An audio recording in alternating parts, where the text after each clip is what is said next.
This, yeah, okay.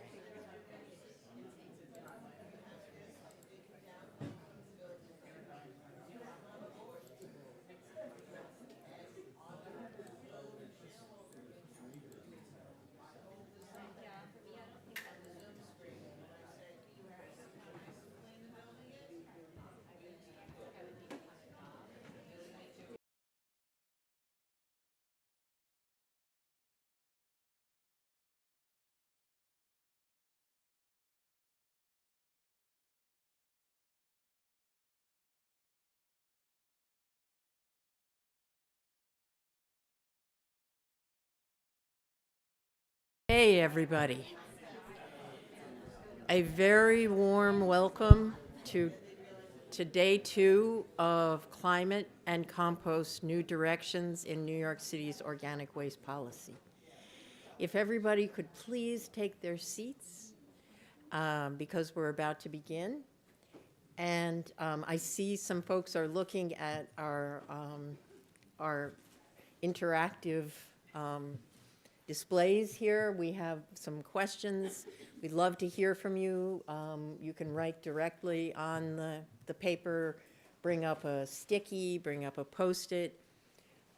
If you have questions during the Q&A that you would prefer to write down, and the volunteers will bring them up to me. I can read them out if we have time.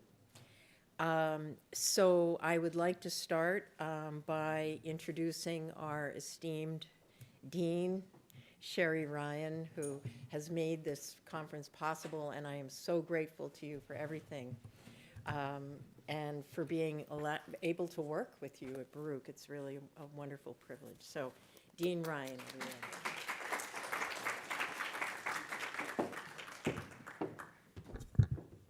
Thank you so much, Samantha. Again, my name is Sherry Ryan. I'm the Dean of the Marx School of Public and International Affairs. I'd like to welcome all of you. Thank you so much for being in the room.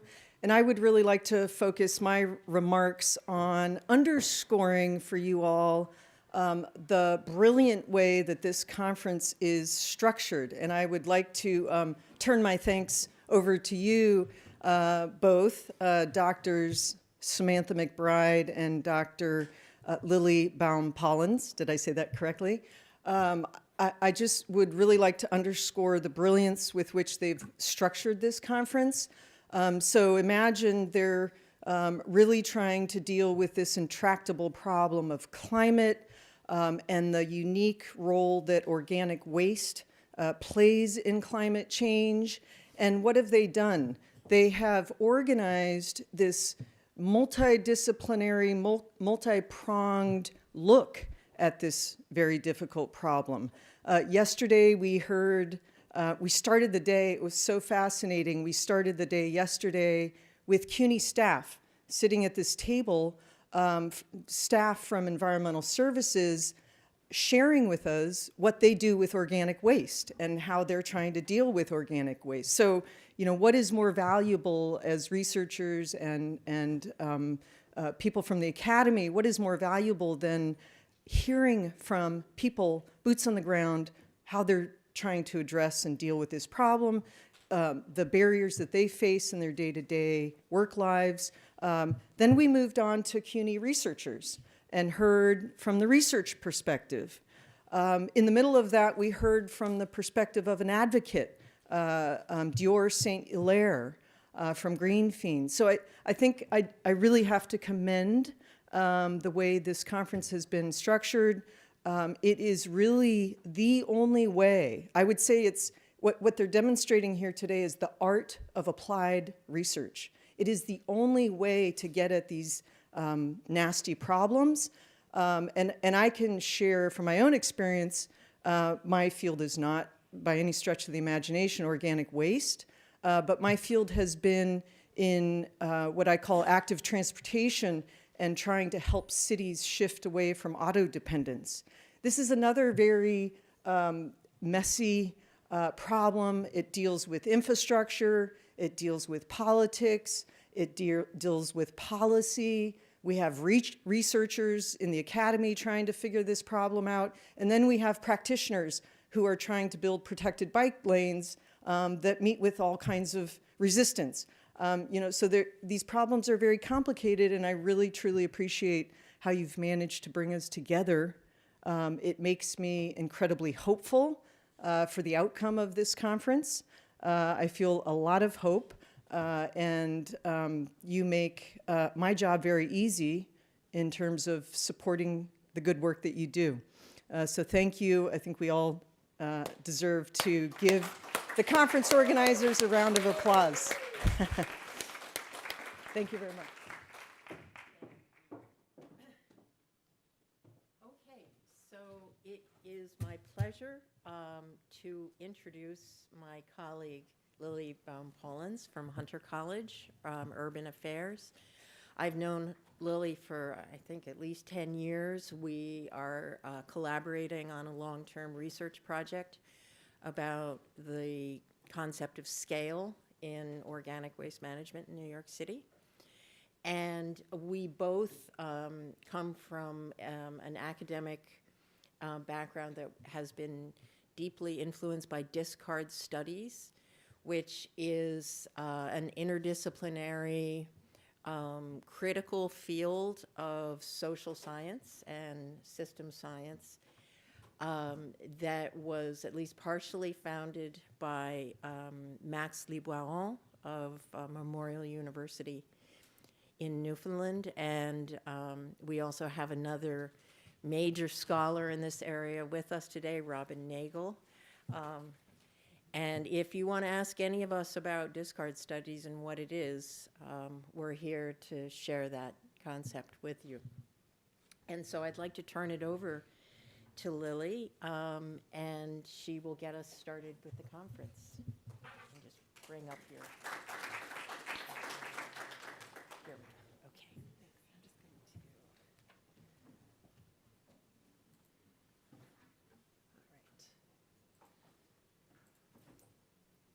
Okay. Yes, okay. Good morning, everyone. Thank you. I just want to say before we get started, Samantha organized this conference. But I am very grateful to be included in these conversations, and it's been such a privilege to work with you and learn from you. So I'm going to just take a few moments this morning I want to sort of offer up a couple of concepts from discard studies that I think will serve as sort of connective tissue for a lot of the conversations that are going to unfold today. If you were here yesterday, I began with a diagram that looked something like this. Yeah. We're having a technical problem with the live stream. Oh, okay. And Victor just asked if we could Just want to check something. break, everybody, so talk amongst yourselves.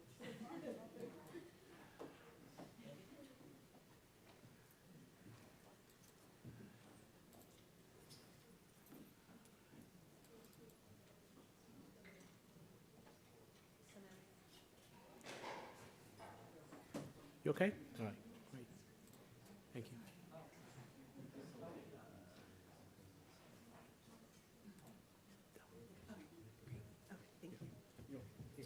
Thank you. I probably broke it. Okay, so yesterday we started with this. Oh. Okay. Oh. All right.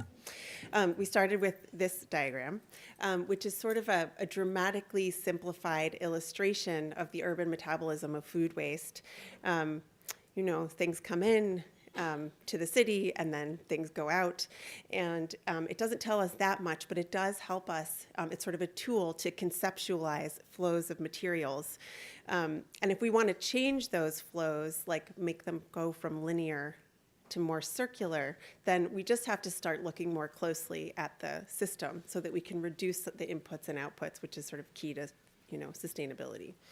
And the question is how do we do that? And we started, that constitute this larger set of flows. Today, I want to layer onto that or add a few concepts from discard studies, like I mentioned. If you look closely, you'll see the work of Samantha McBride here and Dr. Robin Nagel, who've both been really influential to me. And the ideas that I want to mention are scale and accountability. And so these are two terms that come directly from the book Discard Studies, but are also grappled with by all of the scholars who are working in this field in one way or another. This isn't going to be too academic, don't worry, but I think maybe helpful. We'll find out. So urban planners like me, that's my home field, tend to think of scale simply as like the level of government at which things happen. But as we established yesterday, and maybe everyone already knows, organic waste just travels through every possible scale in the most messy way. And then when they reach the city itself isn't just like an empty vessel, it's this complex set of nested systems through which organics are moving all the time. And like these little systems could work together, but often they are working at cross purposes. So really scale in this sense is useful for like mapping things, but maybe less useful for understanding how to change things. Then in discard studies, can you see up there, there's like a tiny person putting something in a bin. So in discard studies, scale may have a spatial dimension also, but it's also about the scales of action and influence. So often in discard studies, we talk about a scalar mismatch in which we try to assign the problems of a large structure to an individual to solve. And we see this all the time with like kind of mandates for individuals to recycle properly or compost, separate their waste properly, but then not investing in the larger systems that would allow those flows to actually go somewhere correctly. Samantha McBride calls this busyness, and we see powerful corporations doing it all the time, right? Trying to offload responsibility onto individuals to avoid criticism or any kind of substantial change.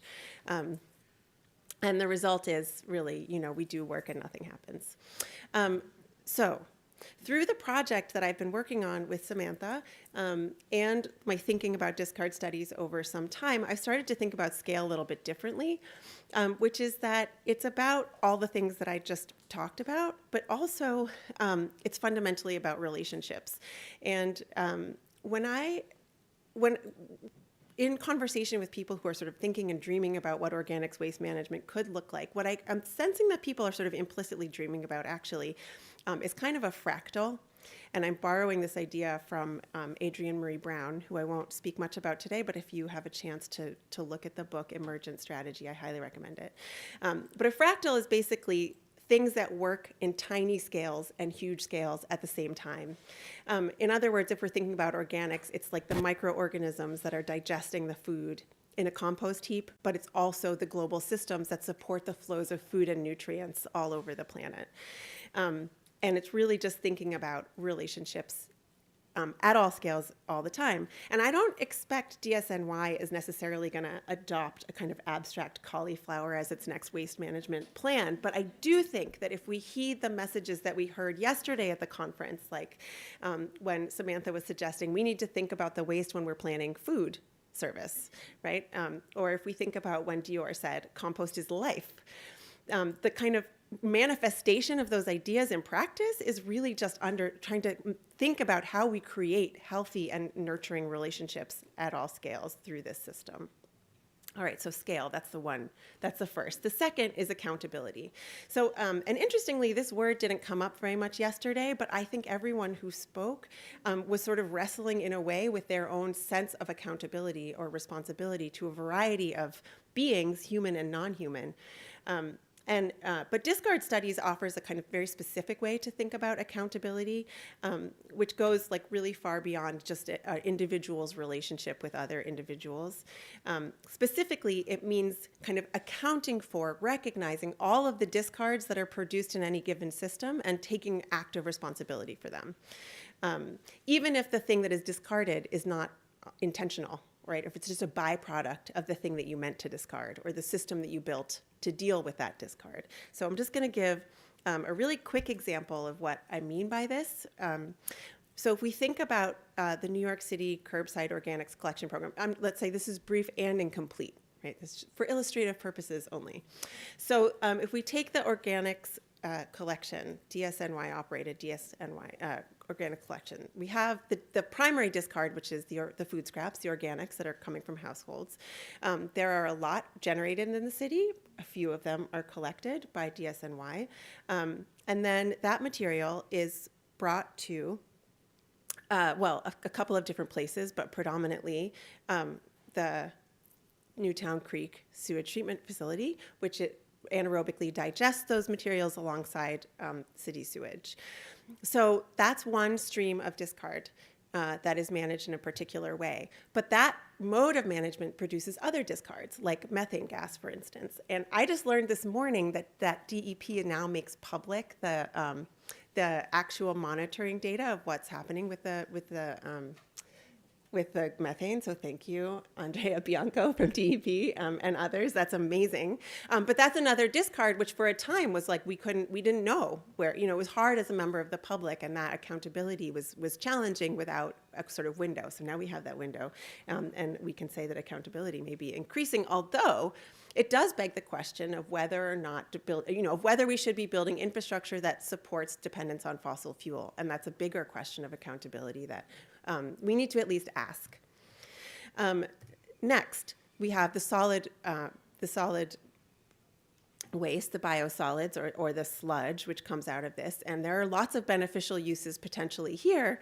But also, as we talked about yesterday, there are still a lot of questions about the content of those biosolids. And maybe we can use them in some sort of like accountable and beneficial way. Maybe there needs to be further treatment. Maybe we need to be thinking about PFAS and microplastics and other things that we don't consistently test for. Those are the questions of accountability.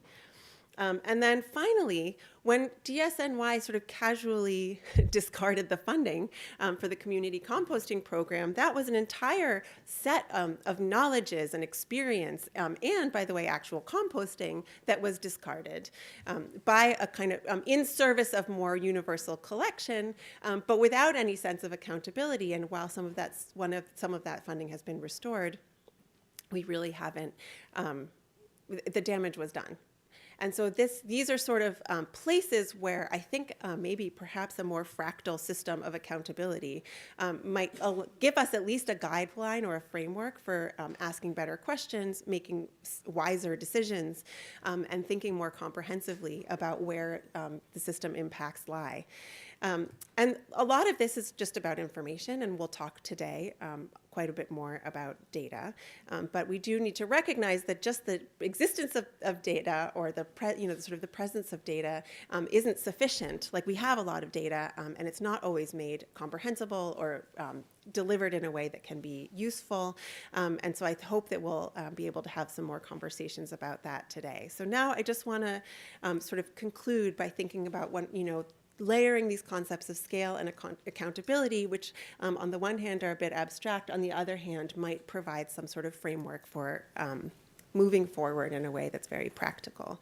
So with that, I will turn it back to Samantha.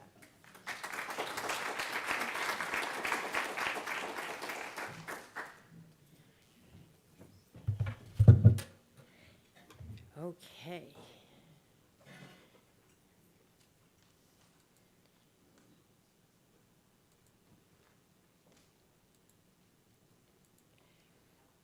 Okay, so I would wager to say everybody here in this room knows what we're talking about when we're talking about organic waste and, big categories, what we call food scraps, compostable paper, and the small amount of compostable packaging, yard debris, yard trimmings or landscaper debris.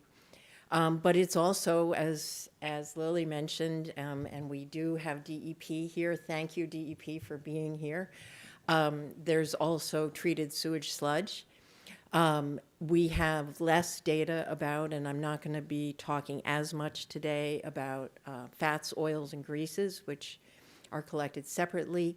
Untreated wood, because treated wood is, you cannot compost, you cannot include that with organic waste in most processes. But you can include, and this is done at very large scales, woody debris, which is generated in large quantities, especially after storms. And then there are some other streams that I'm really not going to get into, but do belong into the category of municipal organic waste, including biogenic industrial sludge, like paper mill sludge, and animal manure and mortalities, which actually came up yesterday a few times. Sometimes the nickname for this is morts. So What do they have in common? Well, they were all relatively recently a living plant or animal. That's the fundamental commonality. They all can be broken down and metabolized by microorganisms and macroorganisms that occur naturally in the environment. These helpers are all around us. They do not need to be brought in. They don't need to be purchased. They come to the table in very complex ways and begin work as soon as we set the conditions for them, which are very simple, because this is an entirely natural process. And they can work in a lot of different ways: aerobic composting, anaerobic digestion, fermentation, hydrolysis, methanogenesis. They can really do a lot of interesting things.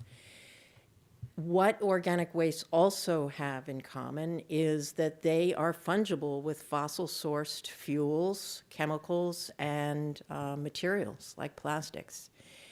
Using thermochemical conversion methods or genetically modified bacteria, which are not used, by the way, in the wastewater treatment process, which I was very happy to learn that when I started to learn about that field.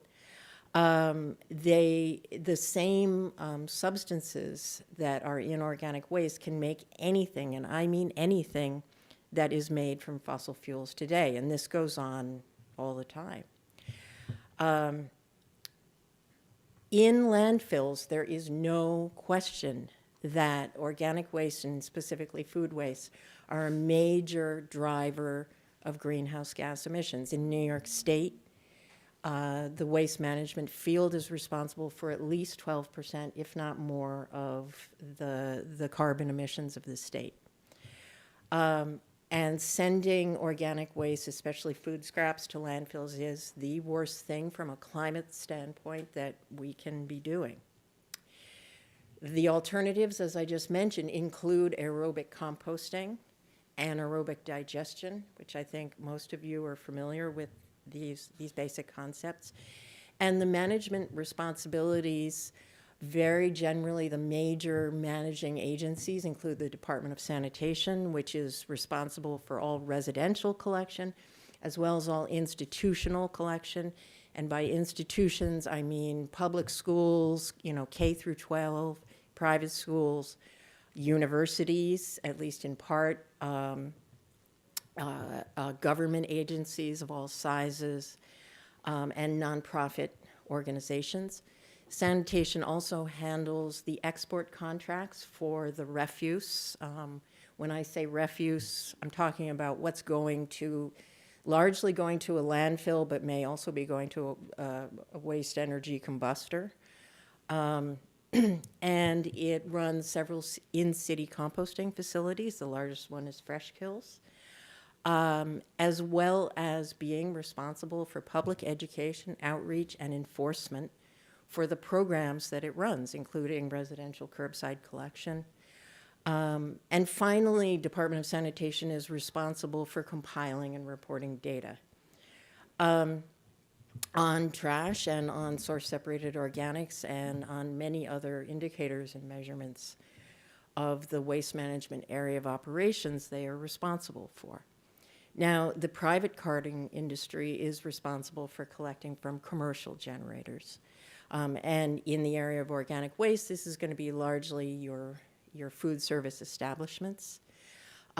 This system is just starting a new form with commercial waste zones, where the regulation of it is going to be more intense than it has been in the past, both by DSNY and also the Business Integrity Commission, which also has a role in regulating that industry.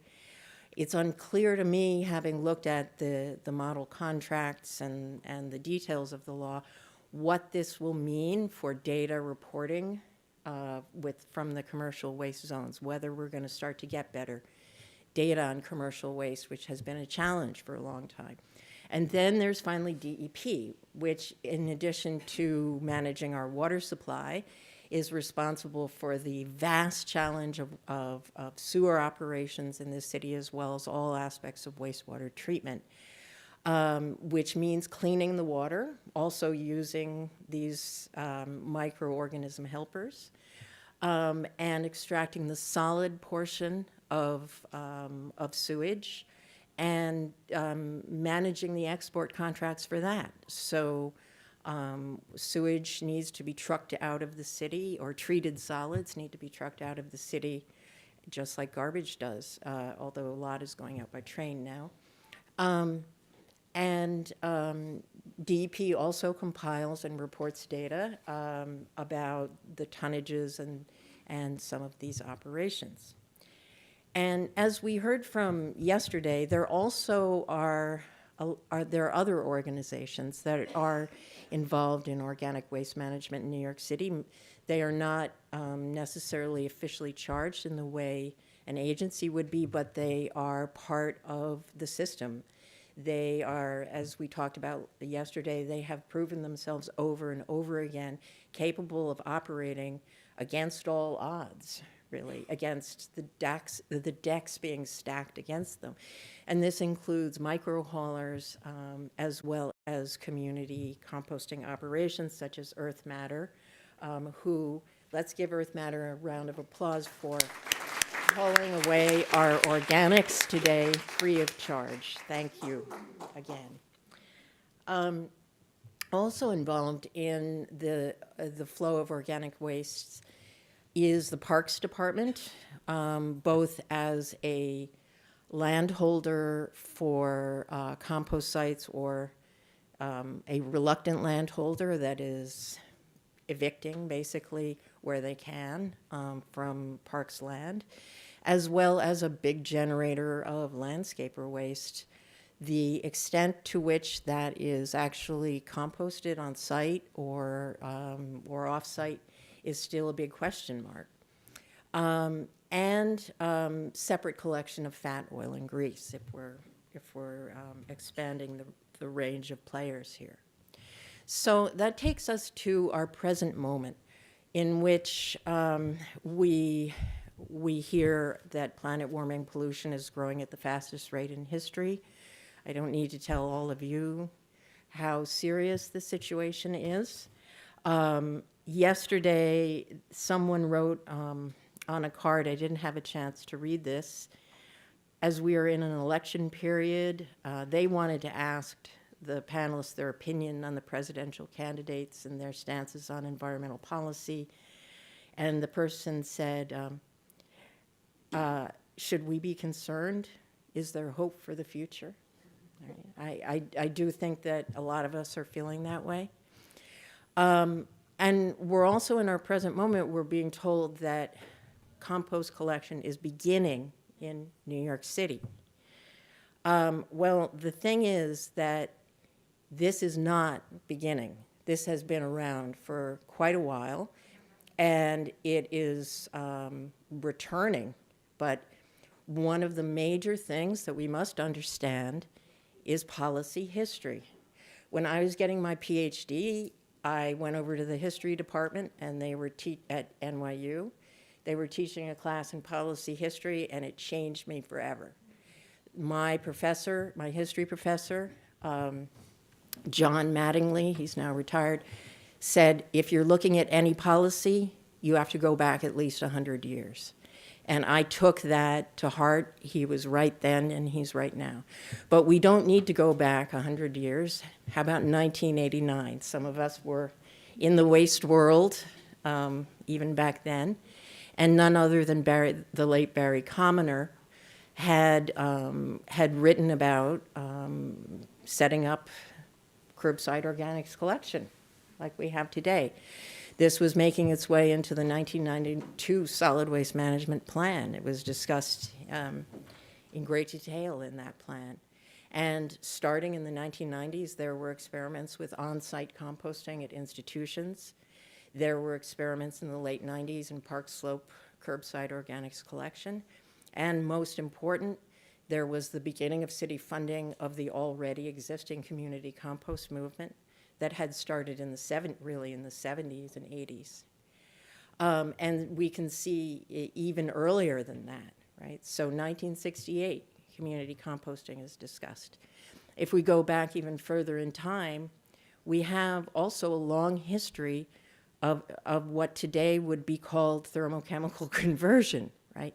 So Barren Island, the Barren Island reduction plant, which my colleague Ben Miller, who's a historian, has written a great deal about, was making fertilizer out of New York City organic waste using heat conversion methods. In 1971, CCNY, along with Manhattan College, was involved in some testing with Department of Sanitation organic material to basically transform it into, I guess the easiest way you could call it would be refuse-derived substance. It wasn't even a refuse-derived fuel, but it was a way of treating organic waste that would turn it into a substrate that could be used for kitty litter and animal bedding and things like that. We also have the history of displacement, the displacement of community gardens, the displacement of community compost sites is something that has been going on for a very long time. And when I was in grad school, I was quite influenced by this book by Neil Smith, who's a geographer at CUNY Graduate Center. He's also passed away. And he wrote this book that a lot of us read at the time, called The New Urban Frontier, Gentrification and the Revanchist City. It was the first time I'd heard this term revanchist, which means a revenge, a policy of revenge, under Mayor Giuliani at that time. And what you see there is a photo from conflict in Tompkins Square. And we have activists here who were in the trenches in those fights, right? And those activists are very much part of the community composting movement today in New York City. They're still alive, they're still around. I want to point out, though, this, taking this kind of a critical, progressive, politically progressive perspective does not rule out looking at other types of conversion technologies for their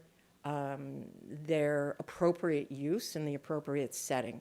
At the very least, we need to understand these technologies and how they work, which I have spent a lot of time studying, and in no way to endorse them, but also to be careful not to just demonize them, because there are a very wide range of technologies, and a lot of our organic waste streams are not suitable for aerobic composting.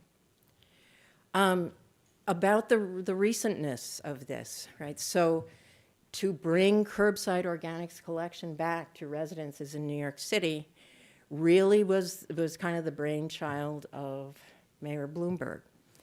And there were concerns about it at the time. But it began, and the very first building that it began in was the Helena, which is named after Helena Durst of the Durst real estate family.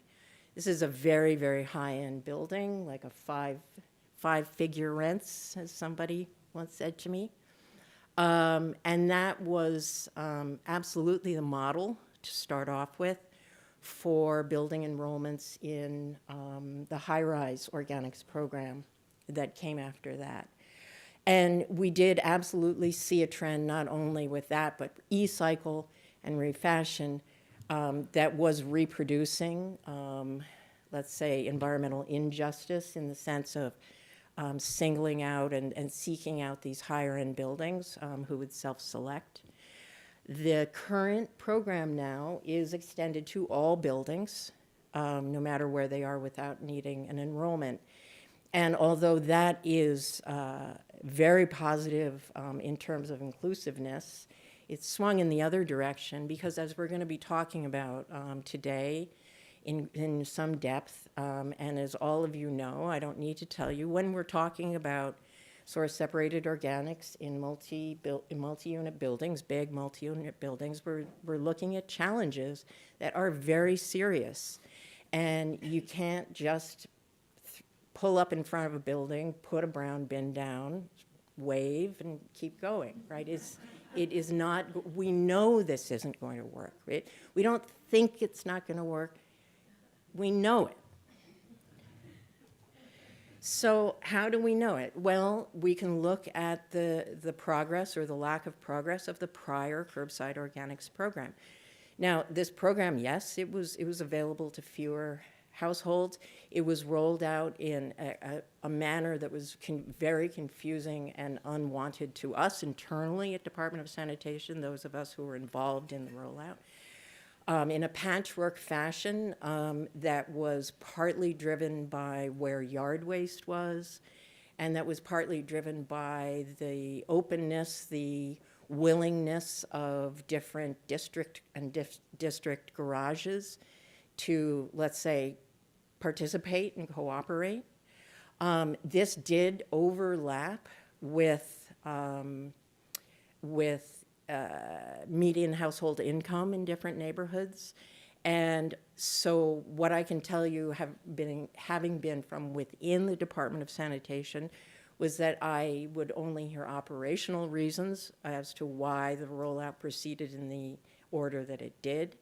But standing outside, I can definitely see how it was a case of environmental racism or environmental discrimination. But what happened over this period was we saw a very, very modest increase in the quantity of organics that were being collected, mainly because more and more districts were being rolled out to, not because people were doing it more over time.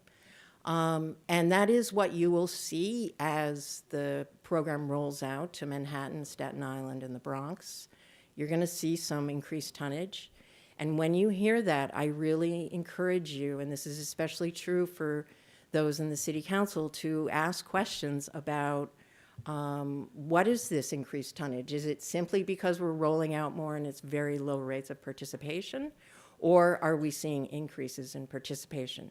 Because there's a lot of gray area between those two things. And believe me, in public statements about how a program is going, spokespersons are going to take advantage of that gray area. So we have 10 years of lessons from a program that was not substantially different than the program that is being rolled out now to learn from. And so it's not a new program, nor is commercial organics new. The laws requiring source separation of commercial organics go back to 2013 in the commercial sector. DEP has been working for over a decade on getting the hookup for the biogas production at Newtown Creek, which is finally in place. And they have been working very hard also to increase the amount of treated solids that go to beneficial use. And unlike the trend that you saw with the municipal solid waste portion of the waste stream, we do see progress in this, right? We see, and DEP is forthright about the data. The data is published on open data. And what we see is a year-by-year decrease in the quantity of landfilled treated sludge and an increase in beneficial uses, in particular composting. Now, this conference was partly motivated by the existence of a study that began to be planned in 2019. This study was not my idea. It was the idea of a visionary civil servant who shall remain nameless but knows who they are. And then a couple of other visionary civil servants in different agencies joined with us. We were relatively I say, low-ranking, meaning we could sort of push this procurement along without attracting a lot of attention, and we knew it was incredibly important opportunity. And that was to compile system data on the flows of organic waste through New York City from a systems perspective. And so over time, under actually the leadership of DCAS, we developed an RFP. We issued the RFP to a pre-qualified list. and Arcadis, who is an engineering firm and does a lot of consultation for the city, won the RFP. I left the city at the end of, I retired at the end of 22, and I heard shortly thereafter that this study had been defunded. It was defunded at the same time that community compost was defunded. But I was able, through FOIL, to DCAS, which was very responsive, to get the initial literature review and estimates from that. And I have shared that with folks and sent it around. But in the initial work, it was the start of work that I'd like to show you a little bit of what I've done to demonstrate what this kind of approach can do. So Dr. Pullins was talking about systems, right? And systems are all about tracking inputs and outputs and transformations in between. So if we look at the data sources to estimate organic waste management systems tonnage, I drew from DSNY reporting, which is not all equally up to date. So you're not going to see FY24 numbers for much of what I show you. Commercial hauling data, which is still a very spotty, and mainly drew from the Sanitation Department's swamp update. DEP-treated biosolids, which are on open data. And then from Parks Department, we definitely are missing information, as well as in some of the other areas that I mentioned. And in the area of community composting, no doubt the quantities that are reported are underreported because they are only looking at what was formally organized as the New York City Compost Project, so not factoring in additional community composting that might be going on outside of that structure or other types of on-site composting. And before I show you what this looks like from a systems perspective, I want to just show you some bar graphs to mainly make a point, and that is that, and I've used estimators here. I can go through the methodology with anyone later. But the major point that I want to show you guys, number one, is how small the school's waste stream is in comparison to residential waste. I have estimated it. Even if I've underestimated it, it is still a very, very small quantity of waste. This does not mean that schools are not incredibly important in terms of teaching the next generation of zero wasters, that they're not incredibly important from a city agency walking the walk standpoint, or any of the other wonderful things that are going on in schools. However, if we're looking at diverting substantial tonnages of materials from going to landfills or combustion, is not going to come from the waste stream because of the size of that waste stream. So here we have scale kind of asserting itself. And this is even true of our institutional stream. Now, this bears pointing out because, for example, when Mayor Bloomberg came into office and sent his staff over from the mayor's office to Department of Sanitation, Bureau of Recycling and Sustainability, to tell us how they were going to turn around the diversion rate. They said they were going to do it with pay-as-you-throw for institutions, right? And we politely pointed this fact out. Institutions, this much waste, right?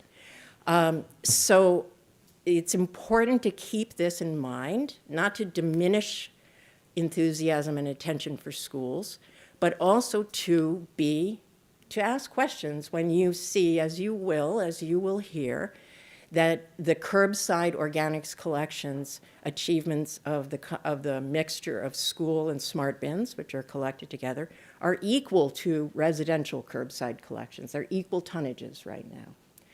It isn't a matter of every little bit helps from the school stream.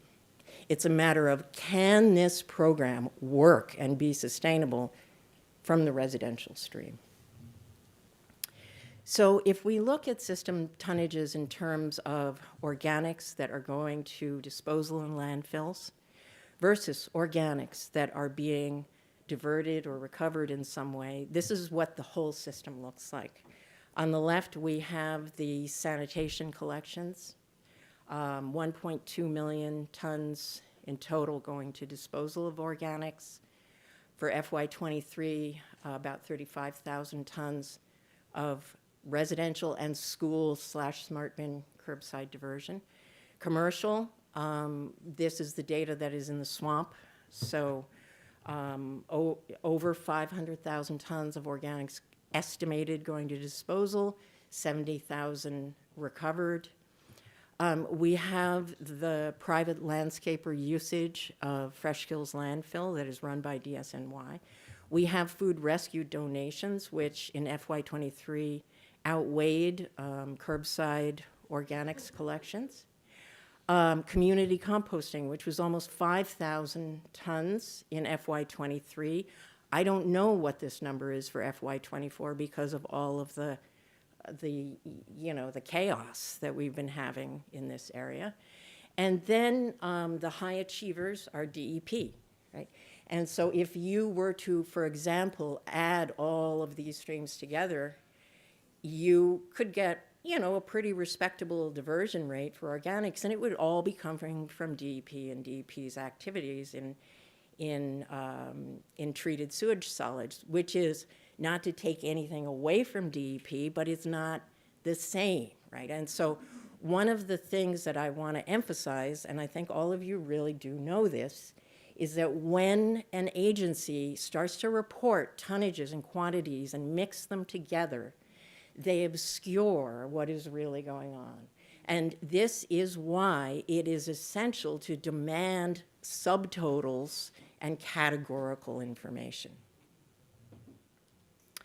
By the way, in FY24, by my calculations taken from open data, the curbside organics tonnages are about 50,000, around 25,000 for residential, and around 25,000 for a mix of schools and smart bins.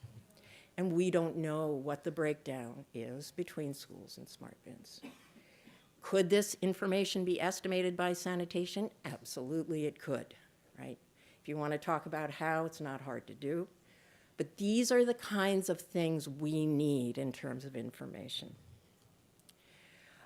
So if you're looking at total system tonnages, we are actually, if we add it all up, right, we're sending about close to about 2 million tons a year of compostable organics to disposal by my estimates. And I want to emphasize, I have used estimators here. This is not measurement of reality necessarily, but in this type of work, which is called materials flow analysis, yeah, you use estimators and you're open about it. We have about 400,000 tons going to beneficial use, over half of that from DEP. And this adds up to over 2 million system tons. And let's come back to the systems diagram.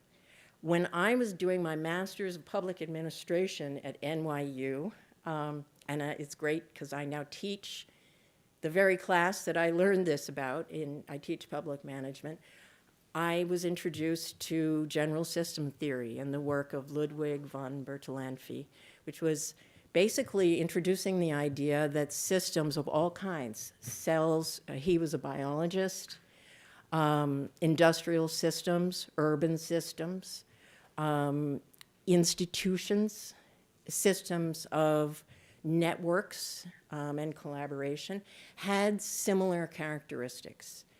And the first of those was a boundary that you would choose, as Dr. Pollins was talking about, to draw a system boundary around what you wanted to look at. And then you look at inputs and outputs to that system and what I call transformations, transfers, and redistributions within the system, which is existing in a particular environment. And if we do this and try and start to do this work, which I'm going to argue we should continue to do, and I don't know if Professor Diamandoglu is here from CCNY, but he's going to be talking to us about the methodology that you use for this. We have a place to start. Again, it's an estimate from the 5-borough food flow work that was done. The flows of food into New York City are about 9.5 million tons a year. Now, I've just taken the liberty, without having a lot of good scientific basis, to reduce that by 80% because it includes water and includes packaging. Now, of course, organic waste also contains water. So there are much better kind of estimators that we could use if we could come up with sort of more data about how much of this is packaging and water, and also how much food gets transformed, how much water is lost when food is ingested, and how the ingestion of food and the production of urine and fecal waste relates to the flow to eventually treated solids. All these things could be estimated, absolutely, they could be estimated. So what I'm showing you is more conceptual. But when you map out with the categories that I've shown you, so you've got about 1.9 million tons going into the system. The first thing we see, this is all disposal coming out of the system. It happens to be roughly around the same amount, but as I'll get into, there's a lot of missing information here.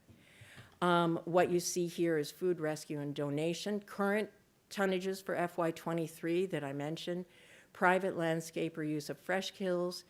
My estimate of sanitation organics to fresh kills, there's not good data on this. This is something very easily solved.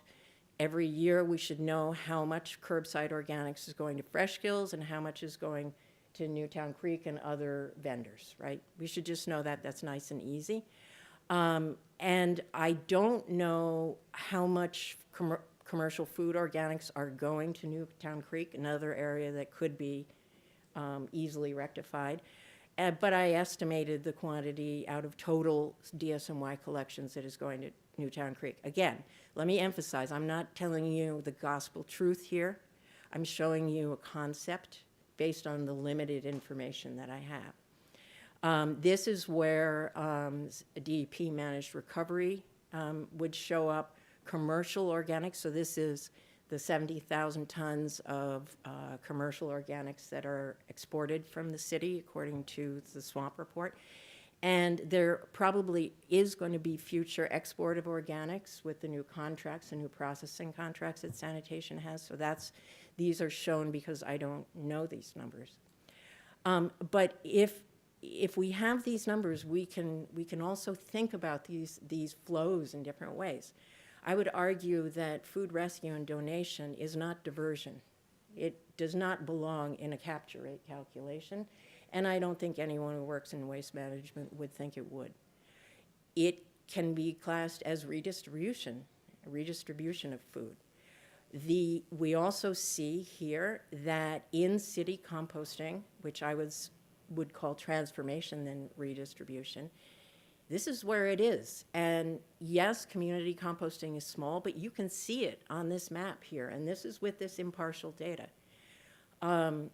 Down here, I would argue that what we have going to Newtown Creek is, from a systems perspective, more properly thought of as a transfer, not diversion. So both commercial and DSNY managed organics are going to DEP facilities, and then they are sending some of this to landfill and some of it to beneficial use. And diversion is what is being sent from the city in this case. Now, if you wanted to make an argument, oh no, we want to count in-city composting as diversion, you certainly could do that. But a systems map like this is, I would argue, giving us sort of the beginnings of a clearer understanding of what is going on systemically with the management of organic waste. But there are a lot of unknowns. One of the major ones is that food imports are not the only inputs into the system, right? We have leaf and yard waste. We have woody debris. This is very interesting. This is growing from within the system. And the inputs that are sourcing it our water, and ironically CO2, as well as the soils. We do have data on soil recirculation or redistribution. I haven't included it here, but that could be part of this model. We don't have, as I mentioned, the data on fats, oils, and grease, and certainly not on parks separated organics, but that could be obtained. And so with this kind of methodology, we can put together a materials flow systems model of organic waste management in New York City. Now, in the field of discard studies, it's very openly recognized that measurement and quantification can be an activity of power, right? So the imposition of power, it can be a way to shut down questions. It can be a way to derail progressive action. But what I've been hearing so far in this conference, and I hope you all will think about, is that it doesn't necessarily have to be, right? So you can use these methodologies in ways that actually advance, among other things, the goals of the community composting movement, the goals that Dior talked about. And Dior was talking about data and understands these things very well. So do many people. And so if we simplify, if we consolidate these estimates to a really simplified flow map, what we have is the green is the growing green waste. We have inputs, we have redistributions, we have transformations and redistributions, we have transfers, and we have outputs. And most of those outputs are now going to landfill disposal. We have some transformations and redistributions going on in the city, and we have what I'm calling transfers. And our goal is something like this, right? So Jackie, to food waste reduction, right? We want to see this go down, right? And this maybe go up. We want to see the transfer of material from here inside the system so that we're maximizing in-city transformations and redistributions. And we may be able to track the distribution of compost too. The transfers to Newtown Creek I have here remaining the same. They don't necessarily need to go down. They could, they don't necessarily. And we want to see more of the outputs utilized rather than landfilled. So this is just an illustration of what a systems perspective can do. And as my friend Claire Mifflin has shown in just the most brilliant way, there are lots of other system boundaries that we can look at. Buildings are systems. Collection routes are systems. And here I also want to emphasize something that cannot be emphasized enough. If you are struggling to understand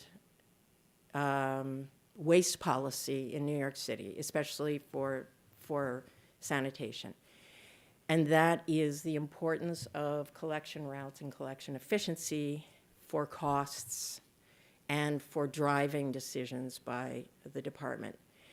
So collection routes are systems into which go labor, equipment, fuel, and I say fleet in the sense of not just individual trucks, but also decisions about where trucks can be allocated and operations of the entire system. And out of the collection routes, you can think of tons being picked up and also emissions. Right? Now, when you have more trash than organics, what your collection routes look like is this, right? So you have a very compact refuse collection route, and you have a dispersed organics collection route that is longer. It takes longer to drive. It takes more hours on the road. And it takes another truck. And this is true even if you're using a dual bin truck, these same dynamics are going to apply. They're just not going to apply that much. When there's so much more trash than organics being picked up, as there is today, right? I cannot exaggerate how little the trucks are filling up, right? We've heard this anecdotally from the collectors in the field, as well as through the capture rates, which I'm not going to really get into that much in this presentation, but I've shared it with all of you. The systems are competing, and they're competing mainly financially. And you do not see the systems starting to equalize in terms of costs until you get to roughly around a 50% capture rate, and then you start to see them. And this is as explained to me by the former chief of collection, who knew this very well, right? And so this is why even with close to 50% capture rate for recycling, right, we have the collection cost for trash being higher than the collection cost for recycling. This fact, this disparity explains a vast amount, especially when we're in the area of organics.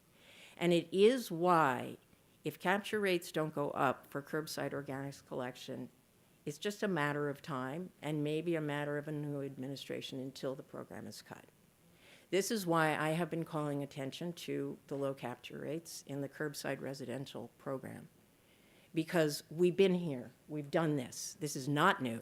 We saw how it worked, and it wasn't long ago, right? So we cannot forget, we cannot ignore history. When we're talking, especially when we're talking about this supposedly being the most efficient curbside composting program ever, right? And here, just a little bit about the capture rate. The capture rate shows that it's not, it never has been, right? And furthermore, that the capture rates generally are declining, right? And this is true not only on a borough-wide basis, because sanitation has been saying, well, that's because the prior administration cherry-picked only the high capture rate districts to roll the program out to. And that may be partly true, right? But if you look at individual districts, you see this, right? So that kind of blows that argument out of the water. The current program, despite the rhetoric, is not significantly simpler. It is not much different from the past, right? It's not a new program. It is a program that is ignoring the past and not learning from it, but it is not a new program. It is not currently efficient. It could be efficient if we got collection up. It is not just getting started, so the idea of don't critique it because it's a start. It's a start, right? We cannot say this anymore, overall, right? I don't want to get too bossy here, but I have heard the term "it's a start" being used to defend pointless failing programs ad nauseum, right? It is under-evaluated, and the task at hand is vastly underestimated. So talking about efficiency, this brings me back to the classical definition of efficiency, which is maximizing the outputs from a given set of inputs. This is the engineering use of efficiency, right? And for example, this is one of my favorite diagrams of energy flow within the United States. This is a systems diagram. What we see, for example, is that in our overall energy system, the outputs are only about 30% of the energy value of the inputs, right? So over 60% is what's called rejected energy, right? And this is all from the inefficiency of the energy transmission and production system. It's impossible to get 100% or 90% efficiency in these kinds of systems, but it is possible to get higher rates of actual use of energy services. But there are different perspectives on, and so that's using an input-output. There are different ways in the world of waste, however, to look at efficiency. The classical definition, which is the diversion rate, really is utilization, maximizing utilization versus disposal. Or from cost-benefit analysis, and I don't know if there's anyone, I know that someone from the Citizens Budget Commission had registered. I don't know if they're here. But, you know, they do this work, and this work should be being done for the Curbside Organics program, because as much as I want there to be universal curbside organics extended to every neighborhood in a just and fair fashion, I also don't want it to be set up to fail because it is unaffordable in the long term. Another way to look at efficiency is in terms of carbon. So our CLCPA, our whole policymaking process around climate and compost, right, is really kind of driven by that. And this is by no means just from discard studies, but discard studies brings this up, environmental justice studies brings this up, indigenous studies bring this up, right? The notion, can we think about efficiency in understanding the system as serving the people of New York and around New York, right? And is the system maximizing the care that is coming out of the system and minimizing the harm? And here, the quantification, yeah, it gets hard. I'm not going to deny that. And in engineering, it may not really work with an engineering matrix in which they're ranking things in terms of carbon, revenue, utilization, and then you get to care. But it's possible, right? And looking at scholars who have influenced me in this area, there's a lot of work being done out there about this. And the work of Eve Tuck, who some of you may have heard, she talks about desire-based public policy. The idea that we should not be always just making environmental policy about minimization of harm, but about what people want, right? And that's what we heard talked about so much yesterday. And furthermore, that care is not just it's not just an ethical category, it's not just a quality of the caring professions. It can be a political basis. And Sharon, when we were talking about what systemically to do, right? This is a perspective from feminist epistemology. It's a perspective that comes out of nursing. It is an alternate way to think about public policy. It's complementary to a quantified engineering perspective, so it's not an either or, but it's something serious. It's not something that is sort of or should be an afterthought. I just want to close with some ideas and messages from yesterday. We heard very clearly that there's no reason why it should be so hard for microhaulers to operate. Right? And I have been hearing this for years.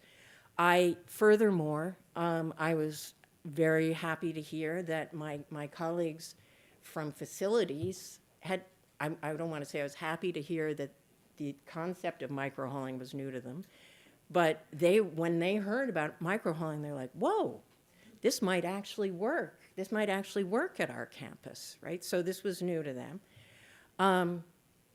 That we need land for composting in the biggest sense of the term land with a capital L.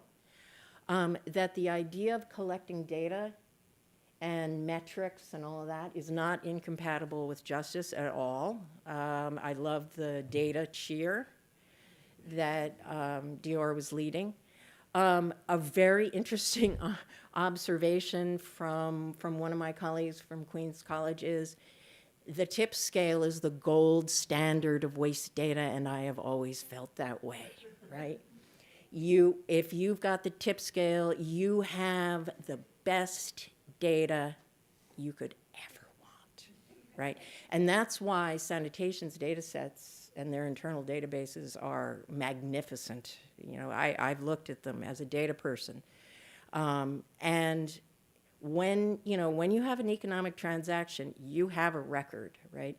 With all due respect to privacy issues and the burdens on gathering data, certainly with the commercial waste zones, we should be able to aggregate and report this tip scale data maybe on a quarterly basis. So we have much more of a better idea of what is being collected in the commercial sector. We talked about working with DEP as an academic and how that can be sometimes challenging. I will openly say that that was kind of my job when I was a DP, was to help those relationships. And I didn't make it a lot easier because it's a big complex institution. But there is a lot of, city agency collaborations with universities, but at a level, especially with faculty, not student groups, and doing really core kind of research, there's an opportunity for more collaboration. Composting is ancestral, spiritual, healing, and about historical relationship with the land. I opened with a land acknowledgement yesterday. We heard this from Dior, and this also bears repeating. If you don't feel that, you might want to think about that, as Dior said, right? And finally, that, and back to systems theory, that everything that comes from composting, jobs, professions, learning, soil building, carbon sequestration, waste management, they are all interconnected, and we know how interconnected they are, but in systems theory, they have this idea of an emergent property that comes out of a system, something that is greater than the sum of its parts. And that is undeniable with composting.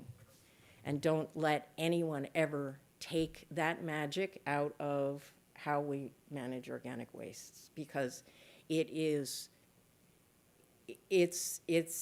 life, right? It's life, and it's care, and it's love. So my offer to the community, composting community, if you want it, right? I am here to help you and support you to compile data on the flows of organics through your system, because I think it's a good idea to demonstrate that, right? It does not need to be demonstrated in the structures of control or reductionism, where everything that you're doing as a community composter can be reduced to tons, because that is antithetical to what I just said. On the other hand, I do think that, especially with careful attention to the budget that's spent on operations versus other co-activities that come with community composting, you can show how cost efficient it is, because it actually is if you start to look at it. But we need that data. I would also just like to throw out just a crazy idea, kind of off the top of the head idea. How about a $10 per ton surcharge on the estimated fraction of organic waste exports? That's less than a cent a pound of organic waste, transferable to programs that will fund organic waste diversion. This would be sort of a different take on pay-as-you-throw. I'm not one for throwing out ideas like that, because I know what it's like to be on the other side of throwing out ideas, but I am just tossing that one out.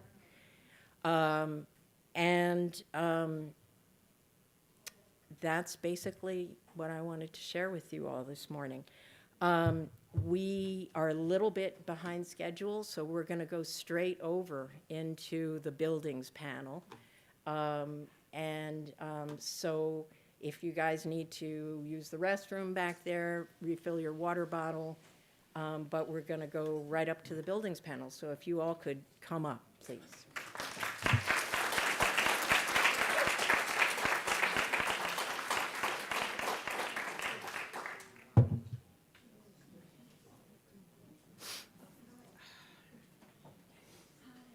Hi.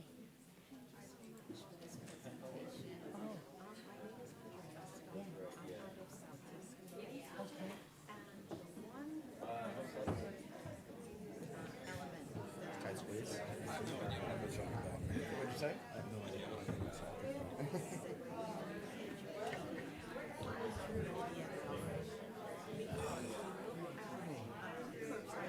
It's like 20 degrees cooler up here.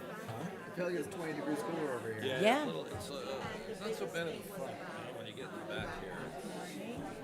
It's probably because all the air ducts are dropped down. It's probably spitting out here. Which one is We mine? can, we're gonna be continuing with this conversation, so, yeah, I don't know if we're yeah, sharing. but thank you, thank you. Yes. I don't really like to share. Good. Be all right. This is that. Please speak directly into the microphone. Oh, okay.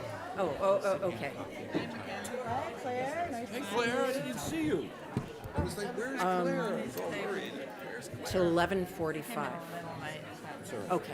Oh, Did you watch no, go Samantha's? ahead, use the restroom, because I'm gonna,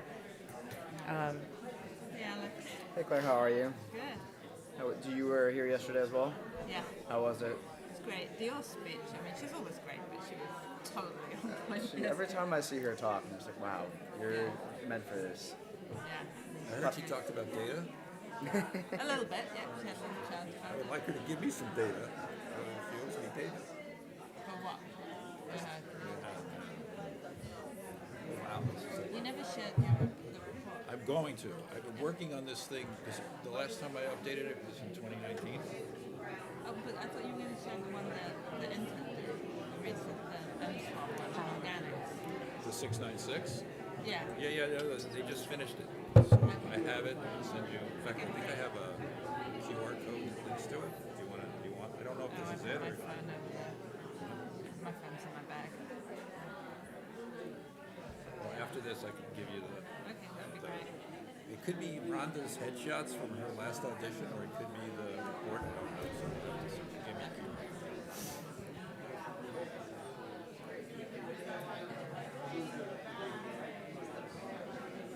But I also want to give you the local 97.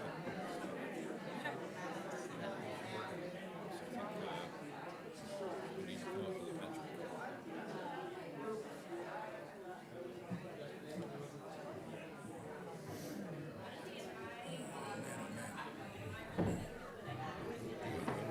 Oh, it's John. Alex, how are you? Nice to meet you. Nice to meet you. Good to meet you, Claire. Claire, nice to meet Yeah. you. Okay, pleasure. I'm John, everyone. Good to be From here. DC. From DC. Just came in fresh off the train. So, No, I was just there for the ASL. Okay, everybody. Conference, actually, trying to find a lot take about your soil seats, and take composting your out. seats. Yeah, this was great. See your bike share program in DC. Okay, folks, we're getting going. We're getting going. Cheap, so great. Claire Mifflin is on the stage, and I'm about to introduce her. So, let me start by introducing my incredibly esteemed colleague, Claire Mifflin. I have so much respect for you, and what you've done, Claire, is just beyond brilliant. So, by the way, everybody's bios are up on the website, so I'm going to more just talk about how I know people. And I know Claire, again, from at least 10 years, if not more, of being in the waste world and of thinking about systems from an architect's standpoint and thinking about space and also thinking, obviously, about scale, which is what architects think about as well, and how much I have learned from her. We also have Alex Shapanka, who is a new friend who works at Kazir, okay, which is a real estate company. And I know Alex, or I met Alex through Dior St. Hilaire, who worked with Alex on a sanitation-related project, looking at sanitation data. And Alex is bringing the real estate industry's perspective to the table. Michaela Boren, who is from the Thomas Shortman Training Fund, it should say fund there, of SEIU Local 32BJ, so the training fund, not the actual local. Michaela, I have worked on and off with the training fund over a many year period to understand the perspective of custodians. And I recently met Michaela, and Michaela, you were someone, when you were talking, I'm like, we talk the same language, you know. Matt Civello is CEO of Scan Scraps and chair of the Manhattan Solid Waste Advisory Board. Matt is, I talked, you know, yesterday about a fellow traveler with Adrian, you know. Matt is another fellow traveler. I'm going to use that term in terms of being a waste nerd, and we have very lengthy conversations about minutia that I can't talk to anyone else about, so I'm really grateful. John Johnson I met also, 15 years, but again, it goes back so long when he worked at Grow NYC, which had the relationship with our office, and then he has gone on to do a lot of work in New York City and has moved down to our nation's capital and the DC Department of Public Works, and is really doing amazing things down there, and will be sharing information about DC. Brendan Hannon, who was my colleague when I worked at DEP, a city research scientist who's doing many important things in the area of energy and resource recovery, is going to be talking about his work with tracking fat, oil, and grease. And that introduces everybody. So what I'm going to do is just start. We have a rotating slideshow, and start out my questions to the group to kind of go around, and what I would like to open it up with is, what do you know, given that we have this new residential curbside organics program that is extended to all buildings without the requirement of enrollment, what do we need to do now in the area of making the curbside organics program work? And Claire, I'd like to start with you.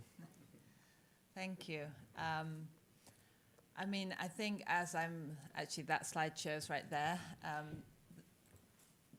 You have to think what happens in the building as well as what happens on the street. And if we think of, like, we've looked at the math a lot, say 200-unit building, if you're collecting just half of the food scraps, that requires 17 bins that you have to manage. If we add compostables, that could easily be 30 bins, and that's only a 200-unit building. So this is a labor-intensive process to get to the kind of capture rates we need. So I think we really need to figure out how and if it works in buildings. We've worked on buildings where we've put in various kinds of equipment, but it's a slog to actually get that equipment in buildings. But we need to look. Does it make sense? Does it make sense to just pulp it and squeeze some water out? Does it make sense to freeze it until it's collected? Like, what makes sense? What makes sense in the apartment itself? What makes sense in the building? And then how it should be collected. And I think we need to do kind of pilots with lots of different types of buildings, because we've set up a system that is really labor intensive for buildings, so there are inequities there. So look at some buildings that just have one super who's really time constrained, and what could work for him. Look at buildings like the Durst buildings that have organics bins on every floor and high staff, to just really try how can we make it work for all different types of buildings in the city. That would be my next step. And how can we try in ways that engage composters as well? We've loved some ideas where you can work with composters, community composting with a building that's right by it, like what they're doing at NYC. Like, how can you engage people as well, where they can see tangibly the benefits? Okay, building on that, I'd like to ask John to weigh in, both from your New York City perspective and your DC perspective. Good afternoon or morning, everyone. I guess I was here working in the trenches with Grow NYC's zero waste program when we rolled out the first round of the curbside program. And sort of my take on it is, you know, without really supporting the folks within the buildings, both the management and the residents in terms of education, bringing them up to speed, and really tailoring programs, as Claire mentioned. I mean, every building is not the same. You can't have a cookie cutter approach to dealing with these issues. When I first worked with the curbside program, it was in the South Bronx. And there they just rolled out the program without any information. It was a bit intimidating to the supers that were encountered by sanitation officers saying, you have to do this program. Language barriers was a major issue. They basically had bigger fishes to fry, as they say. I mean, recycling wasn't working in their buildings.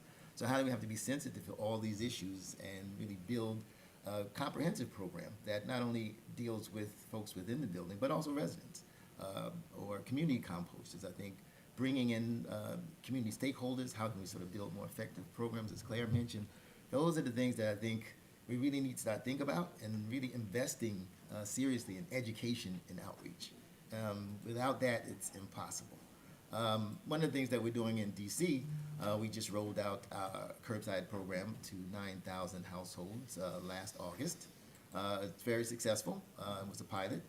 And actually we extended it to the next fiscal year, still at the same numbers.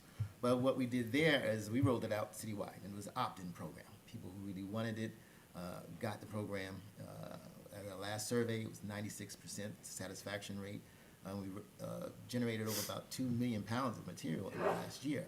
And there's a lot of folks out in the community who really want it now. They see the examples, they understand it very well, and they see the benefits. And I think also, how do you manage buildings in DC? The Department of Public Works only deals with buildings 3 units and below, which they call single-family homes, versus multifamily buildings, which are dealt with by commercial haulers. And you know, what we try to do is really support the multifamily segment by providing smart bins. And what we're doing this fall is actually rolling out 30 smart bins, particularly in high-density areas where there's multifamily buildings, to be able to provide opportunities for them. It's a lot difficult than, you know, multifamily buildings. People don't want to freeze it. They don't want to keep it in their, you know, house. The ick factor, being able to provide, you know, access around the clock in the form of smart bins, I think is the way that we think is going to help solve some of the problem. But again, I think it's really about education, and it's really about really kind of taking on an interventionist approach, grabbing people by the hands and saying, this is what we have to do, and enforcement is really important. Alex, I'd love to hear your perspective from building, you know, owners, managers. Sure. I think all of that's correct. It's a yes and situation. I think there's no silver bullet here. We're all looking for what are the most appropriate interventions in the most immediate future. I think Claire hit the nail on the head that you really need to break up the building stock into the different typologies that we have in the city. We have 1 million roughly residential buildings in New York City. About 60% of those were built before 1950. So how many of those have garbage chutes? Your guess is as good as mine, but it's probably not many. So within that, it's like, and you're looking at, since you have subdivision of old apartments, you have smaller and smaller spaces. So to go out and ask all of the residents to say, you need to carve out space within your own unit or your freezer, which might be not enough space to even house enough food for your family, to put organic waste in there is going to be difficult. And then looking at the different buildings and whether or not they have space within the basement or outside where they're storing their garbage in between collection or their waste in between collection is another issue. So I think part of it is putting the onus on DSNY to work with different building owners and managers to figure out what works with different building typologies and different makeup. But then also like putting that back on the buildings themselves. Because I think that to John's point, why education is so important, it needs to be a top-down and bottom-up solution where, you know, New Yorkers, we're innovative. We're going to find solutions that work for our buildings. So the work that we did that you alluded to with Dior, working with DSNY to kind of come up with different building typologies for organic waste management, going out throughout the 5 boroughs, talking to different property owners, whether or not they were rental buildings or co-ops, you got to see different solutions. And there were some buildings that, you know, there's collective buy-in, especially in co-ops, like you've had that sense of ownership. They found what worked for their property, But then, it's other areas where it might be rentals or low-income housing where there's, you're struggling with just trying to create recycling issues. You're really, you're going to struggle depending. So I think that's why it needs to be both working at a increased regulatory, I guess, intervention, and then also trying to throw it back to the community to figure out what works for their own buildings. Michaela, and thank you, Alex, you had talked about, what is sanitation's responsibility, what is the building's responsibility, and then we have other organizations, such as the training fund, that plays a really important role. Could you tell us about that, Michaela?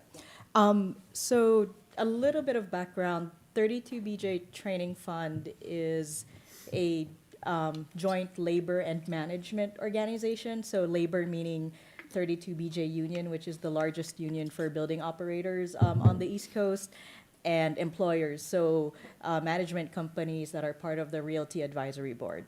And so one of the things, like you asked, like what do we need to do to roll this out? So from our perspective, because our goal is to make sure that building operators are able to do what they need to do and move up in this industry that we all know changes regularly. In the building industry, the role of building operators 10 years ago is totally different or has evolved to what it is now. And so when this law first came up, or even the talks about it between this and Local Law 97 and all that, our first thought was, okay, first, our building operators need to know that this is coming. Even before it is in effect, there are some changes that needs to happen in the building, and not all buildings are the same. There needs to be a strategy, and not every first strategy that you think of will work. You might have to do some configurations. Your plan A may not work. Your plan B might work better. So giving our building operators time to know that this is coming and what does that mean is the first thing that we thought of doing. The second one was making sure that they had the information for tenant engagement.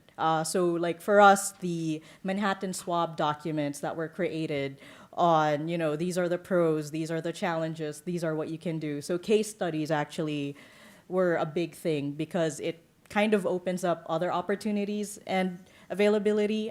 3, we're a school. So the point was to create a safe space for people to talk about the challenges in their building and the plans that they're having. So for example, building operators that already had composting in their building when it was an option, sure, no problem. It's more like, how do we build up on that? But building operators that didn't have composting yet in their building was a big issue. So at the time that we had a DSNY webinar for our people, there was one of the speakers, he didn't, it was safe enough, or he felt comfortable enough to speak and say, well, we're not doing it yet because of this, this, and this. And these are the alternatives that we're thinking of. He has a very large luxury building, but his square is public property.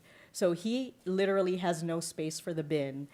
And so he was thinking like, there's Trader Joe's that's in the same building and they're collecting compost. Is there a way for his building to work with Trader Joe's? Or there's a school across the street and they have composting. Is there a way for his building and the school collection, work some way? Or can we put a smart bin at the corner? So there were, so many things that he was thinking of that, all our building operators that might be in the same situation would be in a position to hear this out or think outside of the box.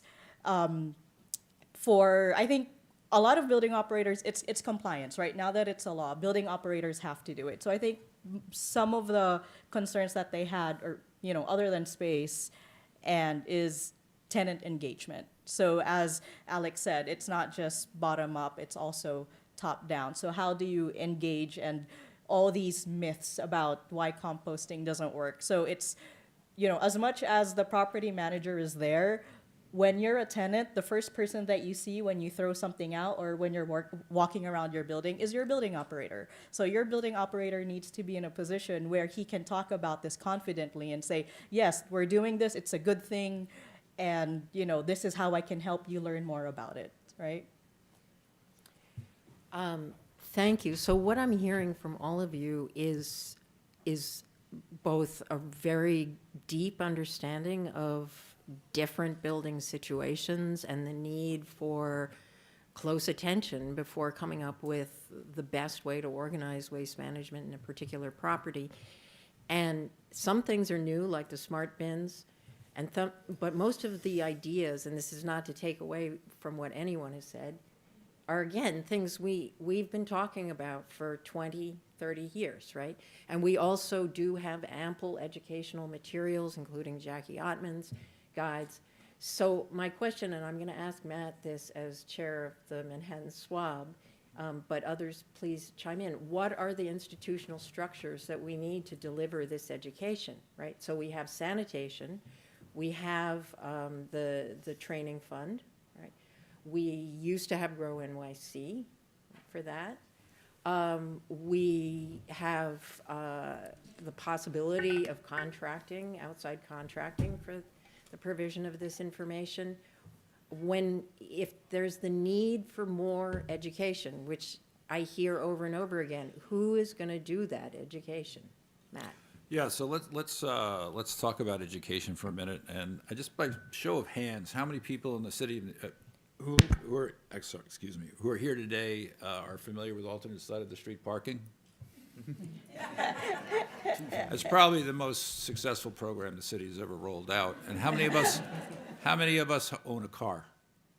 Okay, so even if you don't own a car, you know about alternate side of the street parking, and you're participating in some way or another, right? So I think that education is great, but there has to be motivational stimulus to make people want to participate, right?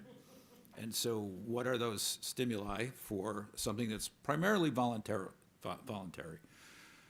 So you need to incentivize people with rewards and also incentivize them with enforcement.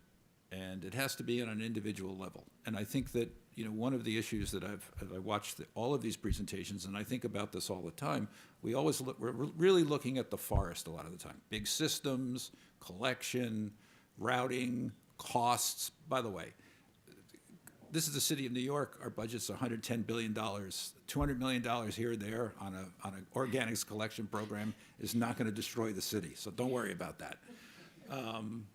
And so the question is, how do we get people to focus on this individually in their kitchens?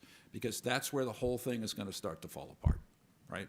So education is important, how to do it, but we have to give them something. We have to make it easier. We have to make it rewarding. And when they don't participate, when we don't participate, we should get a fine or something. I don't know. It's a behavioral exercise first and foremost, and it has to become part of our city's DNA. So, I have a lot of ideas about that, but I don't want to run away with those right now. But that's the situation, the way I look at it. Well, to build off that, on the idea of incentives and rewards and looking at materials flows, because first of all, I just want everyone to know, I agree that monetary incentives are very effective. I am very behind them. You just need to look at the bottle bill and what the bottle bill would look like, the redemption rates, if we just doubled the deposit, right? So one of the things, however, about incentivizing organics within buildings is the idea of data tracking and how do you measure it to incentivize it. So even though Brendan works at a different scale than buildings, I've asked him to come here to talk about the idea of data tracking of flows of beneficially used waste and rewards. So Brendan, can you tell us a little bit about your data tracking system? Sure, and I'll start with some context for the scale, because DEP operates a co-digestion program, as many people know. We're collecting about 200 to 250 tons per day. Within a decade, we would like that number to go up to close to 1,000 tons per day. So that scale is far beyond what the individual can contribute. And there's a meshing problem where the waste is generated on an individual scale in people's kitchens, but at some level it needs to be aggregated, it needs to be brought to pre-processing, because we can't just have somebody walk up to our facility, dump a bag of food scraps into our digesters. It needs to be turned into a slurry, and then measured in as a liquid. So there's this challenge of how do we, as an organization that's thinking in thousands of tons per day, interface with that small scale. And one of the ways that I think that needs to happen is I think that we need to be able to trace the waste from where it's being generated all the way through the waste stream. Without that transparency, there's no way for us as an organization to reach down to the individual without knowing how that waste is moving through the system. So about 2 years ago, I started some work. There was a company that was working on tracking fats, oils, and grease from grease traps through the waste stream, particularly for the renewable fuel standard. So under the federal renewable fuel standard, if you are making a renewable fuel that you are saying is coming from grease traps, you need to be able to demonstrate to the EPA that you are actually getting that oil from grease traps, not going down to your supermarket and buying olive oil and turning that into a biodiesel. So this company's been working on that technology specifically for federal compliance with the renewable fuel standard, and we reached out to them as a Department of Environmental Protection and said, we want to see if we can do this to track food going into our digesters. And the pilot was successful. We did operate this pilot on both grease traps, and we also expanded the pilot in collaboration with Waste Management. We realized that some of the food that was coming into the digesters is coming from green markets. So what we did was we expanded this and we started seeing if we could track from green markets into our digesters.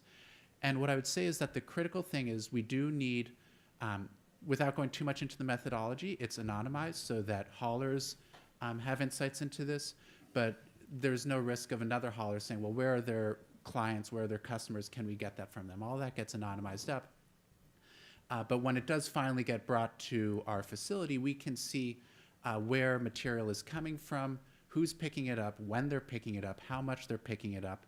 When it gets measured on a scale, how much is that material weigh? That then gets back calculated and assigned to the individual locations that it was picked up from the original estimate. And we can track that all. Now, the reason that this is important from DEP's perspective, and going back to your point about needing incentives, is New York City is in the unique position of having Local Law 97, which is, for the moment, a bit of a stick, forcing buildings to reduce their emissions. We're also making renewable natural gas that's being put into the distribution grid.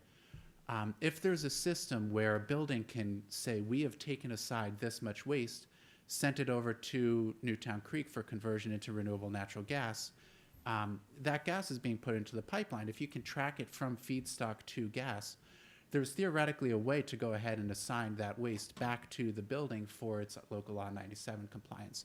So in my mind, the importance of data visibility and tracking this is for that interface from the industrial scale that a city of 8 million get some tourist population growth. It's going to be close to 9 million soon.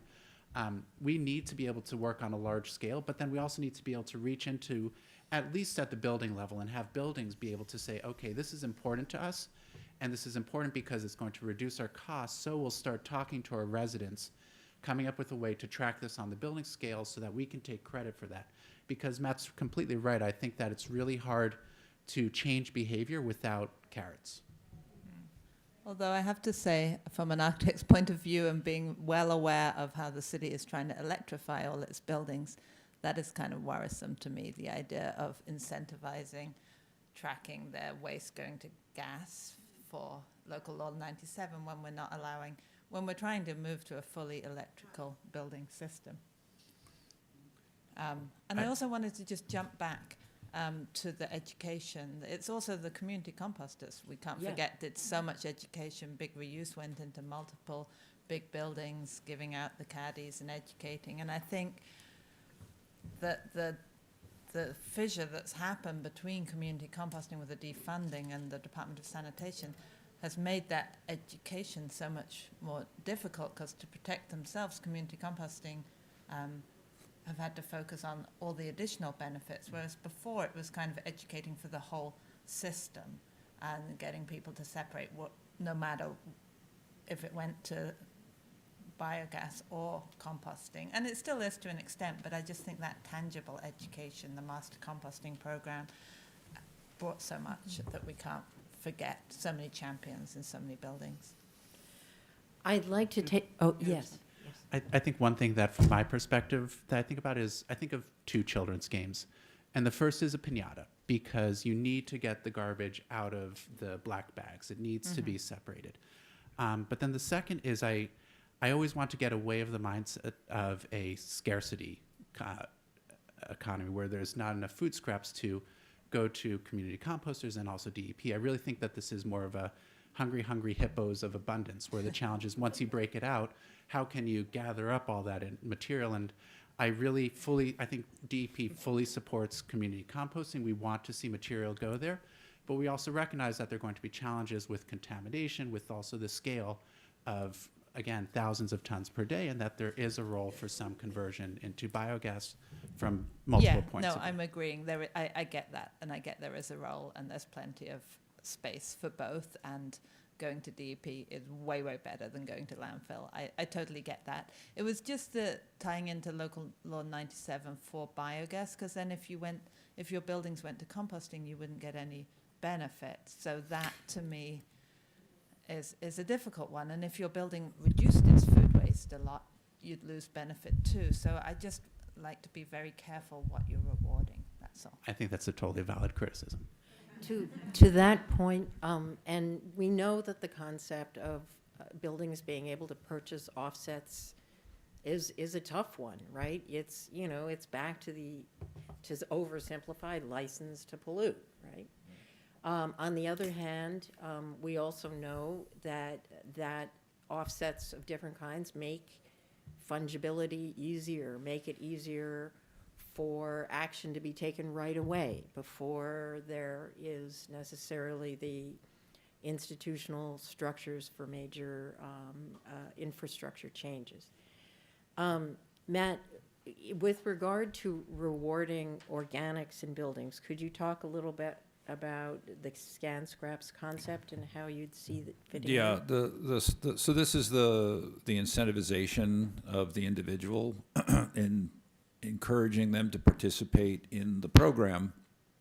And it really grew out of a visit to the DSNY site on Staten Island, and I was watching the debagging machine debag the organics, and while it was debagging, it was also throwing little pieces of microplastics all over the place. And I thought to myself, we really should use compostable bags instead of plastic bags, because we're always going to debag, right? It's just like Paris, we'll always be debagging. But when we do the debagging, maybe it would be better to have compostable, contamination than plastic contamination. But then I thought to myself, how do we get people to actually participate? This is a positive exercise. We're saving money. We're potentially solving a lot of problems. And what's that noise? Yeah, what is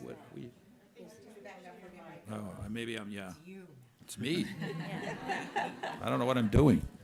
It's magnetic. So anyway,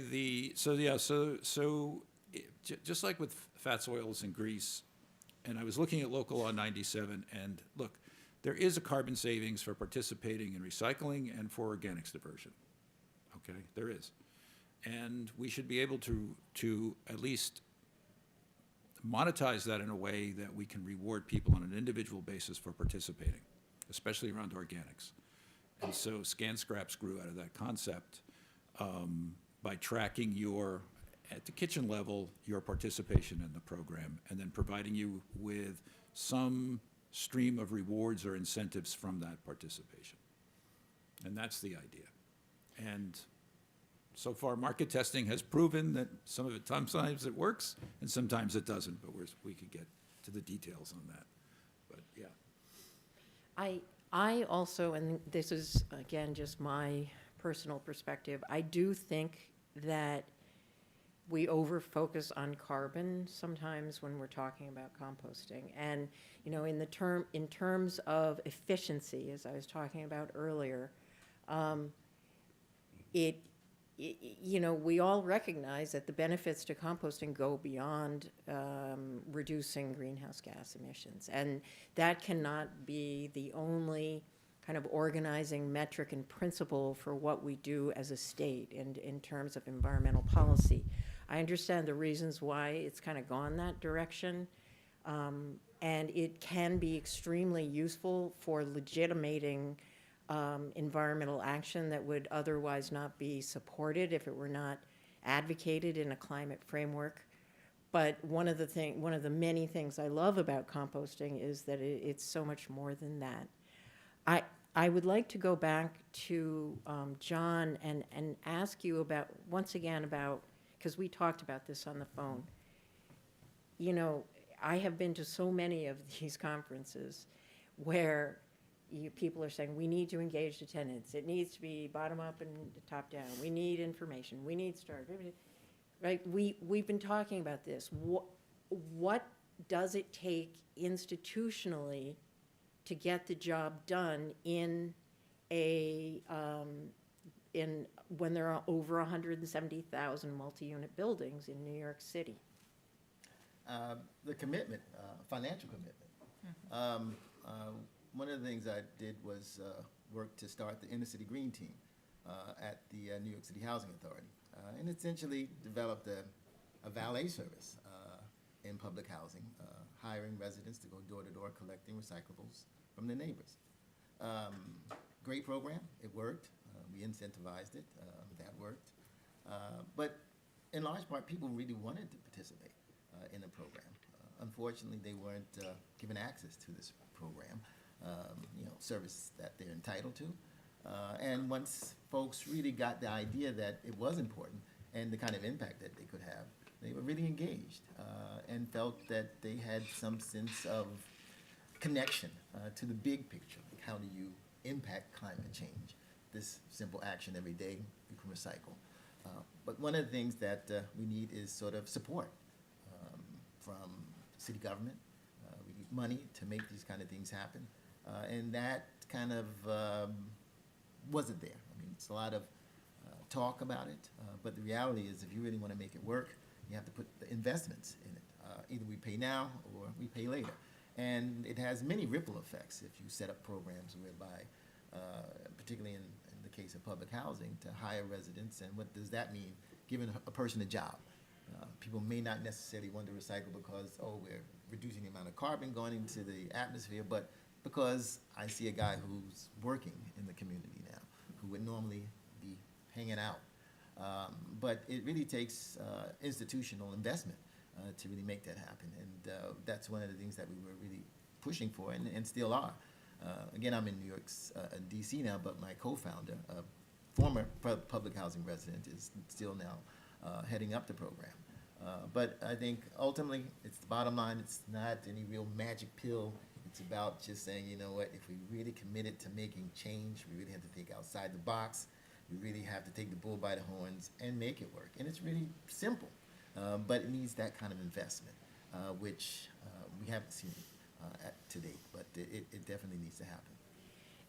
And John, could you just tell us now, you're in DC, how many multi-unit buildings and what's the size of your outreach staff for a multi-unit building? Well, multi-unit buildings, I think there's about 200,000 units of multi-family units.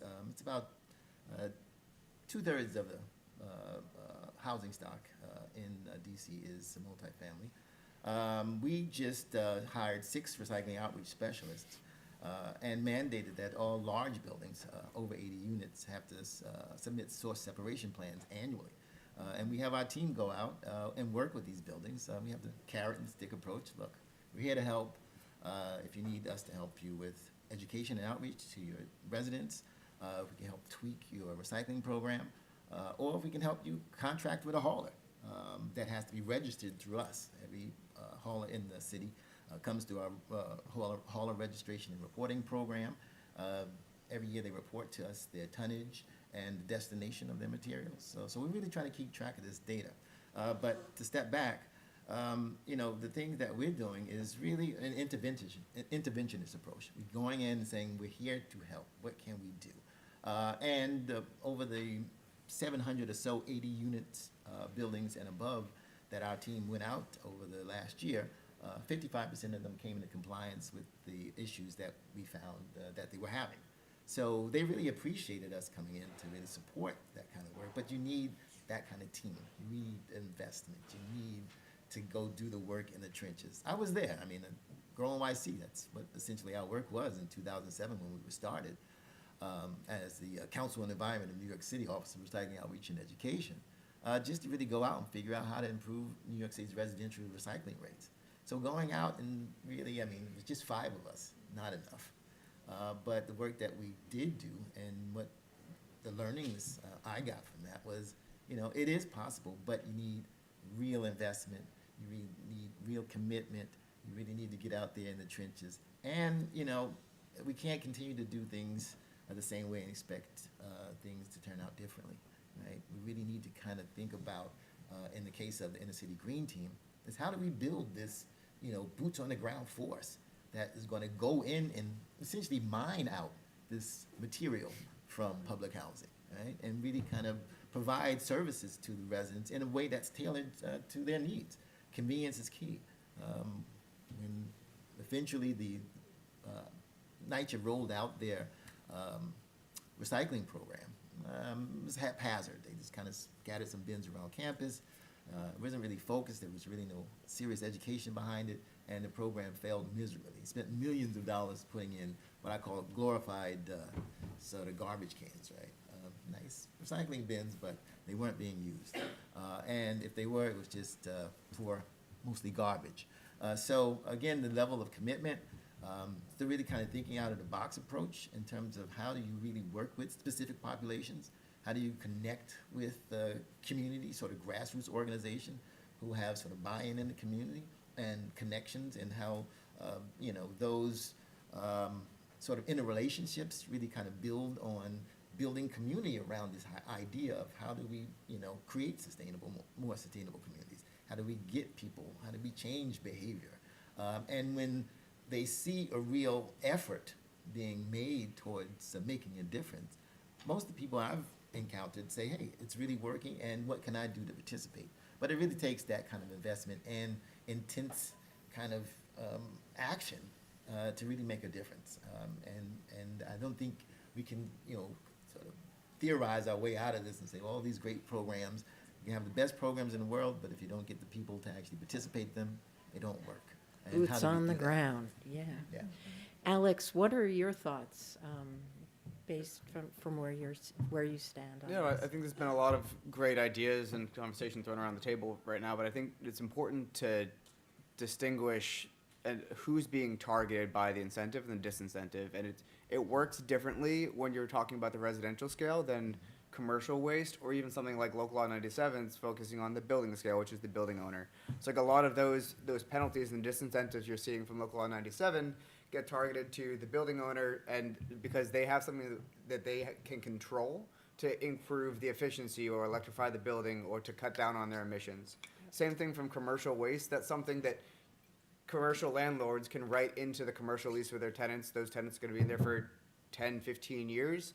They can write into the passing along those penalties into those leases. And it's the landlord that contracts out to labor that can do the waste analyzation as it's going to wherever they're holding the waste or into the composting with on site. The difficulty when it comes to residential waste is who's responsible for moving that waste from your individual unit to where it ultimately gets collected by DSNY. And I think that's where you're running into the issue, and why education is such an important piece to the process, because any penalty or disincentive that gets passed along is necessarily going to impact the building owner, but it's really difficult and really impossible for the building owner to be able to pass that penalty along to motivate the resident to comply with that. You could write it into leases saying that we're going to pass the penalty along to you, but there's no way for the building owner or the property manager to know how, if you were the one garbage bag that was responsible for not separating out your organic waste. So the reality there is, how do you then motivate the landlord and the property manager to really incentivize the education to residents and get that buy-in on the really ground up piece? And I think part of that might be increasing the penalties that you're seeing, because I think someone can correct me if I'm wrong about this. I believe the penalty for not or separating organic waste is tied to the same level as recycling right now, which is really low for the city. It's like $100 for the first violation, up to $400 for like the multiple violations. that's not going to move the needle on like a major landlord property owner. They'd rather say, why am I going to spend all the money on training and maybe providing new organic waste separation or paying more in staffing? I might just take the $400 hit every few months when DSNY decides to do a scan check on my waste. So I think the reality is maybe you need to increase the disincentive from DSNY on the property managers and the property owners, but then also really there needs to be the community tools and education to provide to the property managers to then give to the residents. I mean, what you see a lot from city agencies is, I think if we actually ended up posting all of the things that are required to be posted by all the city agencies, every lobby would be littered with probably 1,000 square feet of flyers from FDNY, DOB, DSNY, or whoever. So I think the reality is, like, what is the most effective way of communication? I think that starts in school and all the way up for current residents. And I think you can see that from maybe putting advertisements on the subway, utilizing social media from the city directly to residents. And then I think it really is from community organizations, from interest groups, dealing with folks like, CNY, someone mentioned CNYC, co-ops, and real estate board, and making sure that they can pass that information along and having things to be handed out that way. But it really is the metric from the difficulty, and why you think you see alternate side parking was so successful is, it's my car, I'm going to be the one that's penalized. Okay, I didn't separate my organic waste, my building manager is going to get penalized, not me. So it's how do you separate and overcome that gap? And I think it has to deal with creating a higher disincentive for the property manager and the owner, and then also creating the correct education tools for the residents. Yay! So I love this conversation, and I really want to give this charge to the room, right?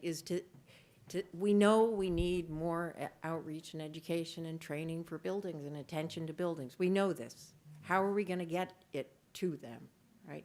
Just saying we need more is not going to guarantee that, right? There are statistics that you can ask from the Department of Sanitation. They have just released an FY24 zero waste report where they have numbers of buildings that they've trained. I'm glad to see that in those statistics. We need to look at those statistics, because if you don't tell us how many buildings you've trained and you say that you have a building training program, you could be training 10 buildings or you could be training 10,000 buildings, right? We don't know.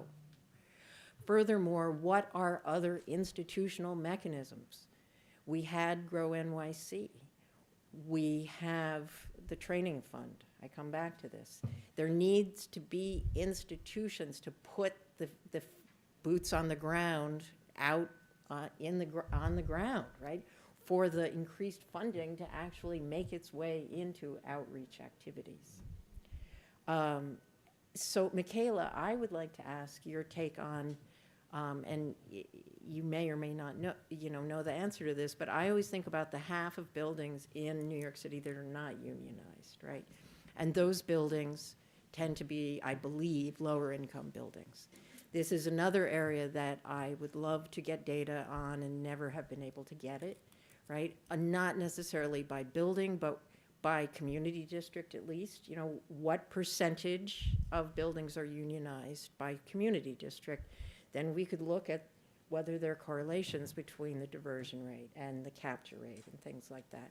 So what is there for buildings that are not unionized? Yeah, so a lot of union buildings are either mid-sized to large. So normally smaller buildings are not unionized. And I think this is where Brendan's idea comes in very important. Like right now, the whole city for buildings for energy is performance-based. Every green certification for buildings is trying to go that way. And the one big thing in our building about waste, we don't really have data on it. And I think that's one of the things that we can do, as, to Alex's point, that another thing that building operators can use to encourage engagement is knowing how much waste or composting is going out of their building. So I think that's very significant if the city can get to that point.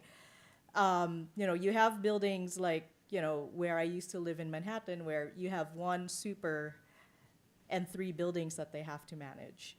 And you have buildings that have every floor, are they going to have, waste places, or is it like just in the basement? So depending on the building, if all the waste is in the basement and you just have to roll it out of the building, it's very different than having to cart down from every floor and whatnot. So it is a challenge, and as John and Matt mentioned,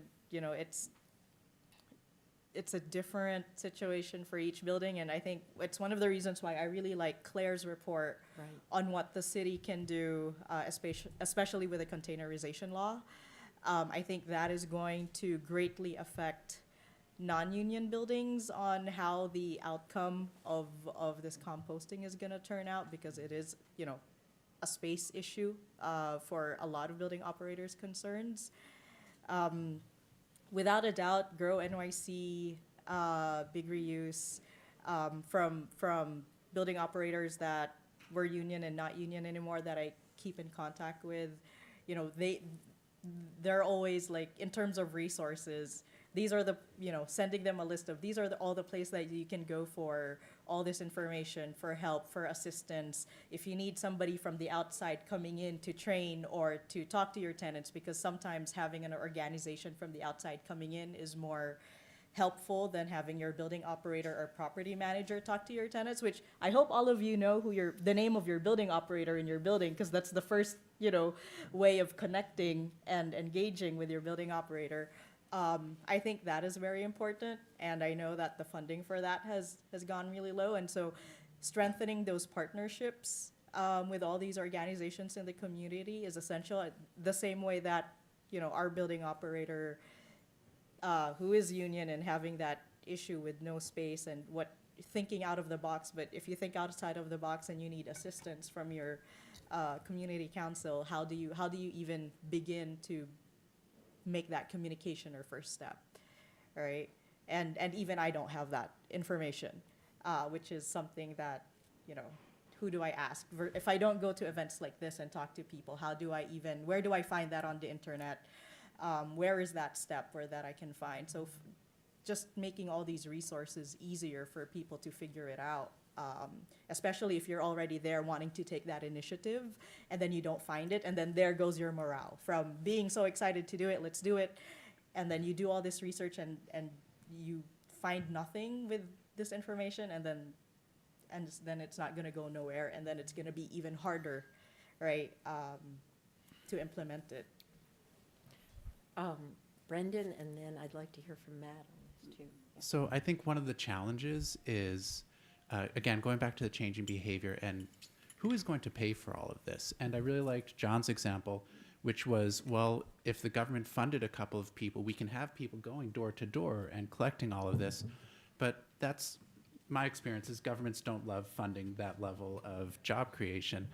And this is one of the reasons that Local Law 97, in spite of the fact that there's nothing on the composting side, that I look at this and I say, okay, there's some money out there. And I want to share one of what I thought was a very entertaining story of a policy success, which was an arrest. The arrest took place in Buffalo, and it was some people from Brooklyn who had taken a waste truck for emptying grease traps, driven the truck up to the Catskills, stolen grease trap waste from Catskills restaurants, and then they drove that to Buffalo to a refinery that was making biodiesel.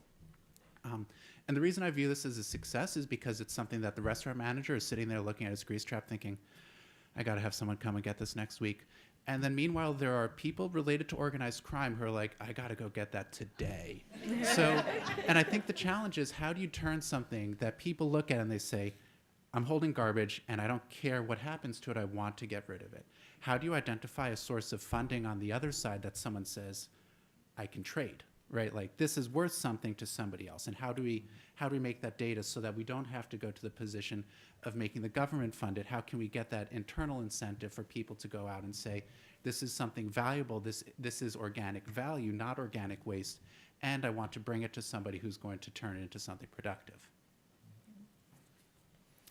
Well, I think we can all agree that we want to make food scrap diversion great again. So, but the idea is that I just want to get back to the idea of the building and the person that lives in the building, right, and that separation, right. So the building manager is responsible for managing the building, and you're responsible for managing your organic waste, right? And so how do we connect that responsibility to you, and how do we get the building manager to encourage you to participate in that program?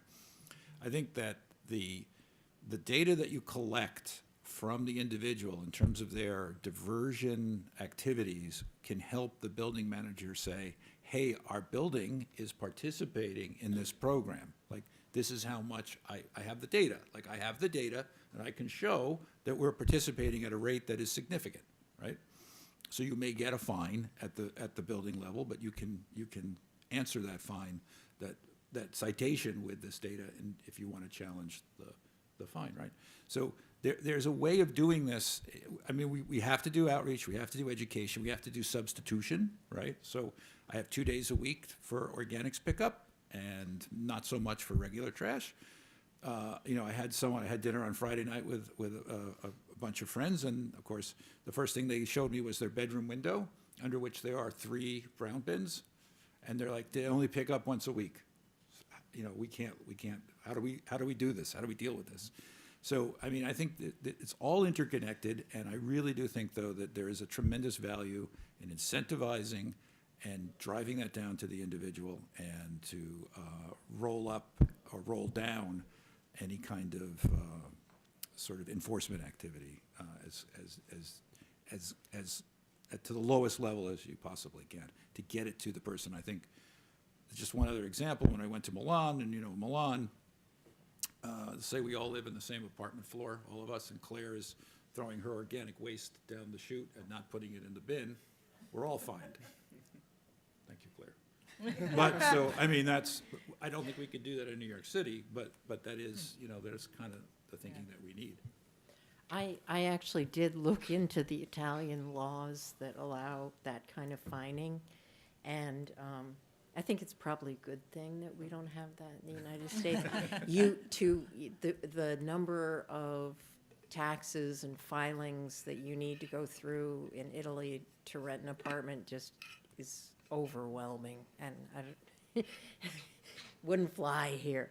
Claire, Yeah. you wanted to add? I just yeah. wanted to jump in on the incentives things. And for the record, I love local law 97. I think it's a great law, and I think buildings need to become much more efficient. But I don't necessarily think that's a place for incentivizing better waste performance. And, you know, containerization is an amazing opportunity to incentivize that. And it's a real pity that the city is going ahead with trash-only system for containerization. We well know if we do trash-only infrastructure in our buildings, like trash chutes, and you have to take your recycling and organics to the basement, it incentivizes doing the wrong thing. So I think building a whole new infrastructure that is based on just trash for containerization, we all know that's going to make our diversion rate worse. But it is actually an amazing opportunity for larger buildings, where if you have like the larger wheel bins for the larger buildings, it's easy to count at a building scale how much trash is coming out of that building, how much recycling, how much food scraps. And then if there's some kind of incentive at the building level for them to pass that on to the residents, to provide the education, to provide the space, to make it easy for their residents. I mean, we saw Martin Robertson at Strivers Gardens. He let residents drop off a food scrap caddy on the way out the building and gave it to them clean on the way back in, like making it treatment. super easy. Yeah, I mean, with his, he says he got the board to agree to that, saying that he saved on chute cleaning and everything. But we've seen in Toronto with their Save As You Throw, because they have commercial hauling for the big buildings as well, that some buildings actually even changed their trash chute to food scraps and vastly reduced the amount of trash. But in buildings that were co-ops, you know, they had a lot of ownership buy-in. But I think that incentive can be done at a building level, and then the building can do what is needed to educate and provide the stuff for their residents. And I also think the fine and the level of the fine is really, really difficult to set, because sure, huge, big luxury buildings, they don't fine. Their porters often know who has put the recycling in the trash, and they are not allowed to fine them because they're so worried about the rents. But to have the same fine structure for a luxury building as a cash-strapped building that doesn't have the resources is inequitable. I would also say that we're, you know, because we like to talk about these things politely, we're not looking at the significant population of buildings in New York City where the tenants and the landlords have bad relations. That would be my building, for example. I said to my super, have you heard about the new organics law? This is in Manhattan. He said, I hope Adams goes to jail and Vladimir Putin would be a better mayor. Right. And I mention this because, you know, politics plays a role in all of this. And we need to work with, I think, people that are not necessarily in this, like, let's roll up our sleeves and all pull together on this, because that's not all of New York City. And people are mad at this program, right? They were mad at this program when it first rolled out to begin with. How do we know? I'm sure you've all run it. Anyone who's done outreach knows this, right? It's seen as wasteful government spending. And, you know, my life has been in public service, but I have to say that given how the funds were spent for the first rollout, yeah, it was wasteful from a collection standpoint. And people are dumb, you know, they see that. So I just wanted to inject that. Yes? Yeah, I just want to say something really quickly, you know, in terms of the kind of investments that you need to make to really sort of improve outcomes and building performance. You know, one of the things that we've done in DC, as I mentioned, was develop a multifamily building recycling outreach program and hired six. We in DC hired 6 recycling outreach specialists specifically to go into buildings. And we mandated that all buildings have to support the programs by submitting source separation plans every year. And in those source separation plans, it basically entails, you know, making sure that you have a hauler that's registered and reports their tonnage with us every year. So we have a real good sense of how much material is being collected and where it's going in those buildings. To be able to look at, you know, holistically the building and have that team go through and support building property managers and building owners because they need help. They said, well, yeah, the anonymity factor, I can't control people putting things in bins when nobody's watching, but we're there to support them and to sort of, you know, lend them that hand that they're looking for. But on the flip side, we're pretty serious about it too, and we have some teeth to it that if you don't do it, then there's fines, and pretty hefty fines, up to $5,000. Some fines if you don't comply with you know whatever infractions that we may find in your building. Many of them are small, from hey, you need more signage, or you need more appropriate bins, or what can we do to help you? And I think that's where I come from in terms of my perspective, being in the trenches, kind of seeing it from the outside in and saying, well, look, I've been to tons of buildings, and they say, well, we would love to have a recycling program, but the tenants just won't do it. It's really not our fault if it's contaminated. What can you do to help, right? So again, that's what we really kind of focused on, is really giving them that kind of support and building these relationships, right? And looking at it as a partnership. We're all in this together, so how can we best support you? If you're going to impose these rules on you, what can we do to make sure that we can make it as easier for them to sort of understand that it's important, and it's important enough for us not to kind of impose this burden on you without giving you the kind of support that you need or they need to be successful. And I think that's what it's really all about. Yeah, I do love that source separation plan for large buildings. I wonder if that could Well, work in New York City. I mean, we have it for new buildings, but for existing large buildings, what do you think, Alex? That's what I was going to say.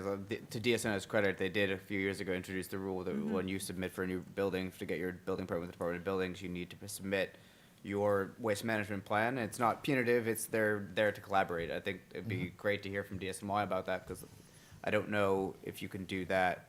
It's a staffing issue for them to be able to do that at scale for existing buildings.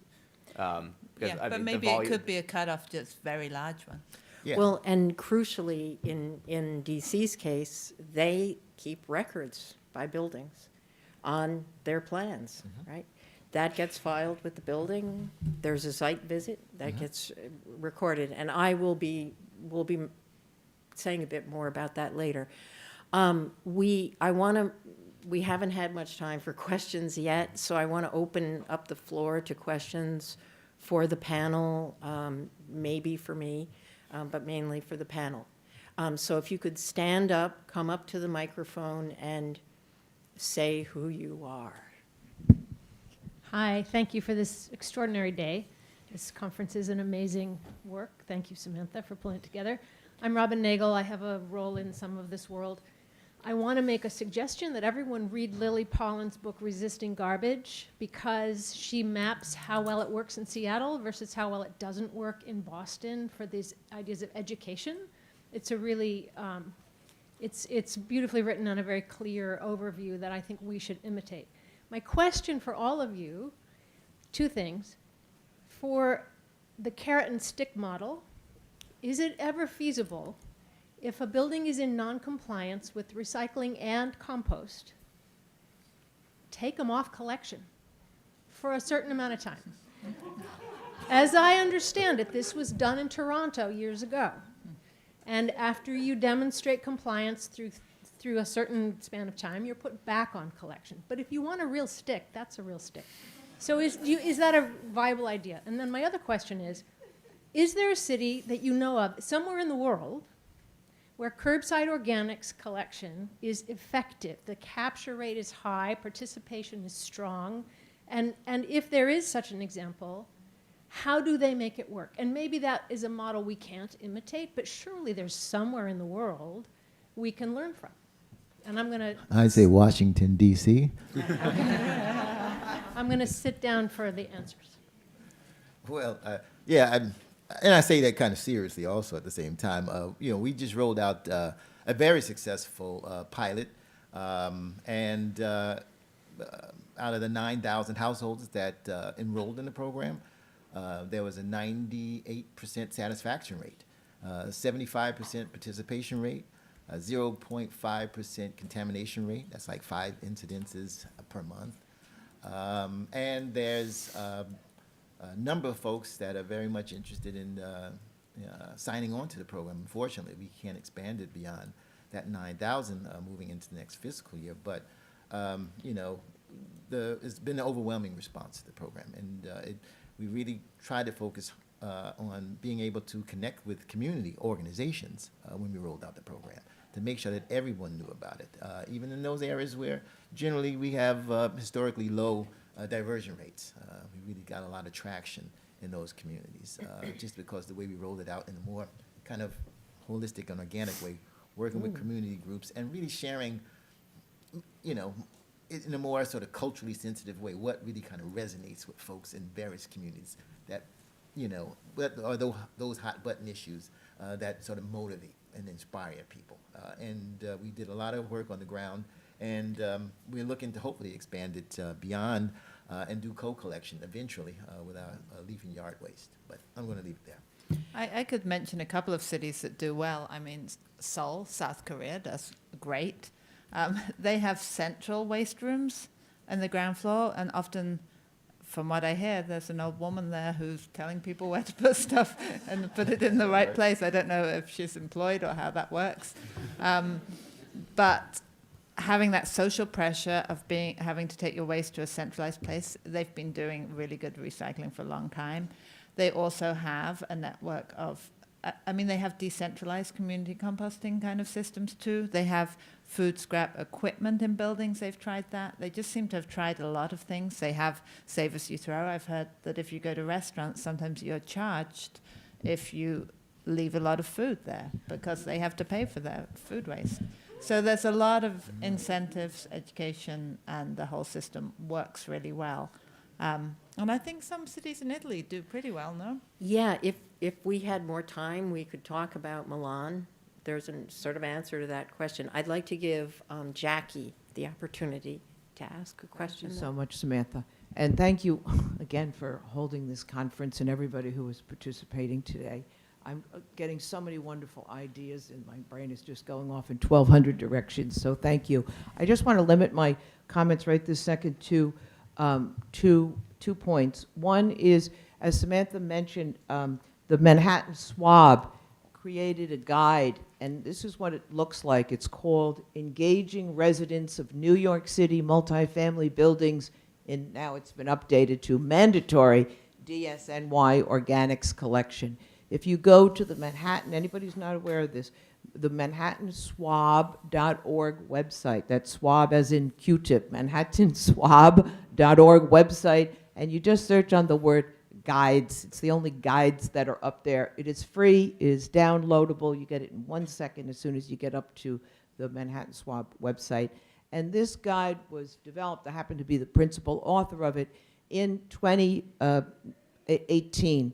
So it is based on case studies of buildings around Manhattan, multifamily buildings in Manhattan, that where there were champions and actual successes in voluntary curbside collection.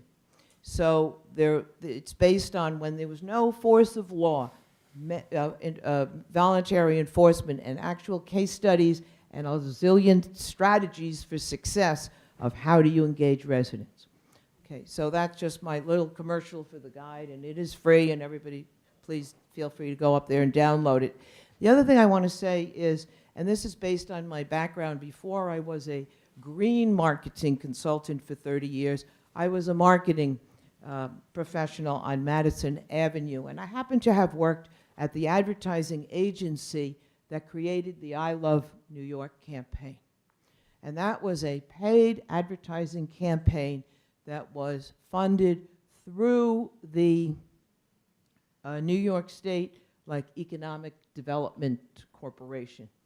And if you look at the law that is guiding the mandatory organics in New York City, it says that the Department of Sanitation will conduct an outreach effort to building managers and to residents.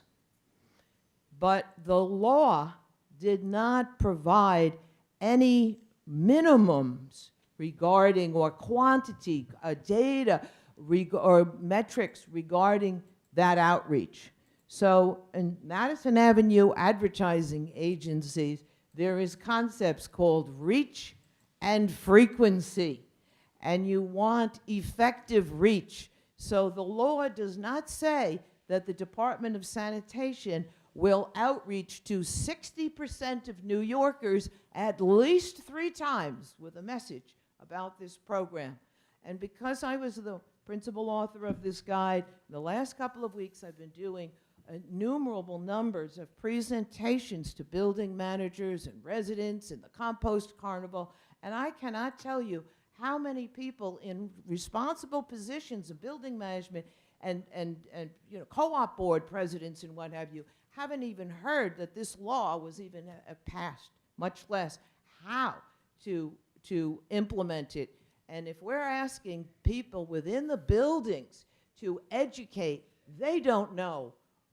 They probably have never composted banana peel in their lives, many of them, that we are asking them to educate. So I think the whole issue of outreach goes back to the law and what is being asked specifically of Department of Sanitation to do and how much money they have to do it, and quite frankly, if they are really qualified to do this.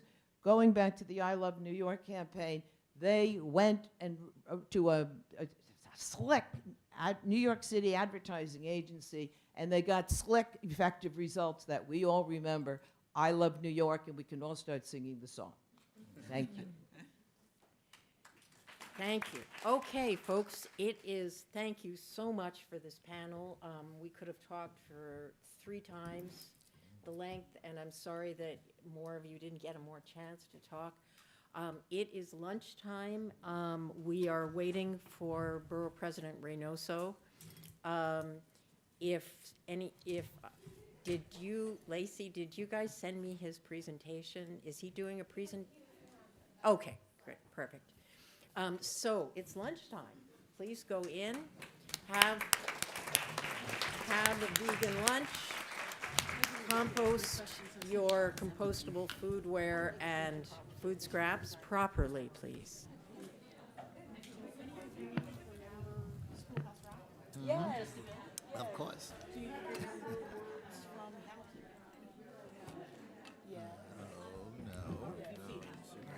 I thought you were going with the Schoolhouse Rock recycling song. I'm like, yes, I know that song, but okay.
Remember, folks, it is to say that this is an honor is a total understatement. Borough President Reynoso, you don't know me personally, but I have been, around you and admiring your work for 12 years at the very least in solid waste management, and it means the world to me that you and your staff are here. Antonio Reynoso was elected as the first Latino Brooklyn Borough President. He is a native Brooklynite, born in South Williamsburg to Dominican immigrants.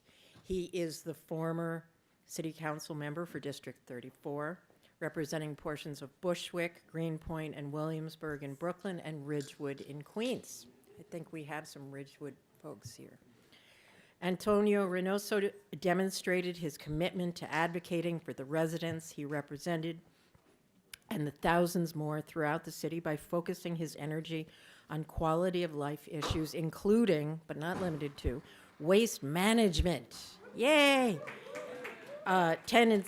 Policing, tenant safety, transportation, land use, where he took the lead in advocating for the rezoning of Bushwick, Brooklyn.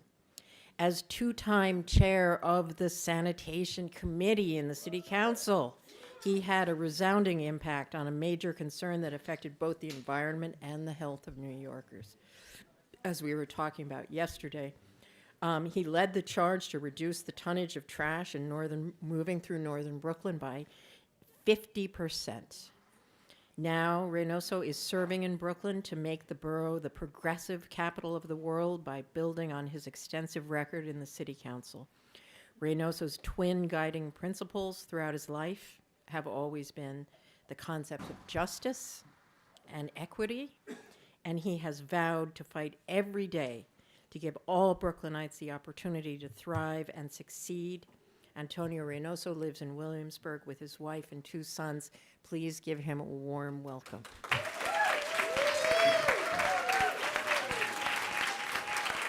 Thank you so much. Good afternoon, everyone. My name is Antonio Reynoso, and I am the president of the greatest borough in the city of New York, which is Brooklyn. I will say that the greatest poet to grace the great land of Brooklyn, his name was Christopher Wallace, of the notorious B.I.G., and he says, spread love, it's the Brooklyn way, so it doesn't matter if you're not from Brooklyn, we love you the same, because it's all love all the time. So it's so nice to be here, and I just want to thank Samantha for the great introduction, and I have to say that I do feel that we've made a lot of progress in my time as chair in the City Council on moving forward on conversations about trash that are actually meaningful and are going to affect people's lives in a meaningful way. But in that bio, it was a general bio. If I had a trash bio, it would be a little different because it would say that there's a lot of people in this room that helped us achieve those goals. I was very blessed to be surrounded by thought leaders and by advocates that were deeply involved and cared about this. And I was just able, I always call it not a megaphone, but like a boombox in Brooklyn. I was just a boombox to the tape that they were setting in the cassette player. And I'm deeply grateful for that partnership.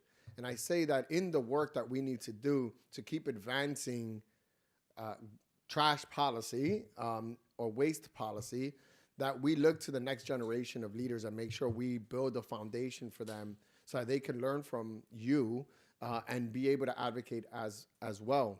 I was no expert in trash. I was affected by trash. So I experienced the negative effects of truck traffic and trash distribution or movement in my borough, but I was in my district, but I was no expert.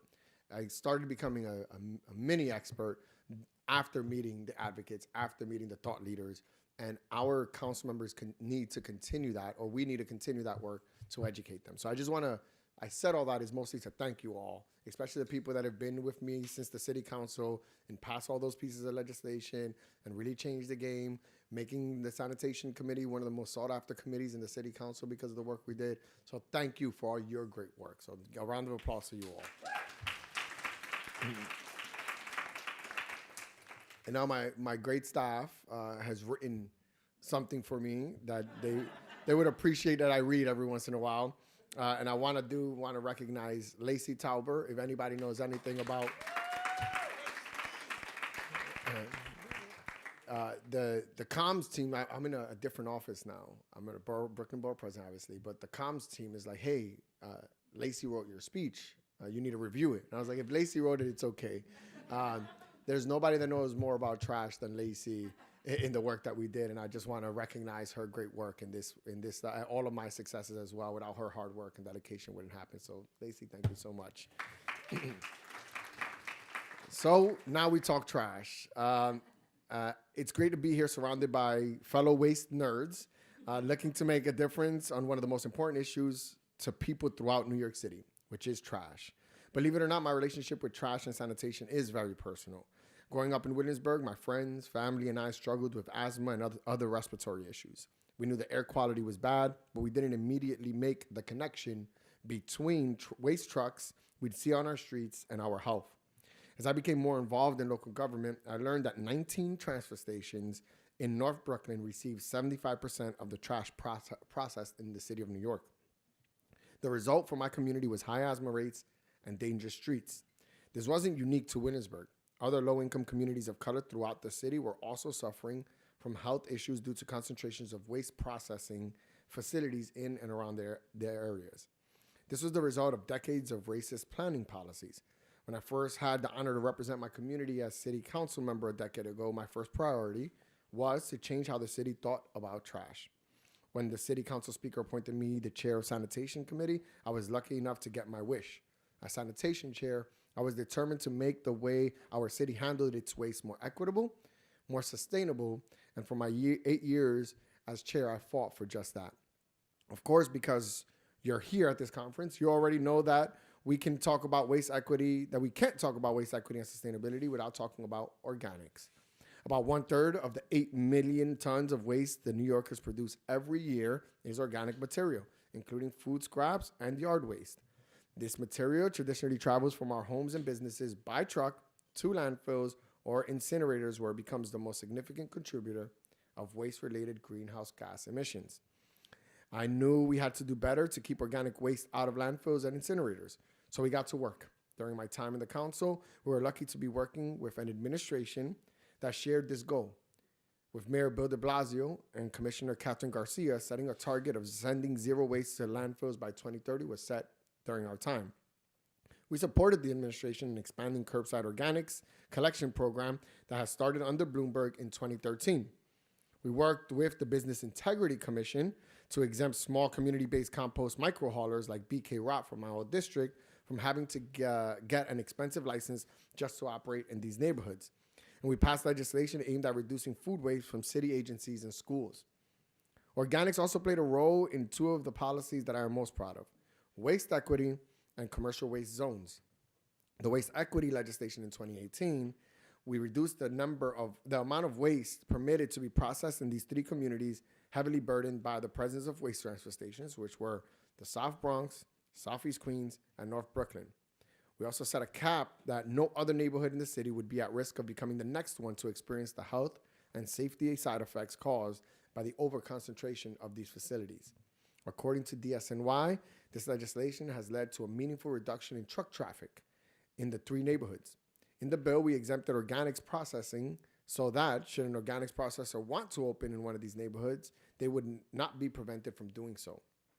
The next year, we passed another bill to transform the commercial waste industry in New York City. While Disney handles, or DSNY handles, residential waste, the private sanitation industry handles commercial waste. The industry is notorious for corruption, poor labor practices, shoddy safety compliance, and dangerous driving. It was also highly inefficient.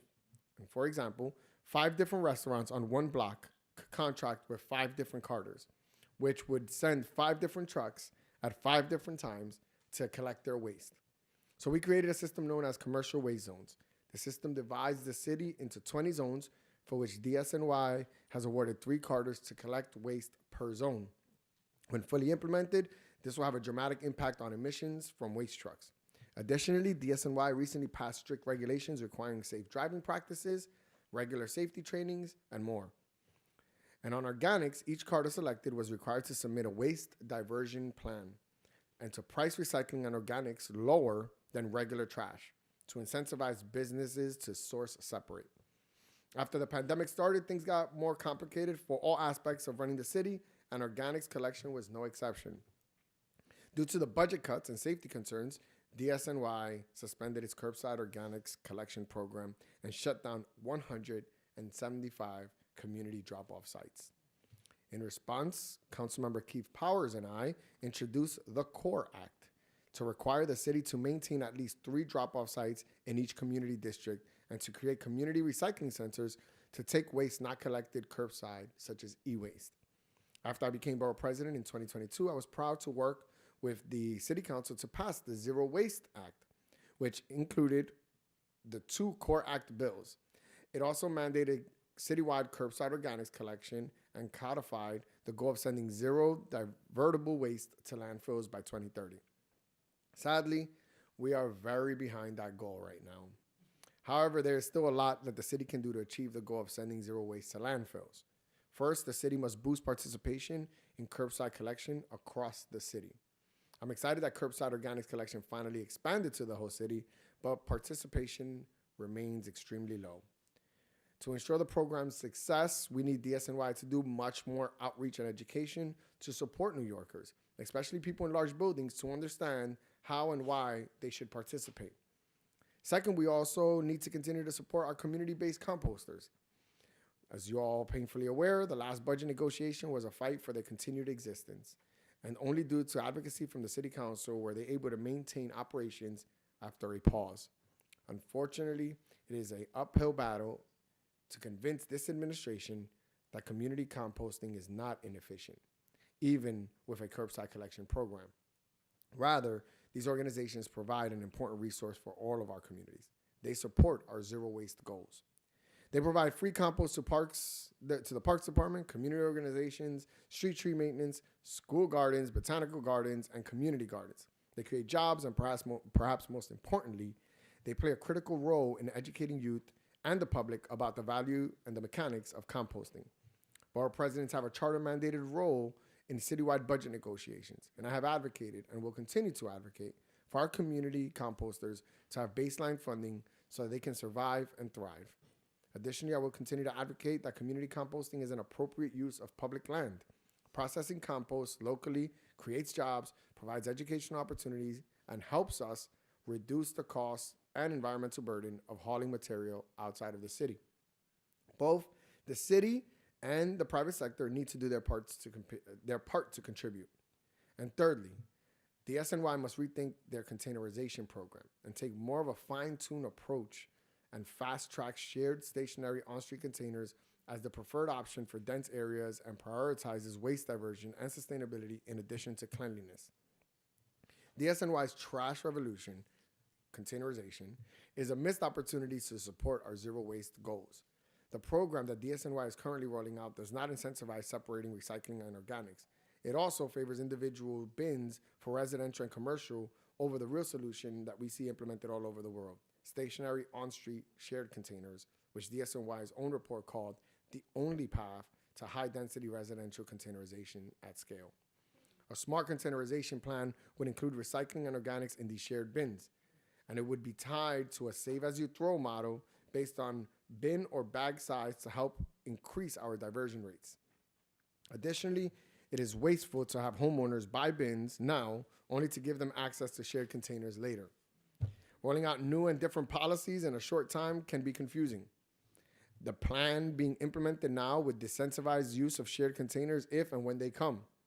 As I told DSNY directly, they should not shy away from removing free public parking spaces for what we all agree is a public good, increasing our diversion rates, making our streets cleaner, and getting rid of the rats.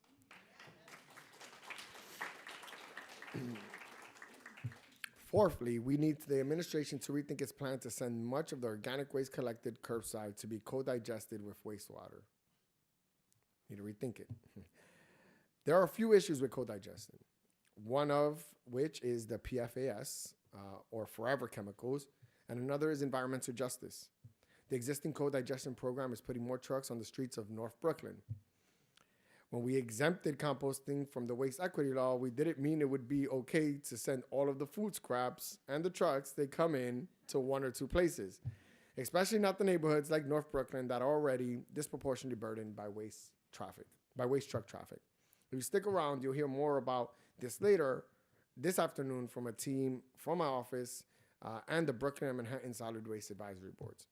They're going to discuss a report that we released today, and you heard it here first. The report examines why traditional composting methods are preferable to anaerobic co-digestion with wastewater. The team explored the potential for siting traditional composting facilities in the city with the goal of identifying sites with enough capacity to implement Intro 696, sponsored by Councilmember Sandy Nurse. Her bill would require 180,000 tons of composting capacity in each borough. Spoiler alert, the capacity is there, at least outside of Manhattan. And we're going to show you that. I'm really excited to announce that we have a report from my team, that the report from my team will be led by a Star Summer intern, Ezra, who's here. Ezra, stand up, please. He came all the way from Tufts University in Massachusetts, so he's a New Englander, but we're going to treat him nice. I just go to school there. Oh, okay, there you go. Good. There you go. Finally, the issue. It's really how do I say this? It's a joy to see young people that care about trash first and foremost. But then I'm so grateful that we were able to give them the opportunity to spend a lot of time, a lot of energy, and a lot of research on doing just this. Because you never know, Ezra might be the next commissioner of sanitation in 20 years, and that's what we're working towards. And we're winning him now. He's a Jedi right now. We don't want him to fall to the dark side. Finally, the issue with organics is indicative of a much larger problem our city has, that we don't plan, we zone. This has implications everywhere you look, from where new housing is built or not built, to where job opportunities are available for you and your family, to what infrastructure gets upgraded versus what falls into disrepair. The disparities that continue to go unaddressed affect everything from how long it takes you to get to work every day to literally how long you're expected to live. Last year, my office published the Comprehensive Plan for Brooklyn, the largest borough-specific planning effort ever done in our city's history. This guiding document illustrates a new planning paradigm applied to Brooklyn, asking, what does it look like to plan for the public good? What does it look like to return to the heart of why we plan, and to provide our residents with everything they need to be healthy, housed, and supported? Our comprehensive plan balances communities' need for healthcare, housing, transit, jobs, and more. It clarifies local as well as citywide needs, and it sets expectations so that we can all play a role in meeting the needs of the borough and the city. It makes funding recommendations so that government's limited resources can make the greatest impact for those who need them most.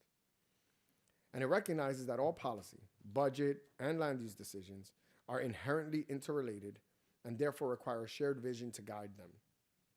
It's a proposal for a different way to manage this city, a model for planning citywide, and a chance for New Yorkers to see the planning that's possible, that we deserve, and that we should fight for.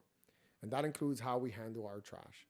Because as I learned, trash is connected to so many other areas, such as housing and health and infrastructure and jobs, climate change, and transportation.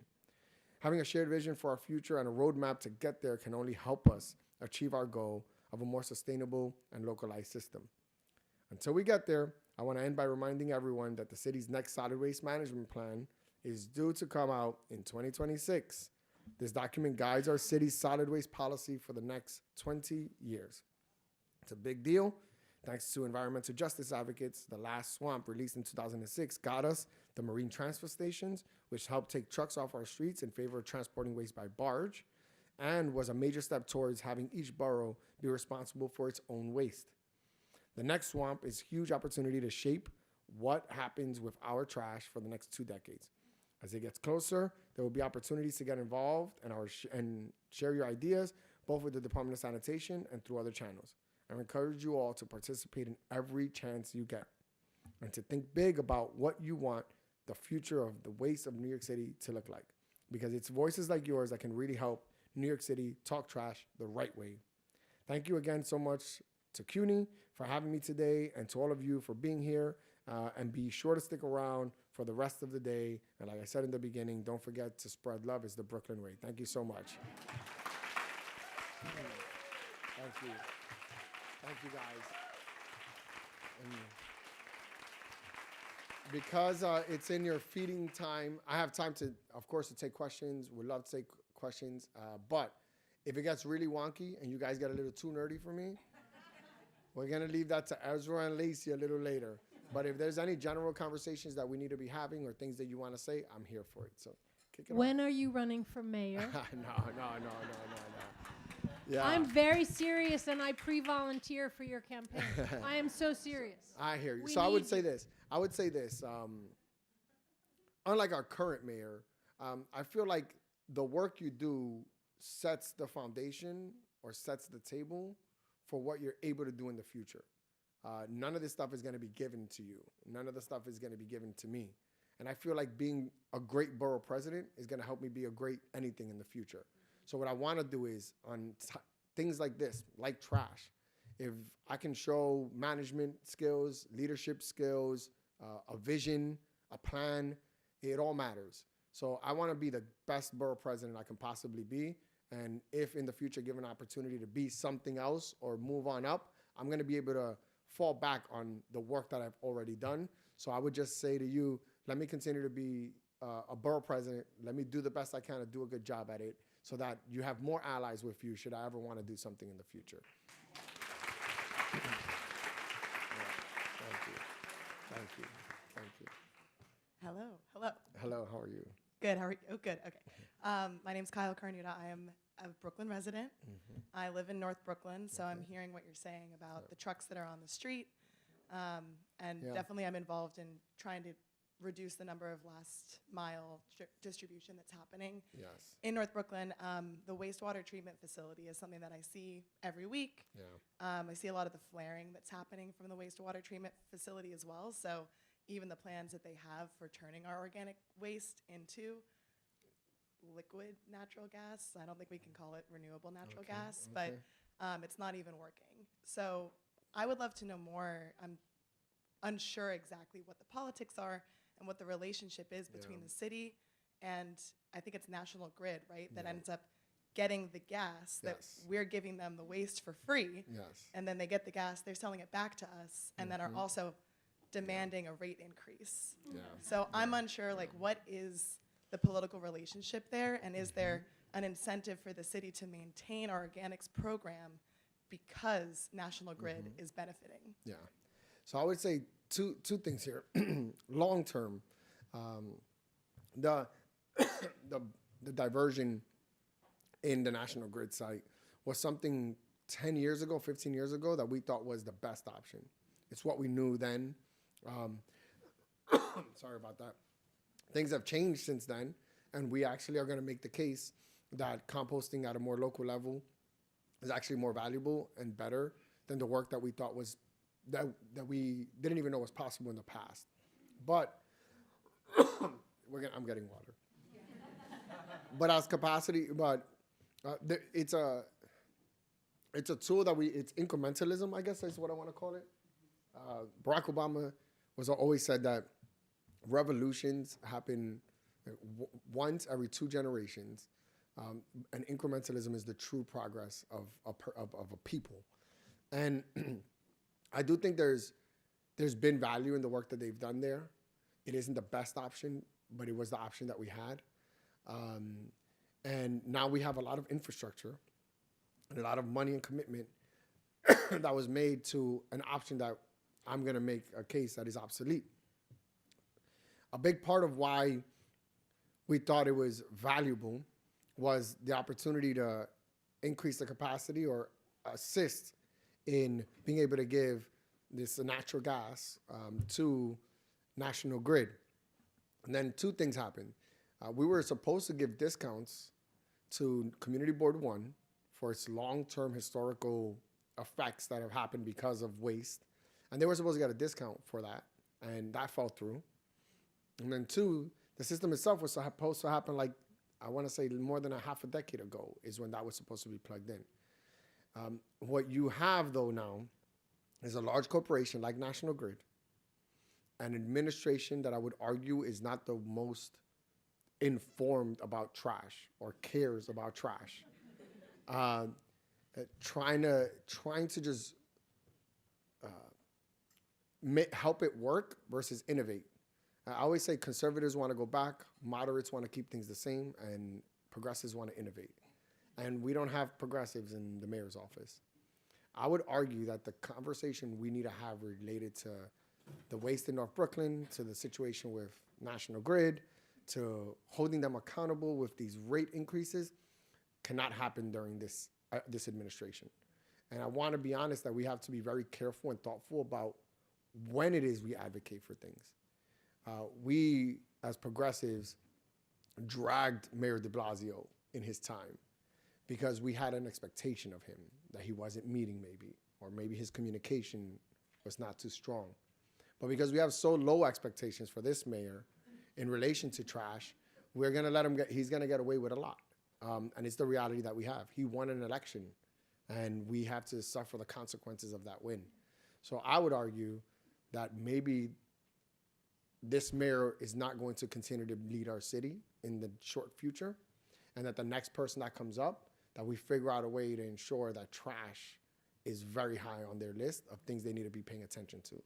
And that they empower people like a Catherine Garcia, who was someone that was all about innovation in DSNY, that was still transporting trucks the way it did transporting trash the way it did in the 1970s. There'd never been no change. And when she got in there initially, they didn't want to move the tanker. They wanted to keep doing the same thing. And she was able to change a lot. And change a little bit, but that little bit took a lot of work. So I would just say, in those conversations, advocate now, but change is only gonna come, I think, when we get the next mayor. And the next mayor needs to be somebody that believes in what we're doing. Those are things. And they only believe in what we're doing if we make them believe in what we're doing. And the advocacy has to be strong, which I also want to talk about, is that what I went through as a council member, these council members are not going through. They've also been absolved of responsibility in the work for trash. In the last 4 years, the work we were already doing on trash and talking about commercial waste zones, the 2030 goals of zero waste, save as you go or pay as you throw. All this work that we were doing already had started month one into the administration of de Blasio. And are we talking now about these transformative opportunities for the future of trash in this council? I don't necessarily think so. And this is supposed to be the most progressive council we've ever elected in the city of New York. And a list of accomplishments, I would argue, to show them to me. And in de Blasio's time, we were doing, I think, even outside of trash, amazing things. So I would say that we are letting our council members get away with not doing more. I couldn't walk the streets without a trash person telling me I had to do work. Is that happening to this generation in the department, the sanitation committee? Are we holding them to the same account? Are you meeting with them? I was meeting with Eric Goldstein once a week when I was in the city council. Is that the same type of level of advocacy that's happening now? Are you guys meeting with these council members that often? Are the swabs demanding that the elected officials sit with them and meet with them? What are we really doing? And when we get lazy, then the progress doesn't get made, because the squeaky wheel gets the oil. And right now we know housing is winning that conversation and crime is winning that conversation. And we are way, way, way down in the totem pole and the priorities. So I would say two things. Wait for a new mayor to really advocate. Make sure when the campaigns are happening that we're front and center in talking to them about trash. And then two, these council members have to be held accountable to do more work. Because even if you don't have a mayor that agrees with your work, a strong council can really affect change. And I don't feel like that's happening. So I guess my answer to you is wait, which is sad, but we gotta wait. All right.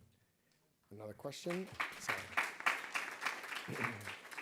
Hi, Claire Mifflin, Centre for Zero Waste Design. I loved all you said about containerization and the shared containers and not trash focused. I'd just like to say for the large buildings, the very big buildings with the chutes, there's a better solution than permanent containers on the street, which is those chutes can go into four-wheel bins, compact 4-to-1. You can have four-wheel bins for the other streams, and they can just temporarily take a little space outside that can be used for deliveries later in the day. I believe that's a much better solution for streetscapes, and just wanted to put it on your radar, because everything else I was like, yes, yes, yes. Thank you. I lived in a building, I lived in a 6-story building with a chute. And I just want to say though, the accountability escapes chute diversion. My mom Yes, was throwing I'm everything through talking- that chute. I agree. I agree. And the super never knew it was us, right? So I just want to. Yeah, I agree, and I would like building code to change that they're Exactly. not required in new buildings, but Okay. currently they are. And in new buildings, you have to have the recycling thrown out adjacent to the chute. exactly. I would love to see some kind of, with organics, that means more Right, labor. right, Our whole system is so labor intensive that it makes it inequitable Yeah, for yeah, buildings that don't have the staff to keep that high labor system. That's why I would love to see buildings allowed to just have a ground floor waste room for new buildings. Because yeah, as we move towards the circular economy, it's not new stuff in, old trash out. It's like we want reusable containers, reusable shipping stuff, no more cardboard, you know. A central room makes sense for that. And that's what they do in South Korea for their waste central rooms. So there's that social oversight too. Yeah. But even so, you could have a central room and you could have a like one-story chute into, I still think four-wheel bins are the answer for big buildings. Is you literally don't need that space in front of your building on the street to be taken up by permanent containers. And there is not enough frontage to take that up. Because if you imagine, if you have permanent containers, you have to have it for trash and all the recycling and organic streams. They're there the whole time. If you're wheeling out temporary ones, you can do a different stream on every day. So your trash on Monday is your recycling on Tuesday, is your organics on Wednesday. Takes up a lot more space and can be used by deliveries later. So whether or not we get rid of the chute, I think temporary containers for large buildings, for the bigger ones that have that access, is the solution. So Thank you for that. I know, and Lacey, correct me if I'm wrong. We had legislation we'd introduced when we were in the city council about mandating a mandatory minimum size for waste management in every single new building, which we don't have now. So these new buildings can have they'll have spaces where not even a closet size. No, space. there is a code requirement for space per dwelling unit for new buildings. Yes. Okay, so that's good. So I was But just your administration, I think, at that time is the waste management plan requirement came in, which was a very.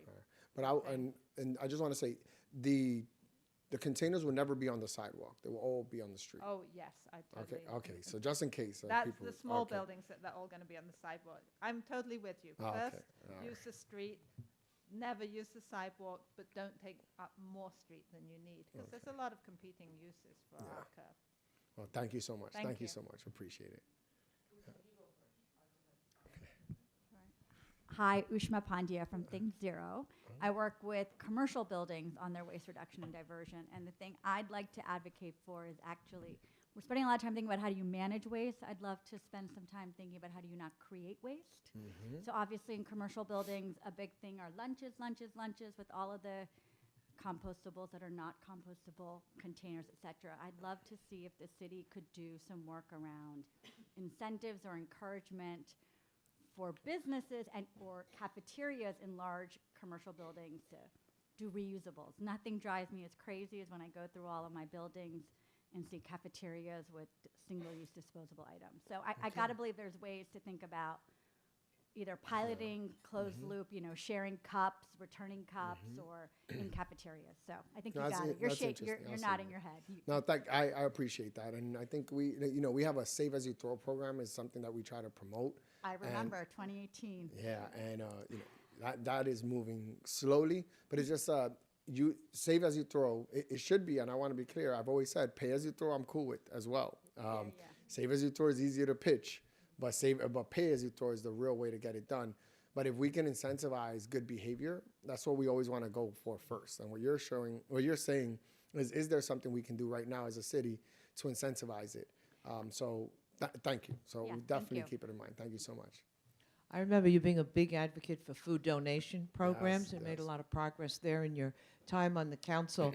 Can you comment about the potential for food donation programs and any other initiatives that can help prevent food that's fit for human consumption to being downcycled into compost or bioenergy? Yes. So I'm going to do the best I can here. Because we do have a website that was put together in the city that allows for companies that can donate their food before it becomes waste, and you would hope folks use it, but it's a difficult thing to do. What we are starting a conversation in is a borough-wide refrigeration initiative. Right now, for example, we get a truck full of chicken from Syracuse, and it's gonna go bad in about a day.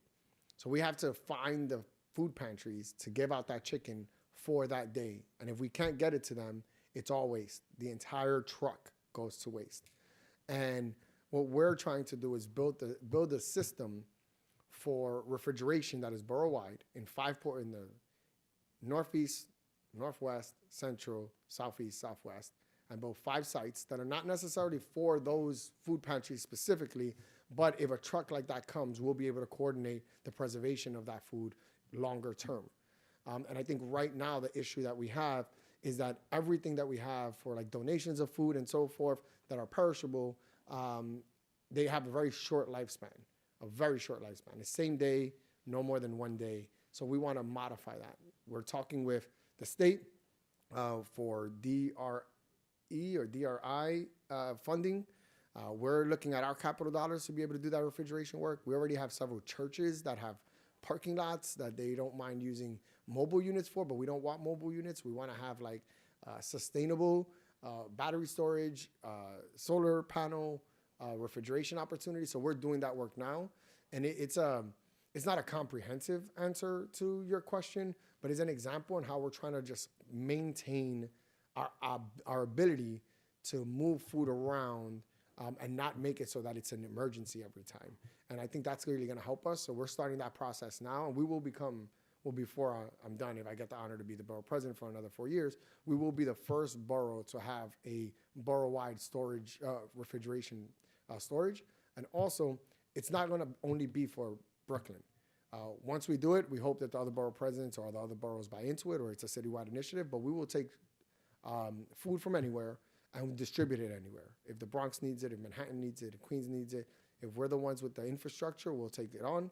But we're hoping to show people these type of initiatives and thoughtful systems to allow us to be helpful to the city of New York. Thank you. Thank you. Hey everyone, I'm Lonnie Portis. I'm from the New York City Policy Manager at We Act for Environmental Justice. I did have the honor a couple years ago in partnership with NYLCV and South Bronx Unite to moderate a panel where you got this, where you spoke about waste, and so it was great. I think at the same time, I think we had lunch together, and I also volunteered to be on your mayoral campaign. So you're not the only one who's offering for that volunteer. Appreciate that. But my question is, we had a conversation, I think, before you came in, and I was talking a lot about carrot and stick and kind of incentives versus penalties, and I just kind of wanted to get your political take on like the political viability of kind of incentives versus penalties, and what does that look like for you? Yeah. So I think the only way we change behavior is through sticks. In my time as a city council member, as a borough president, in my time in politics, even before that when I was the chief of staff, I think sticks were the only exclusive way to get people to change behavior. Without it, it just wouldn't happen. If you don't find people for the separation of waste, metal, glass, paper, and plastic, it never hits off the ground. And you could tell people you're going to give them, $100 rebate a year, $250 rebate a year. You give them $150 fine, and they'll change behavior faster. But I do think introducing incentives should always be the first step. It's the olive branch we present to the general public in an effort to believe in their ability to fight for the common good here, right? Humans are inherently good people, good. We're inherently good, everyone here, no matter the circumstance. Everyone in the world is naturally a good person and they want to do right. So do the best you can, show up with the incentive. I will tell you that shortly thereafter, the incentive will fail. It will not work. And that's when you say, hey, we tried, we gave you guys 2 years to get this right. We're giving you something, or we're incentivizing you in some way, and it's still not working. And when that doesn't happen, the program is not a failure. It's just that we have to move to a system by which people are more, where behavior it comes through to change with the stick. Look at parking in the city of New York, still happening. Illegal, people don't move cars on the side of the street parking, and they're still getting fined.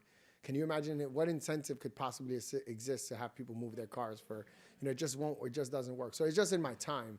I guess if Baruch has a like a psychology, they do, for see what it is that works best. But I think this is it's science. It isn't. In my time, I use the data, I guess the anecdotal data, so it's not science, that I've noticed that incentives very rarely work, and the sticks tend to work. It's just a reality, yeah. And I'm not encouraging that we use sticks for everything. The olive branch is the incentive. Let's start with that, and if it fails, we should move to it. Yeah. Hi, And I'm sorry. The save as you throw is what we're doing there. I think it should be pay as you throw immediately, because I just want to get to zero waste by 2030, and I think it's actually going to save us a lot of money long term. The city, your tax dollars, and so forth. So let's just get to it. It's like medicine. No one wants to take it, but it's gonna be good for you. But selling that is very difficult. Trying to tell a homeowner from Canarsie that you're gonna pay for your trash getting removed when you pay for taxes to do that work, and they don't see it as a utility. They see it, So to tell them that is not easy, and we have to be smart. We're in a game of not a game, but we're in a world of public opinion and changing minds. So your save as you throw was a push by advocates and being thoughtful about giving them an opportunity to get it right through incentives. But shortly thereafter, save as you throw might not work. Then maybe we move into a pay as you throw model. But that's an example of that, of us trying to find the balance there. I'm so sorry. Go ahead. No, that's all right. I'm Shanae. I work with BK Rot. Yay. And I think what's coming up for me as a microhauler composter is that all of this has to do with localization of our waste systems. And I'm wondering why microhauling isn't a bigger part of the conversation when we're talking about shared containerization, which makes sense to me, but then is still being shipped out. And when curbside composting came out, we were still investing millions of dollars on trucks when we're also looking at public health. So I guess I think it's all connected also with the previous question of sticks, of like, it's hard to sell something like that for folks in like East New York who are already struggling, but they also have community services that can take care of it for themselves. So I'm wondering where community composting and microhauling in particular comes into the conversation, or alternatively, how do we make it a bigger part of the conversation? Yeah. So just when we did the commercial waste zone law, the first thing we did was make sure that we cut out a piece to make sure that microhaulers can continue to do that work. And I think you're going to hear more from, when I told you this is one of those policy conversations that we're going to be talking about with Lacey and Ezra. I would say that it's a comprehensive planning model, right? What we should be doing is deconstructing the way we handle trash in the city of New York and building it from the ground up as like the ideal, the utopian, effort of trash management in a city. We do not do that work in this city, and we don't do it well. And I just feel like we gotta move from being theoretical physicists, into practical physicists. And a big part of that is just like is the people that are in leadership, and like using that to gauge our ability to make change. So I agree with you. The localized model is the ideal model for waste management. The real ideal model. We're talking about everything, not only recycling, but also reuse and so forth. There's so much opportunity for us to get this right. But it's more complicated, right? It takes a lot more thought, and people don't want complicated. They don't want thought. They rather pay to keep it simple. Inefficient, doesn't matter. We'll pay for the inefficiencies. We'll pay for the simplicity of it. That's what we're doing right now. We're talking about almost over $500 million that keeps going up exponentially, not exponentially, but keeps going up significantly for landfills in this, and it doesn't matter. They just see the money go up, and no one says, "Hey, how can we slow that number down? Can we divert waste in a better way?" It's like, absolutely we can. It's going to be a little harder. It's going to be more complicated. It's going to be more temporarily more expensive. It's like, no. I'd rather pay the $100 million extra every single year as it goes up than get into a complicated conversation about how to manage our trash. You have to think, since 1970, 1960, these truck routes in DSNY are exactly the same. They handle the trash exactly the same. Everything is exactly the same. It is unbelievable that somebody comes to the front of your house to pick up your trash door by door. That is the most, a 5-year-old that has, you could tell them, how would you handle this? And they would tell you, that they would give you an idea that is more thoughtful than what we're doing now. But it's because we don't, it's political will. It's political will, you know? And the reason we do it at night is out of sight, out of mind. Like, there's so much. And I don't want to throw anybody under the bus, but a commissioner that I cared about deeply, that it was a sanitation commissioner, I won't say her name. She said, you want to affect change in trash? You leave the trash out for 2 weeks in the city of New York. Leave it in the streets for 2 weeks, and we'll get everything we need and everything we want. Because people don't want to see it. And it's like, why is this in front of it? Well, that's how we handle trash. As soon as you see that, of course, it'll get picked up. But thereafter, you'll start seeing policy changes. Once it becomes a crisis, and it is a crisis, but because it happens at night, because you're not seeing it, because it's not affecting you, the only thing that we really see, or maybe the rats, is what's really driving us. The rats are the best advocates we have for our advancement. But I think that's what it is. I just think we have a disassociation with trash. It isn't a utility. People don't see it as a utility, even though I think it is. That comprehensive and complex solutions like this fall to the wayside. But we're working on it. I want to say that I don't want people to feel discouraged. We are doing that. We are telling people they're wrong. Ezra's paper is telling the city that they're wrong. And we're going to keep doing that. We're going to have our op-eds. We're going to advocate. And there will come a time when thought leaders in this room will be the leaders front and center in being able to make those decisions. And when it happens, we can't let people get away with not doing something. If you get in there, you got to get it done. So I would just say, I think that Mayor Adams's win was an exception to the rule. I think, the inability for the left or the progressives to coalesce, and I'm having a little bit of a progressive conversation on politics here, but when you look at what the 3 candidates that were in ranked choice voting before them, Catherine Garcia, Maya Wiley, and let's say in the mayor, arguably there were more people that really wanted to see progress and really wanted to see change. We couldn't coalesce. We couldn't get a plan together. We couldn't advocate for one person. We were endorsing one person and then endorsing another and then endorsing another. And we were just moving. It was random. It was madness. There was no plan. I think this cycle, you're not going to see strong men like Cuomo become mayor. I don't think that's going to happen. I think this city is smarter than that. And I think what's going to happen is we're going to get somebody that is more of a manager and a thought leader, which I think Catherine Garcia would have been. And can you imagine where we would be right now if Catherine Garcia was our mayor in trash? And we have to be, so let's keep doing our job. Let's keep showing that it's important so that the next mayor can start doing this work. And in the meantime, we'll be doing our part in advocacy work. But applying the policy is just, this administration is not going to do that. Commercial waste zones is already law, and we're dragging them through that.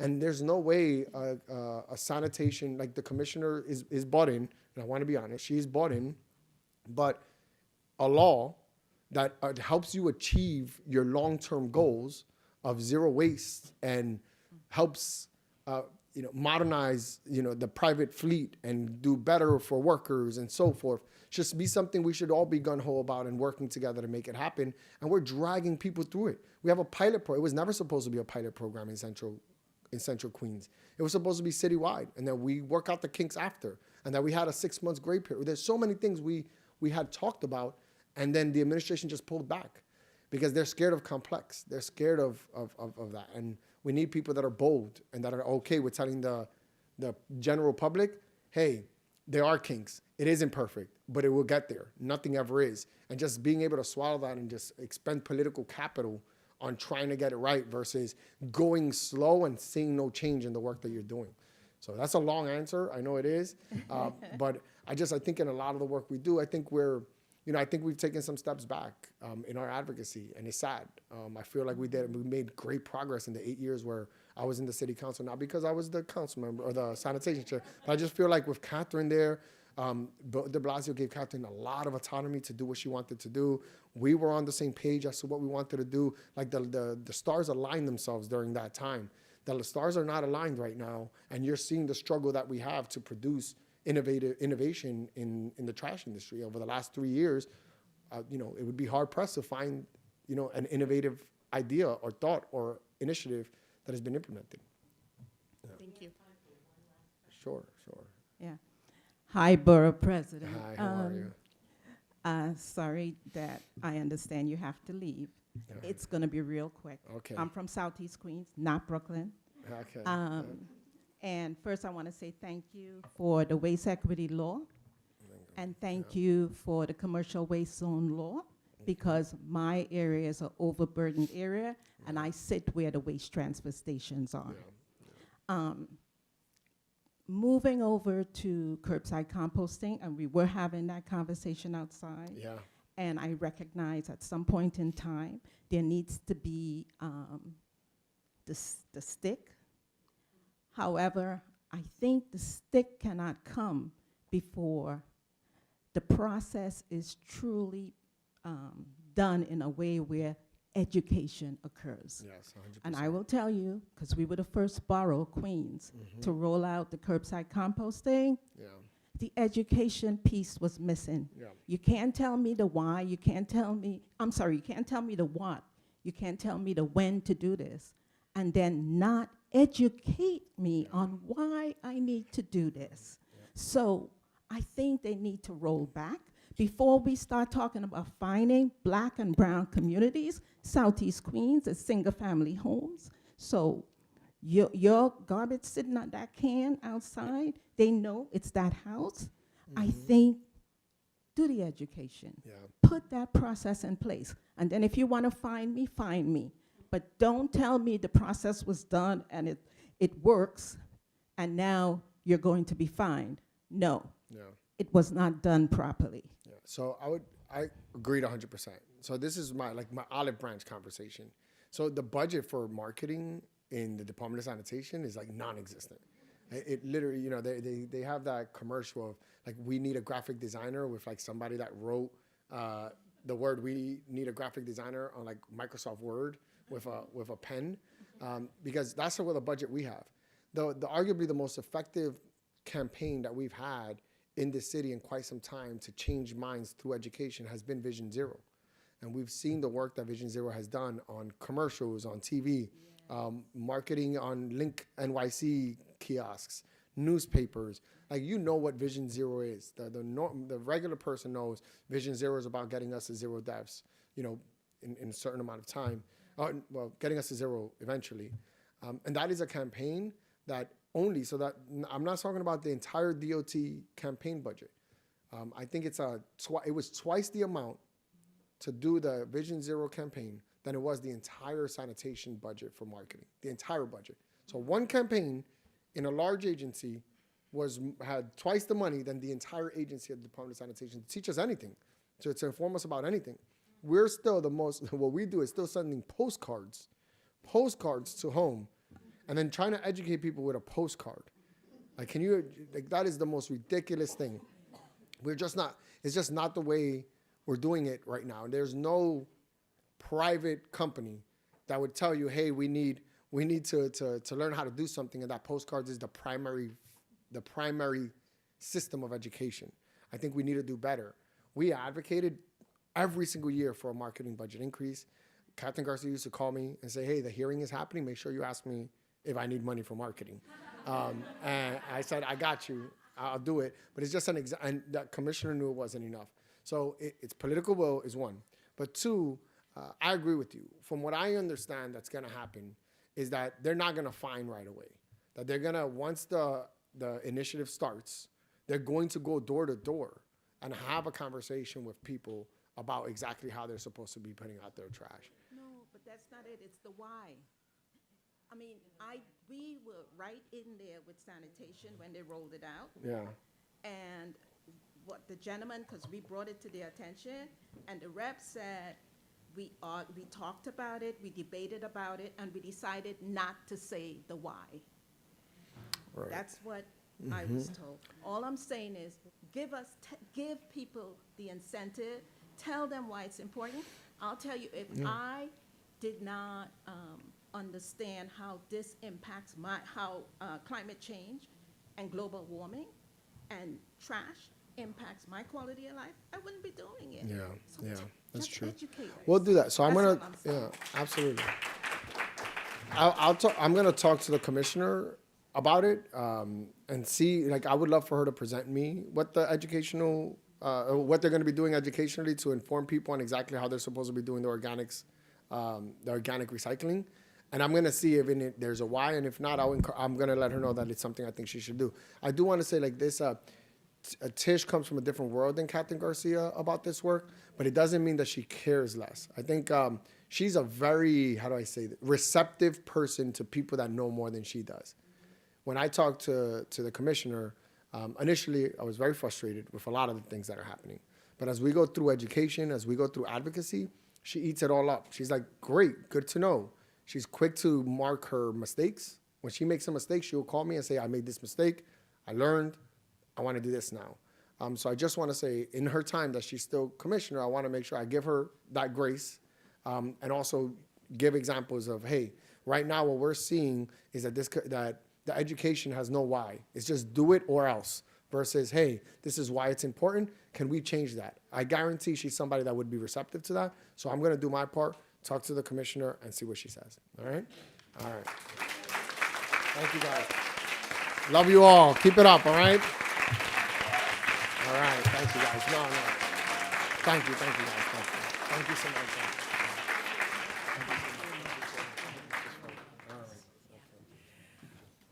Okay, folks. Lily, could you help me put these around? I want to keep us on time. We're getting ready to have our next panel come up, which is our data panel. So if those of you who are on the data panel could come up, please.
Vasil, come on up. You're just in time.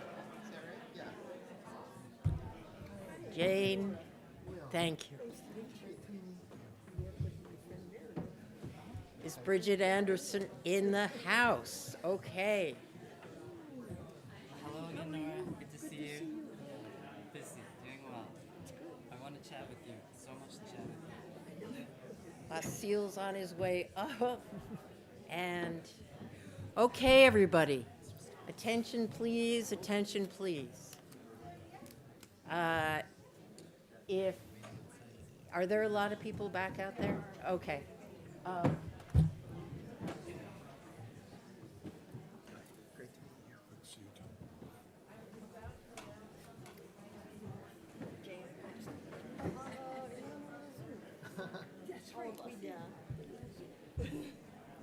It's just so different.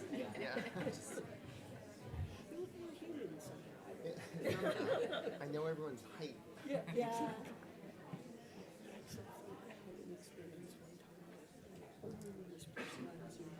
Oh, it's not showing. Oh, good. Okay. Okay, folks. Before we get going, this is sort of, I believe this is important. In my view, this is an important announcement. Oh, wait, sorry.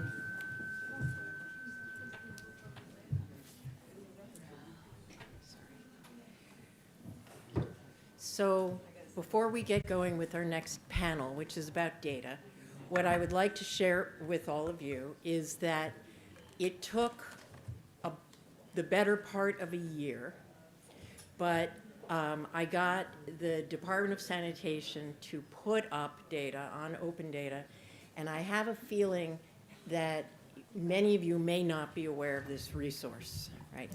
And so what I'm showing you is these 3 data sets allow you, for the first time, to publicly track where your garbage is going. And I've got a picture of Ana Baptista here, who was mentioned yesterday, who I actually interviewed years ago for a chapter I was writing. And that's what she said. We need better data on where garbage is going, right? And the thing is, I knew that there was that data in sanitation. Why did I know? Because I had to use it for DEC reporting every year. I knew how valuable that data was. I knew that the only reason I was shown it was because I had to do something with it, right? So this is just a little tip about people who work in city agencies are only going to be given stuff on a need-to-know basis, right? And so when I finally retired from city service, and I'm sorry about the feedback here, and it was appropriate for me to do so, I started the process of saying this should be public.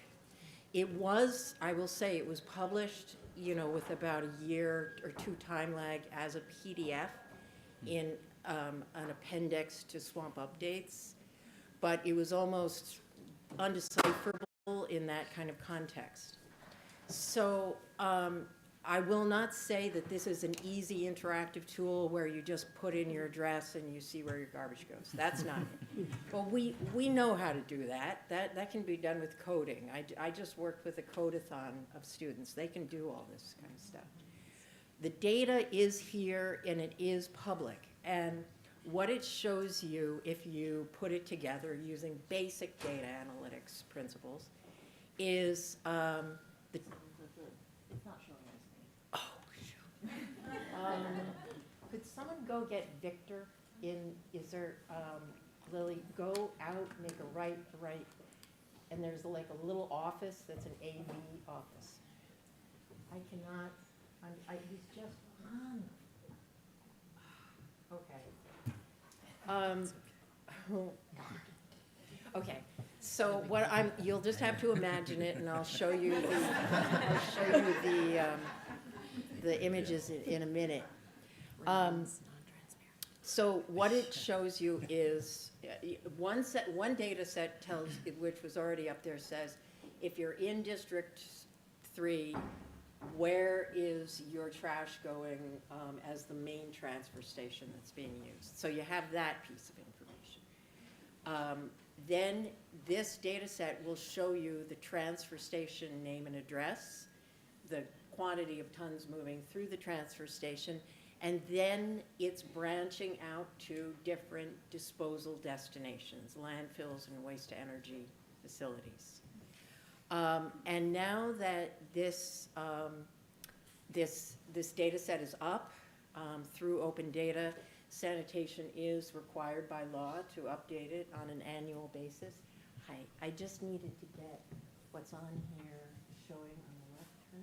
I hit that, I hit it, yeah.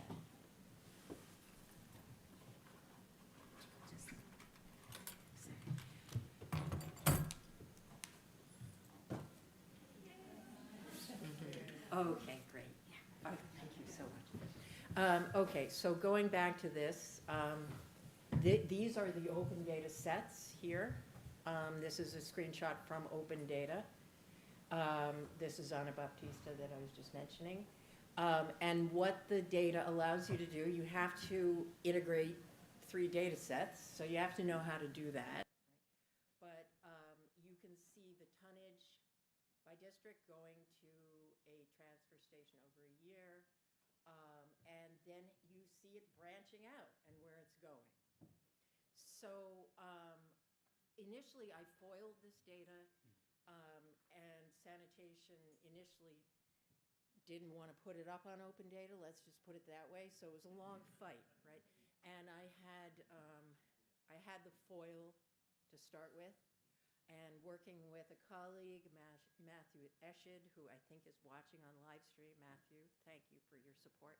We mapped it using Matthew's mapping capabilities. And we have it through 2021, and so we have now a detailed map. And let me just show you from the current slide. I don't have time to do a presentation on this, but it's fascinating. We have the distances traveled. We have the fact that a lot of the waste exports have to go up and, sorry, this is going to advance here, have to go up and cross way up the Hudson and Selkirk and then come back down because they're going out over rail. And we have, this can really be done for every year of data to show where New York City's data is traveling on what routes. And then what we can do, and this is an example, right? The most recent data that I did this with is 2021. It obviously depends on the recentness of the data, but I'm just going to exit out of here because it keeps. But what we can do is we can say, okay, for Brooklyn Community District 1, for example, in 2021, about 70,000 tons of trash moved through that transfer station. This is Varick. This is the same transfer station, actually, that organics go to for food slurring and then going to Newtown Creek. And that we have the vast majority of this went to High Acres landfill in New York State. And we have other flows that are going to Virginia. And then a very small amount going to waste to energy with a very long distance because of this kind of circuitous route that it had to take. So have I analyzed this in depth, much less made a useful interactive tool out of it? No, right? And I will be analyzing it in depth. I will not be making an interactive tool because I don't know how to make an interactive tool. But that's what young people are for. So I wanted you all just to be aware that this is out, and this is big. This is big. It was not only Dr. Baptiste, it was other people in the environmental justice movement Environmental Justice Alliance, who said to me, if you want to help us, tell us where the garbage goes. Right? And this project is not done, right? There's much more to say about where the organics go, where the recycling goes, where the commercial waste goes, and where the treated solids go. But this information should be public. We should not have to guess about this. It's not national security. It's not business proprietary. The other thing that I also just wanted to mention to you guys is a couple of things. One is, as I mentioned before, our data on commercial waste is still bad. There are limitations on the quality of that data.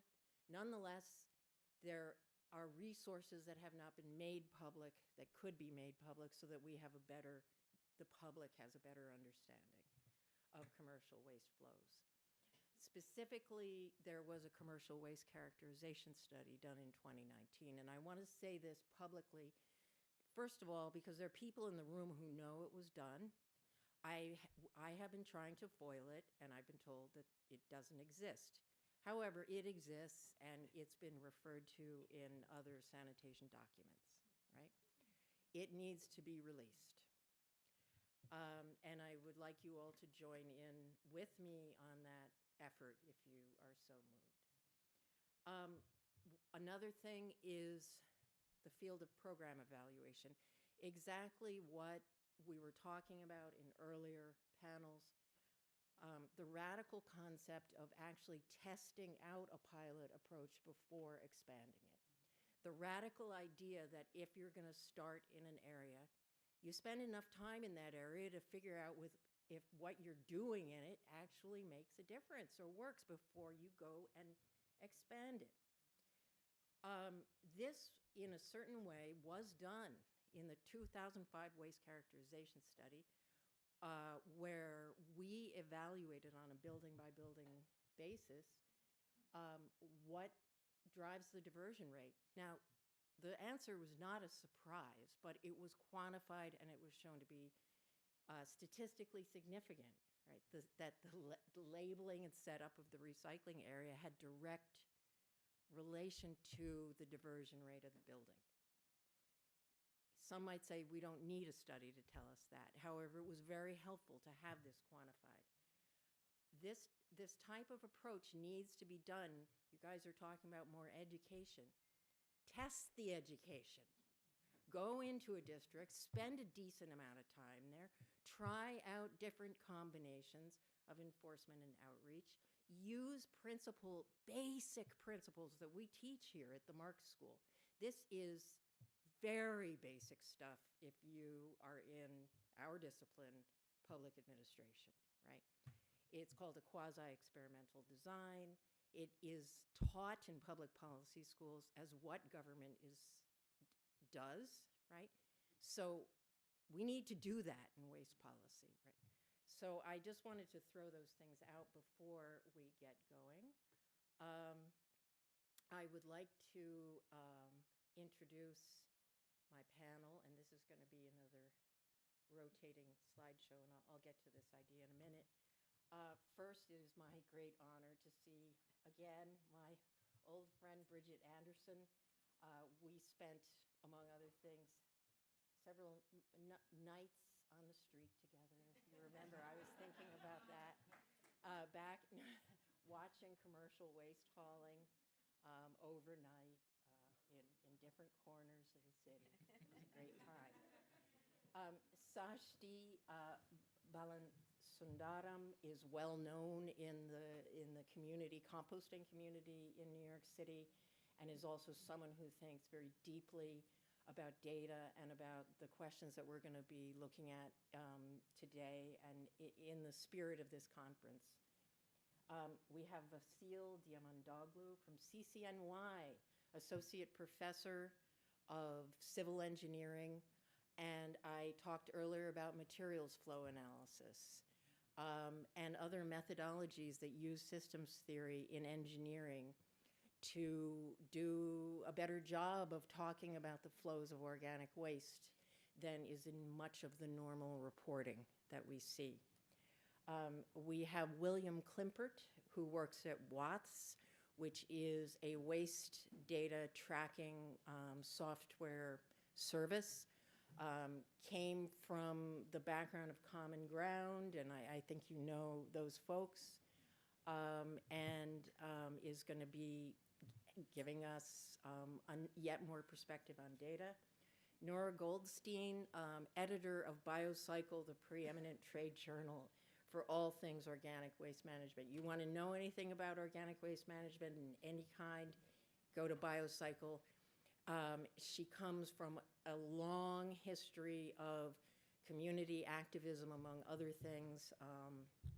And I want to personally thank you for the support that you've given me in trying to get some of the data that I think needs to be in the public sphere out there. And last but not least is Jane Wu, waste characterization expert, who knows about the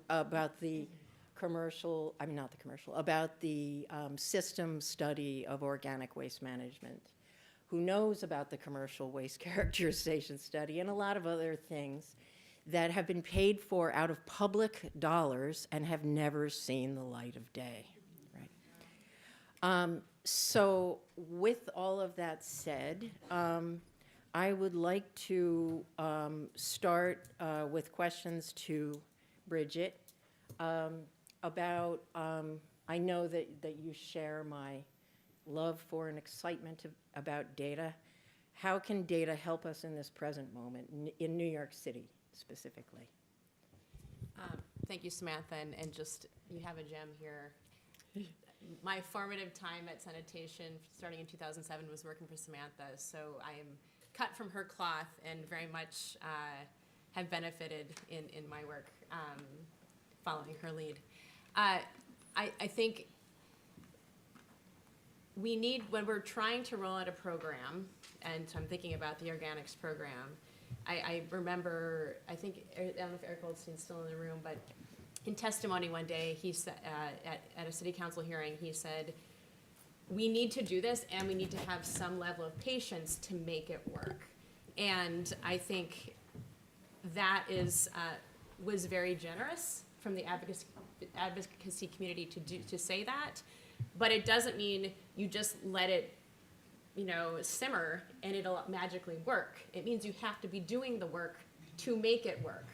And so I think we're at a time where we need to make sure that we're continuing to make sure the work is being done to make it work. And so I think this is such an important conference. Data is an important part of that. I think another comment from Borough President Reynoso about you have to, and I think this came from Lacey, is you have to value planning. And there's no way to do planning without data. And so we need this data, and we need all of the creative minds to be leveraging this data. And sanitation can't do it alone. Sanitation has a lot of strengths in what they do, but the amount of resources and commitment to planning and a team to do planning hasn't been there. And so I think there needs more people and more minds, academia, to help the planning process happen, as well as the investments in the other pieces. So I'll just say at a very broad level, planning is critical and you need data to do proper planning. Sashti, I'd like to turn to you, drawing from your vast experience in New York City and then your involvement with sensor data, which I learned at DEP how incredibly important that is. Feedback, that's also part of systems theory. What are your views on the importance of data for what we're facing now? Yeah, thank you for the opportunity. I'll try to make sure everybody online can hear us as well.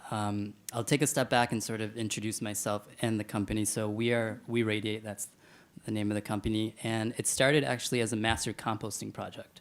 So thank you for DSNY for that support back in the day, and that was my initial independent project, is what is happening in community composting sites when people are not there.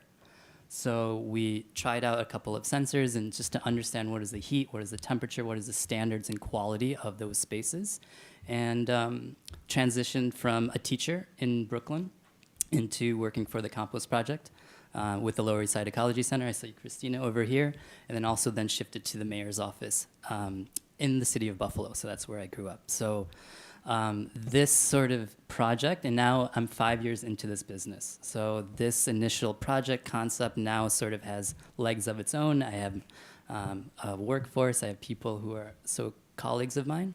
With this sensor data, the whole point is, can we understand the health of this material that we're making? So we are sort of a soil health service company, soil health data service company. So we work with compost operators, we work with farmers, we also work with governments and municipalities. Can this data show that we're hitting high quality standards? Can we show that it's killing weed seeds like 151 Fahrenheit? Can we ensure PFRP standards 131 Fahrenheit without actually being on site? So that remote monitoring has been showcased to save almost 30% in labor hours. This was a study done by RIT earlier this year.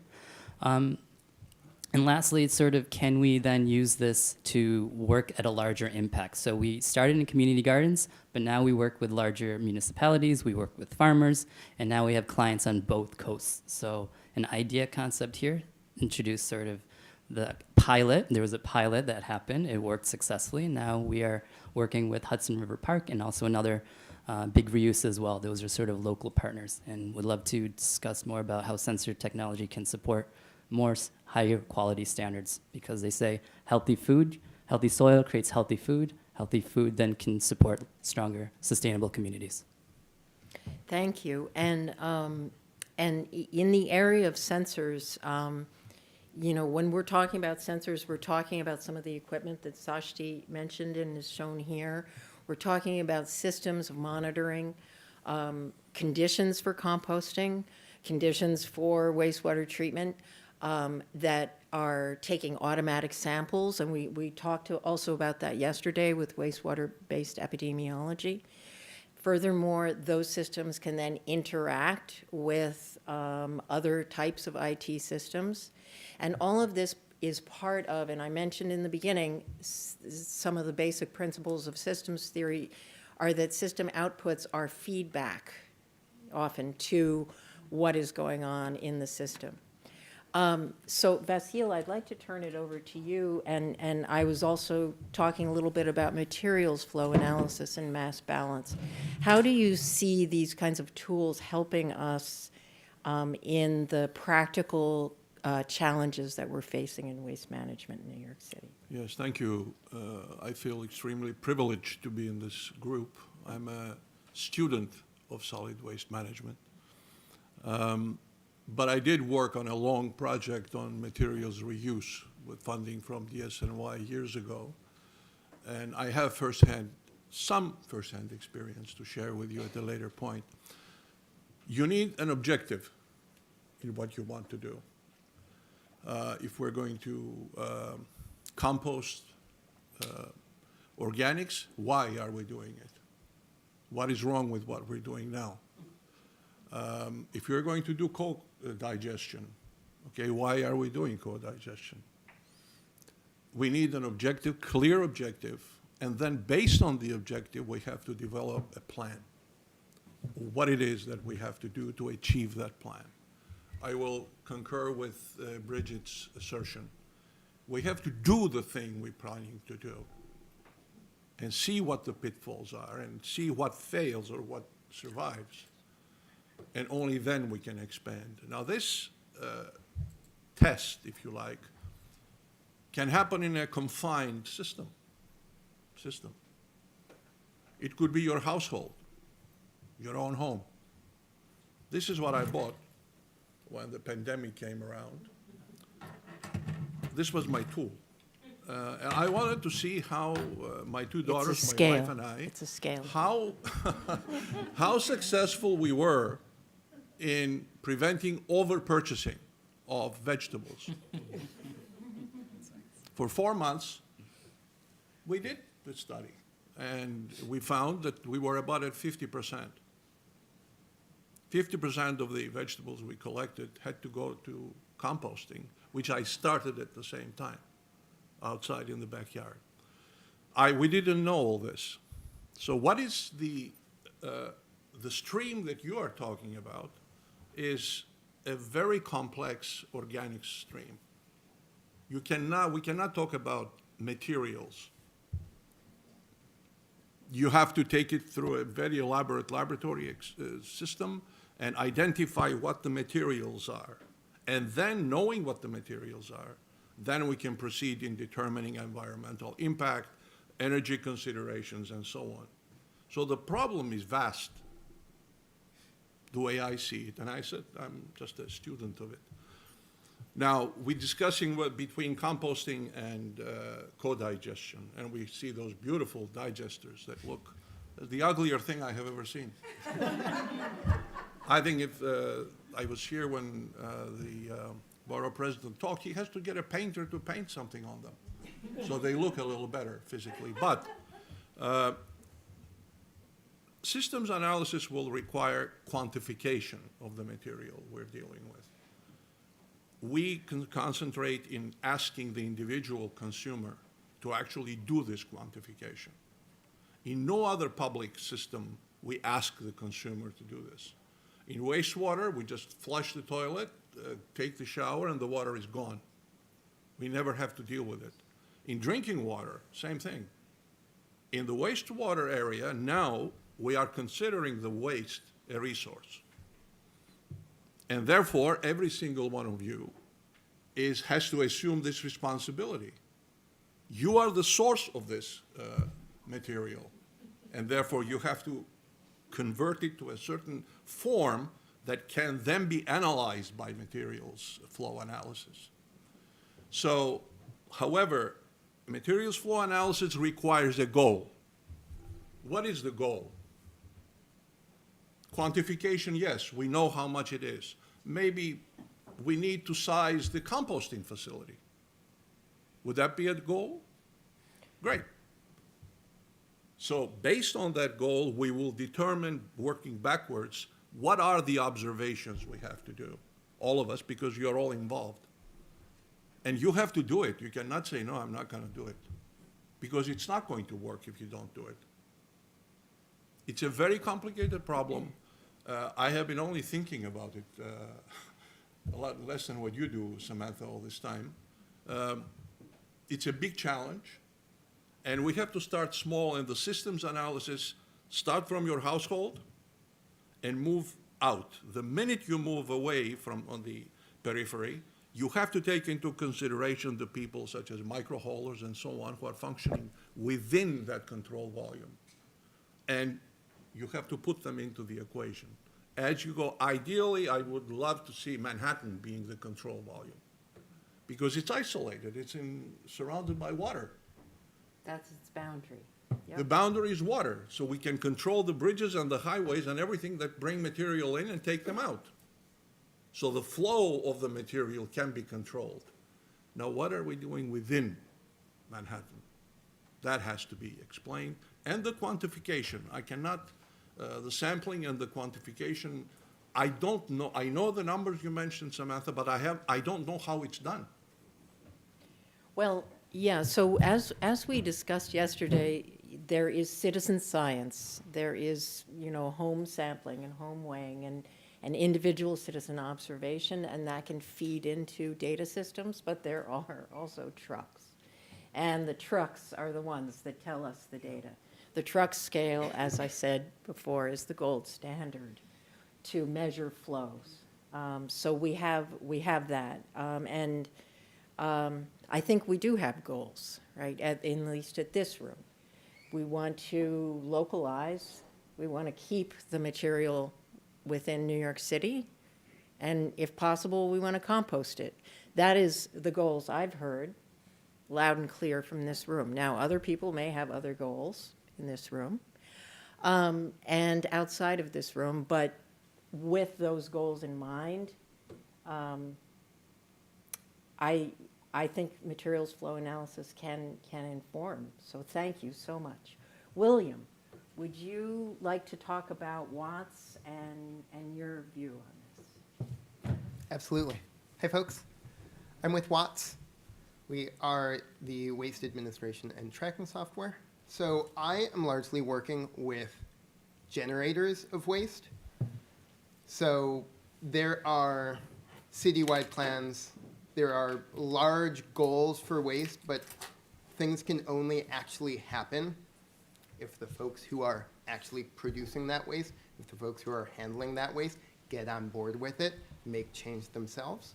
So what we do at Watts is we take the waste data that exists largely for businesses, some residential entities, and we try to do as much with that waste data as we can to distill it into insights and actionable recommendations. The difficulty of this task is that, as everybody's been talking about, the gold standard is if all of the waste is measured. If all of the waste not just is measured, but is weighed. That doesn't happen a lot. It's hard to do that. And there are so many outlets for waste that it's difficult to keep track of everything, of where everything is moving, to keep track of all of the stakeholders involved in that, and to be able to do that time after time, every time that you're discarding waste materials. And so a large part of what we do, and what I specifically do on the Watts team, is take the data that we do have and use that to, and combine that with assumptions, with generalizations, with extrapolations from more standardized data, say benchmarks, say open data that comes from the city, and be able to use that and essentially make a sum that's greater than the parts. Be able to take even like, say, a one-day survey, or even less than that, say just occupancy numbers in a building, or just a business type, and use the information that we have to make the best estimates that we can for the goals that these users, these generators have. I think the conversation that's been started here about goals is really important, because when I am introducing these sorts of approximations, the data quality is going to decrease. And that is fine depending on the goals and depending on the risks that are involved with whatever the program is. There are many cases where I can make a recommendation with very little data. I can tell you, anybody in this room, if you're in an office space and that office space is not currently separating organics, I don't need to know anything else. You should separate organics. It then gets to the point of, okay, once we are implementing new infrastructure for that, or if, say, stakeholders at my organization need to get on board, need to know more precise impacts of what would organic separation do, both for our diversion and our monthly costs and our carbon savings, then we start to need more and more detailed and granular sorts of data involved in this. So that was a long way of saying Watts is trying to use whatever we've got to be able to drive change. Having data is one thing, but it's only really useful if we're actually doing something with it, and recognizing that we're never going to have perfect data all the time. So using what we can and filling in those gaps where we need to. Thank you, William.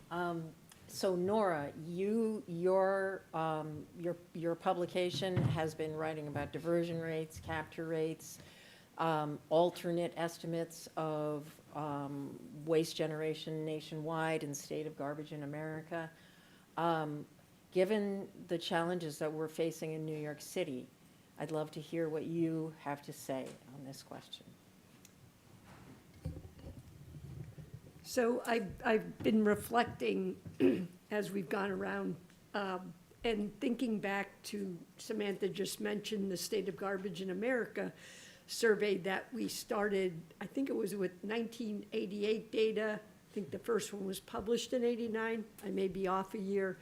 But that's when states were rapidly adopting recycling goals. And you had each state with a different, some may be duplicated, I don't remember.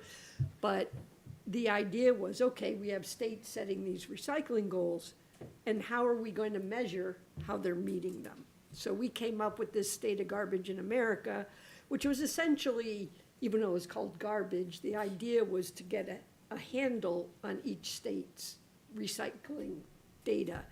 And we did it not, the way I always talked about State of Garbage is we weren't necessarily statistically pure in terms of our approach. This was many years ago. But we were consistent in that every year we did it, we used the same approach. So each year we were doing, you know, that same kind of measurement. We did that for a long time until about, 2000-ish. And I got a email from a professor at Columbia Earth Engineering Center, Nick Themelis. And he was like, why is Biocycles data, you know, the way we did it? And then you have EPA's, I should have mentioned, they were also doing the MSW facts and figures for many years. Is why do you guys report such different numbers? And we want to work with you, but we're going to get rid of your, you know, somewhat statistically relatively consistent but inconsistent to we're actually going to use numbers. And so the last 4 or 5 State of Garbage in Americas before we stopped them in 2010 was a team from the Earth Engineering Center actually using weight-based data reported and making sure everything was oranges. And so I think the importance, the sort of the message, the takeaway from that is it wasn't until we were doing the work that way that it felt more accurate. So where you're, whatever, you know, so different states, different goals, but the consistency around what we're measuring and why that selected measurement is really indicative of the progress you're making. So we stopped doing it because fewer and fewer states had recycling data because so much of it was being handled through the private sector through material recovery facilities. And I had one other comment, but it went right out of my head. It'll come back. Oh, I do know, sorry.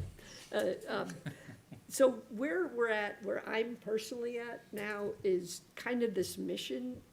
Last year, we did a survey of municipally supported residential food waste collection access programs. So in other words, these are all jurisdictions that provide their residents access either through curbside drop-off or a combination. And we found, as you know, you notice here, like if you're collecting and you're getting poundage weights of just the food scraps, you have a really good handle. But the majority of programs in the United States commingle their food scraps and their yard trimmings. And it's really hard. Most jurisdictions, when we ask the question, can you measure participation and can you measure what's your actual tons diverted, they don't have it, and so thinking about if you're let's just say right now, you do some commingling of food scraps. I mean, you can put yard trimmings in, but if you're doing a pilot and trying to experiment, to get a handle, I think on actual, if you're really going after the food waste, is you've got to take it by itself, because once it's all commingled and you wait a week to actually tip it or whatever duration of time, it's really hard to get after the food scraps. And the very last thing, sorry, way longer than I wanted to be, I just spent 4 days at the National Cultivating Community Composting Forum in Cleveland. And what is remarkable, and Sashti, you know this, and Rick, you know this from, all of you out. So many of these micro haulers and or the composters, they measure by pounds. You go to any website of a community composter / micro hauler, they know how many pounds they're diverting. So they're measuring, and it's smaller scale, but until we really get a handle on what we're getting and how many people are participating, we can't even do the systems flow, right? So I think it's a caution, sort of an advocacy for pilots, but not pilots to just test out the program. There's been plenty of those, but pilots to test out measurement and participation. Jane, you have worked, you're an engineer, so you're familiar with mass balance. You've worked on efforts to quantify all of the organic waste streams in the city and efforts to look at the composition of commercial waste. What are your views on this? Hi. Yeah, to give some context for my view of the waste world. So for 7 or so years, from the beginning to the end of the Arcadis contract for commercial waste zones, I was involved with that team, looking at basically all the available commercial waste data the city has to offer, those that are available to everyone to see, which is not much, and those that are not, mostly for privacy issues, right, for competitiveness issues between the carters.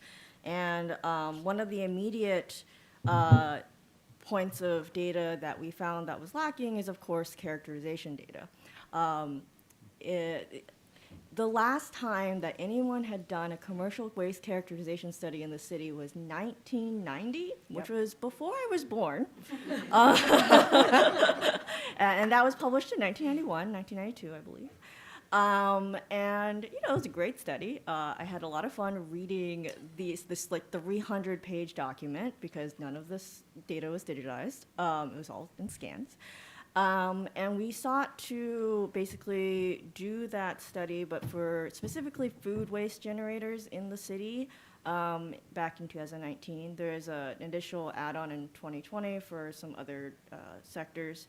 And it was a very fun study. I will say that the city every 5 years does a residential waste characterization study. Commercial waste is nothing like it. It is very messy.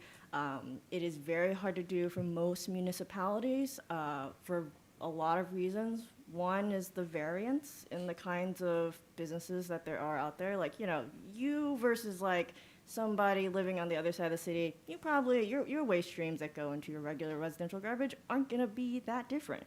But like a bodega versus like a seafood manufacturer, extremely different. I've seen half-live frogs, like bags of half-live frogs before in characterization studies. Like you're not like it's a wild world out there. But you know the city recognized very astutely that like it's very hard to make plans for like organics requirements expansions without knowing what's in the waste. It's very hard to tell Carter to know what you're regulating on a commercial scale without knowing what's in the waste. You know, there's data that the city collects. It's not necessarily great quality all the time, and so yeah, that's why we conducted the study in 2019.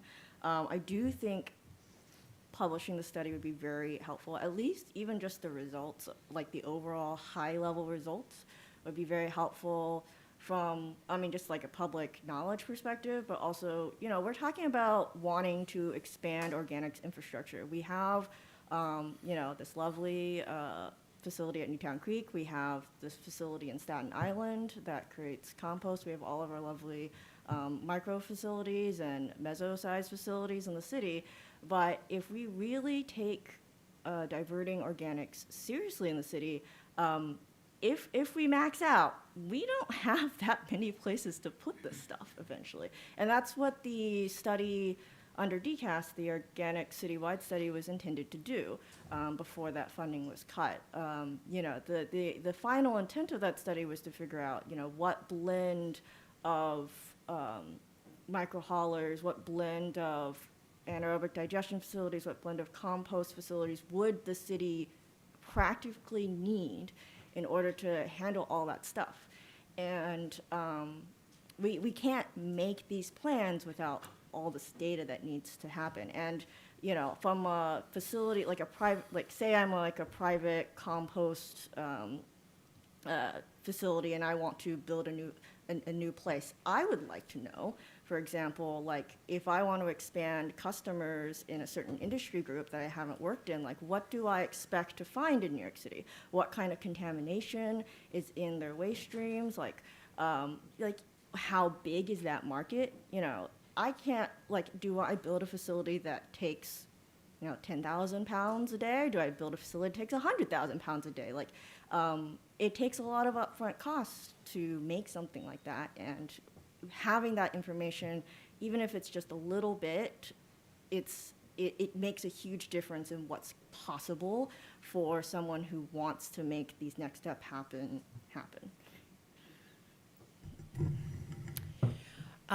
Thank you, Jane.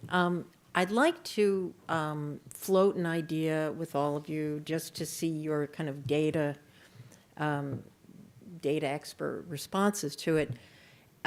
In the earlier panel today and very much yesterday, we've been talking about the challenges to multi-unit buildings, the need for education, the need for follow-through, not just showing up once and leaving, the need to integrate. You go to a building, you need to integrate refuse, recycling, organics. You may be going to a Department of Sanitation may be going to a building because of e-cycle or refashion. To integrate these things in a coherent whole site visit for the building's waste management policy and to stay in touch with that building. Maybe to see, is that building getting tickets? Are site visits diminishing those tickets? Did we go there before and talk to someone who was a complete obstructionist, right?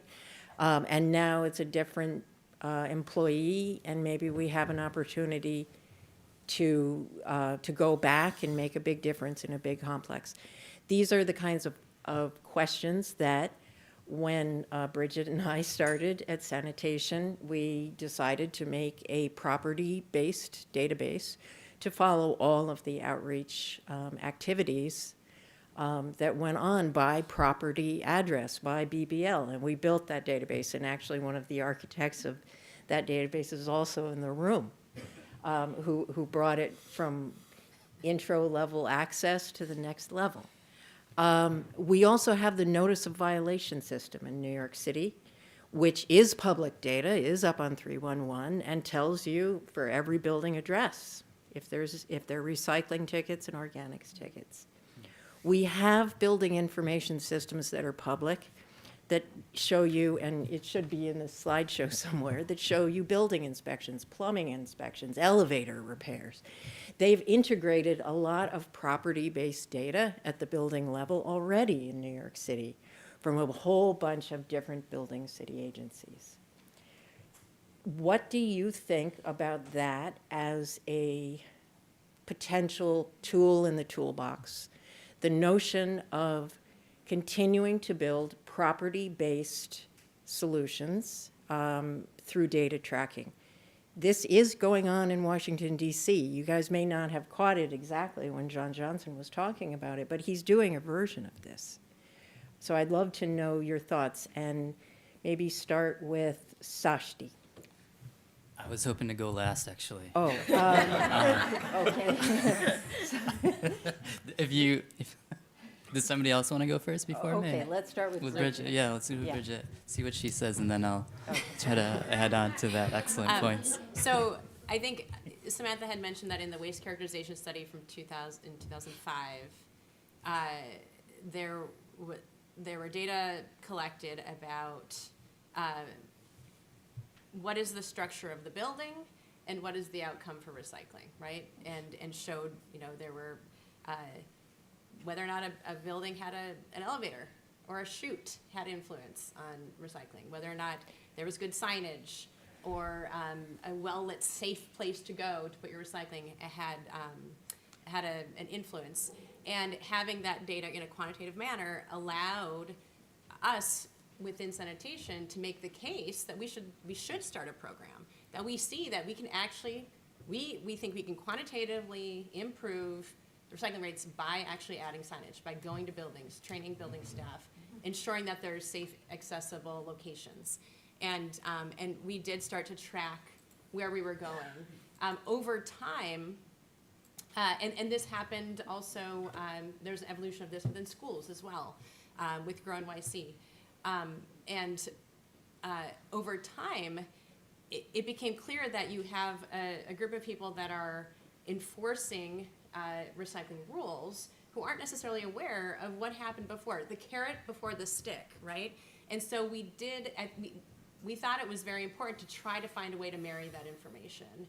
There were, challenges, technical challenges, but I will tell you that the folks going out on enforcement, they indicated it would be helpful for them to know what's the history, especially if you are in a situation where the first time you go visit a building, it's a warning, it's not a fine. How do you know if we've been to the building before? How do we know, has education happened before? So integrating those data sets, I think, is critically important.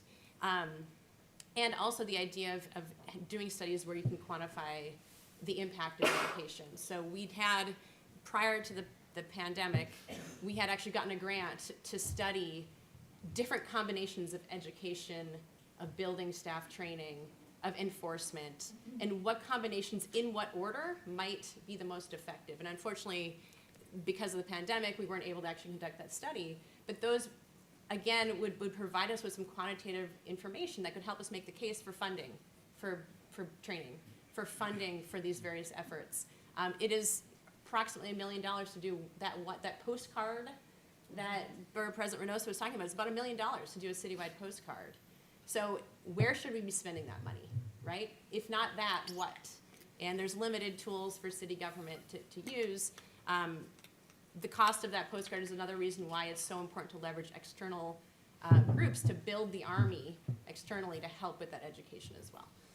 So there's an initial starting point. Sash, did you- Yeah, no, thank you. So I'm going to add on, still with the built environment, but looking at community spaces. This is almost 10 years ago, we were interested in looking at green thumbs and community gardens all across the 5 boroughs, and looking at the open space where we calculated if a community garden had a 6-bin system, so 1 bin system's a meter by meter in volume. If we could use that space, what is the potential capacity of organics recycling just within New York City alone, within the 5 boroughs? And this is not looking at Central Park or the golf courses all across. It's just public data through the Grow NYC, Grow New York, Grow NYC. Sorry. We were able to see that we could almost divert 200 tons of material every single day, just in our public spaces. So that initial data was like, okay, and I wanted to piggyback off of Jane. It's like, we now export waste. What does that cost? Maybe 500 million every single year. So DSNY budget has to shift waste outside of the city. And I was thinking, if we potentially have capacity, we might not be able to use it locally, but can we be an exporter of soil amendment? There are so many farms all across here that feed the city. Is there a way to actually utilize most of it locally, but can we also export that as well? So it was just what you said, I was like, there's got to be a way to build upon that opportunity. So we did that study 10 years ago. That was under de Blasio, because de Blasio administration wanted to shut down a lot of community gardens, and mine was affected in that in Bed-Stuy. So we had to organize to see what is the potential and social value, but also organics value as well. Okay, William, I would like to get your take on it, because you're available at the building level. And just to flesh out kind of what this concept would look like, and it has been inspired by what I've learned about what's going on in Washington, D.C.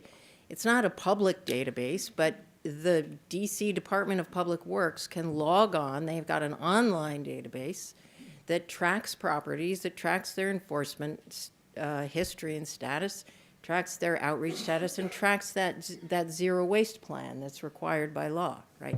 And that's all integrated.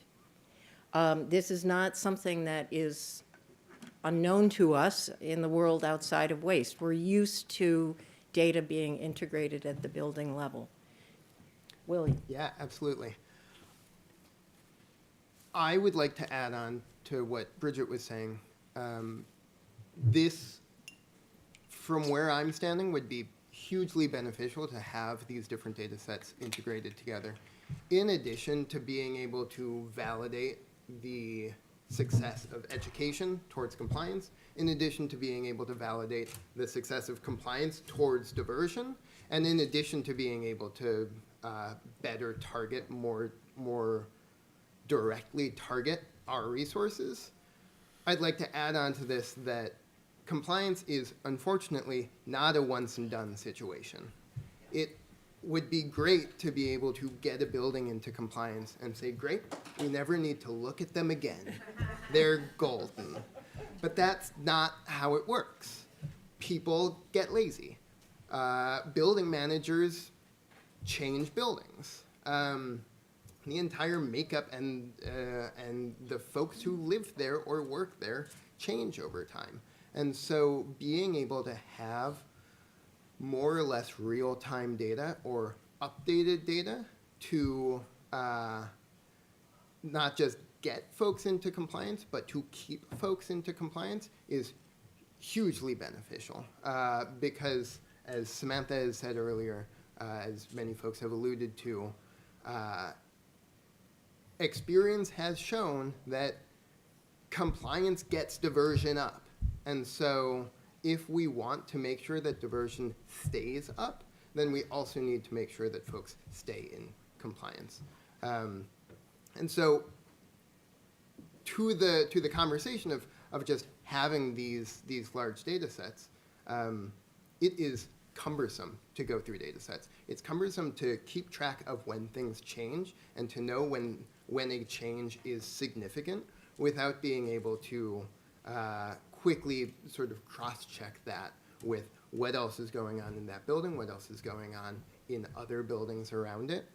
So that's an additional point towards not only having these data sets, but making sure that these data sets are essentially human readable, clarify the significant elements of them.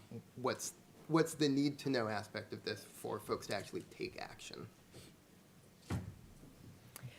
The last thing I'd like to ask you guys about is data and accountability. And Dr. Pollins talks about this morning. We have open data, right? It's available in cities nationwide. It's a concept that the government owes the public transparency unless we're talking about national security or privacy or business secrets, right? And there are definite ways around those last two problems through data aggregation. Nora, what is your thought about public data overall and municipal accountability and the role of disclosure for that? I think it's extremely important, and it needs to be baked in to the program design, including the reporting method. So like, just thinking about your example, or, you know, talking about the buildings. So, yep, they're doing it, they're golden. So taking that a step further, instead of having to go back to individual buildings on a regular basis to be sure, what are some of the baselines, like, what are some of the metrics that can be universally applied so that that building reports this particular number, and the way that particular number is gathered is used, the methodology is used, it's vetted, so it's measuring, you know, something that everybody can measure using the same tools, so that maybe just down the road, there's, you know, they're reporting that, and maybe every X number of years, you go in and do a kind of a spot check. What we find in our data gathering at the municipal level is it needs to be baked into the program before rollout. And as I said a few minutes ago, if we're gonna be doing pilots, make that measurement, figure that out as part of the pilot, so that not only is it replicable, but it's affordable, it's not a burden. So what, I've said this for a while, many years, what is that metric, you know, or metrics that you can apply that not just New York City can use, but Jersey City can use, and Allentown, Pennsylvania, sorry, that's where I'm from, can use, you know, so I think, but it's so important to keep that has to be, you know, one of the things I ask cities a lot is, did you do a baseline survey? So you have baseline data, so when you do these interventions, you know what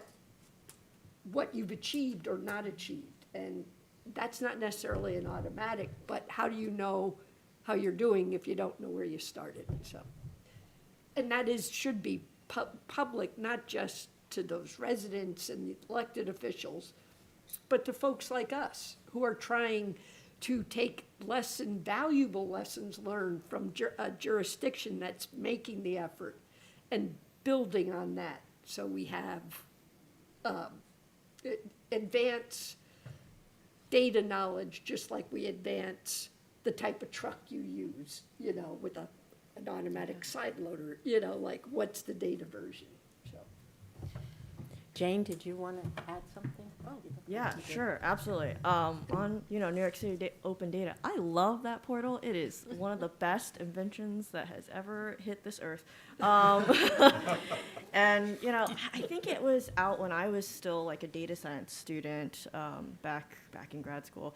And I just remember like being able to like go through all these data sets and like find out so much more about the city that I live in.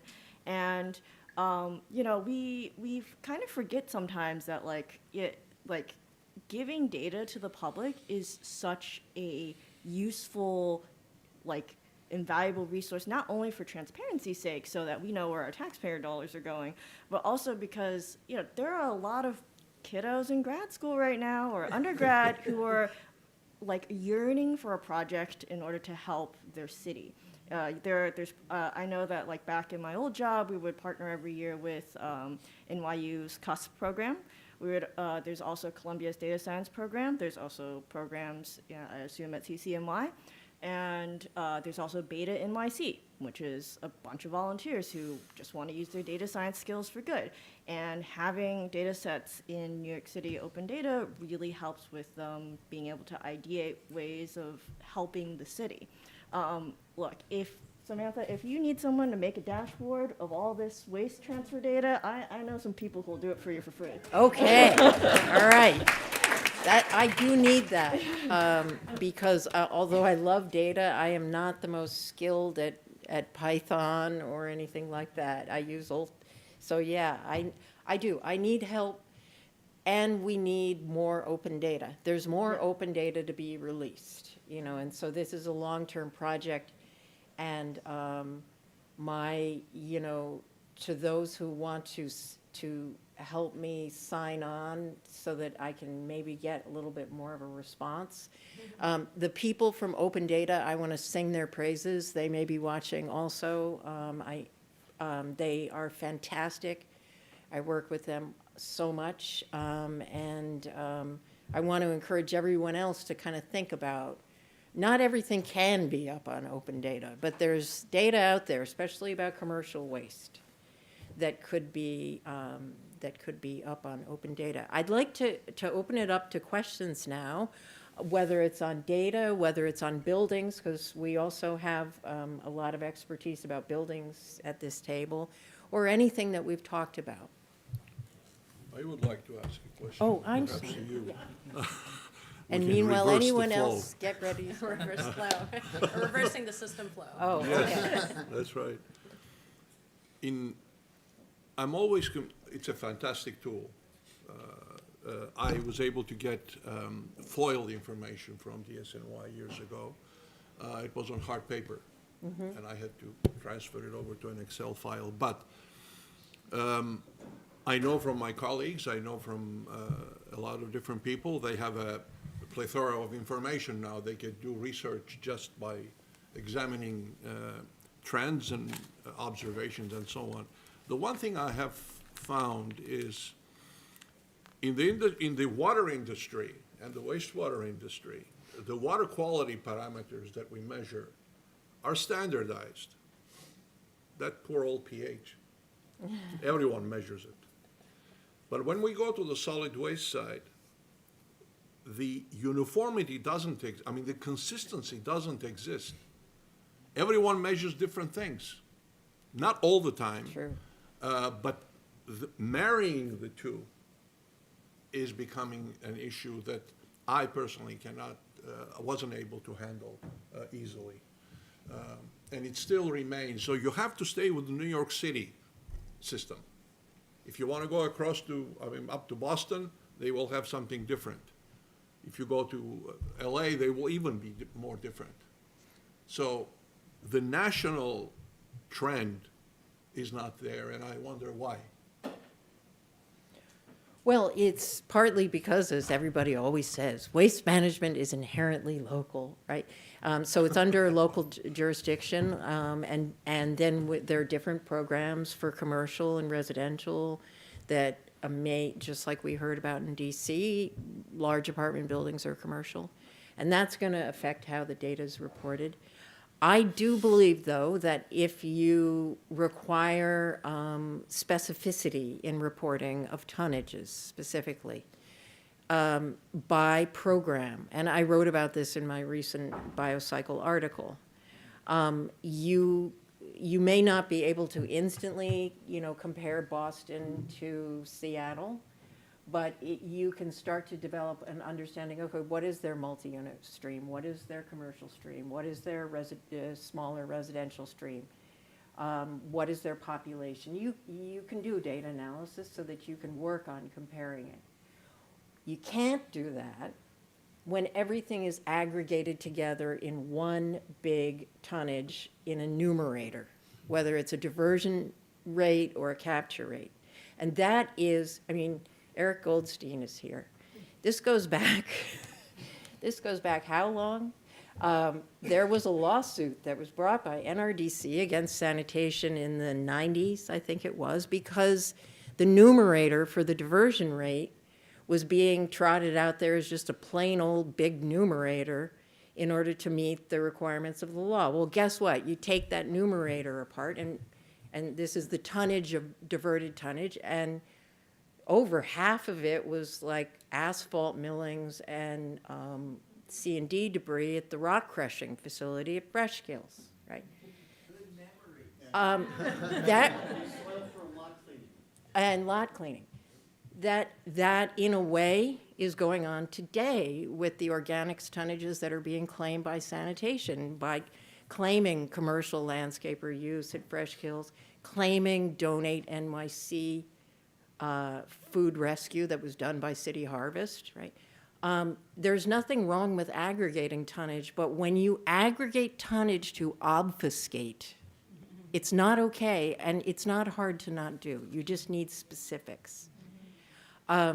So I want to emphasize this to everybody, because governments at times count on the fact that you don't know the breakdown of the numerator.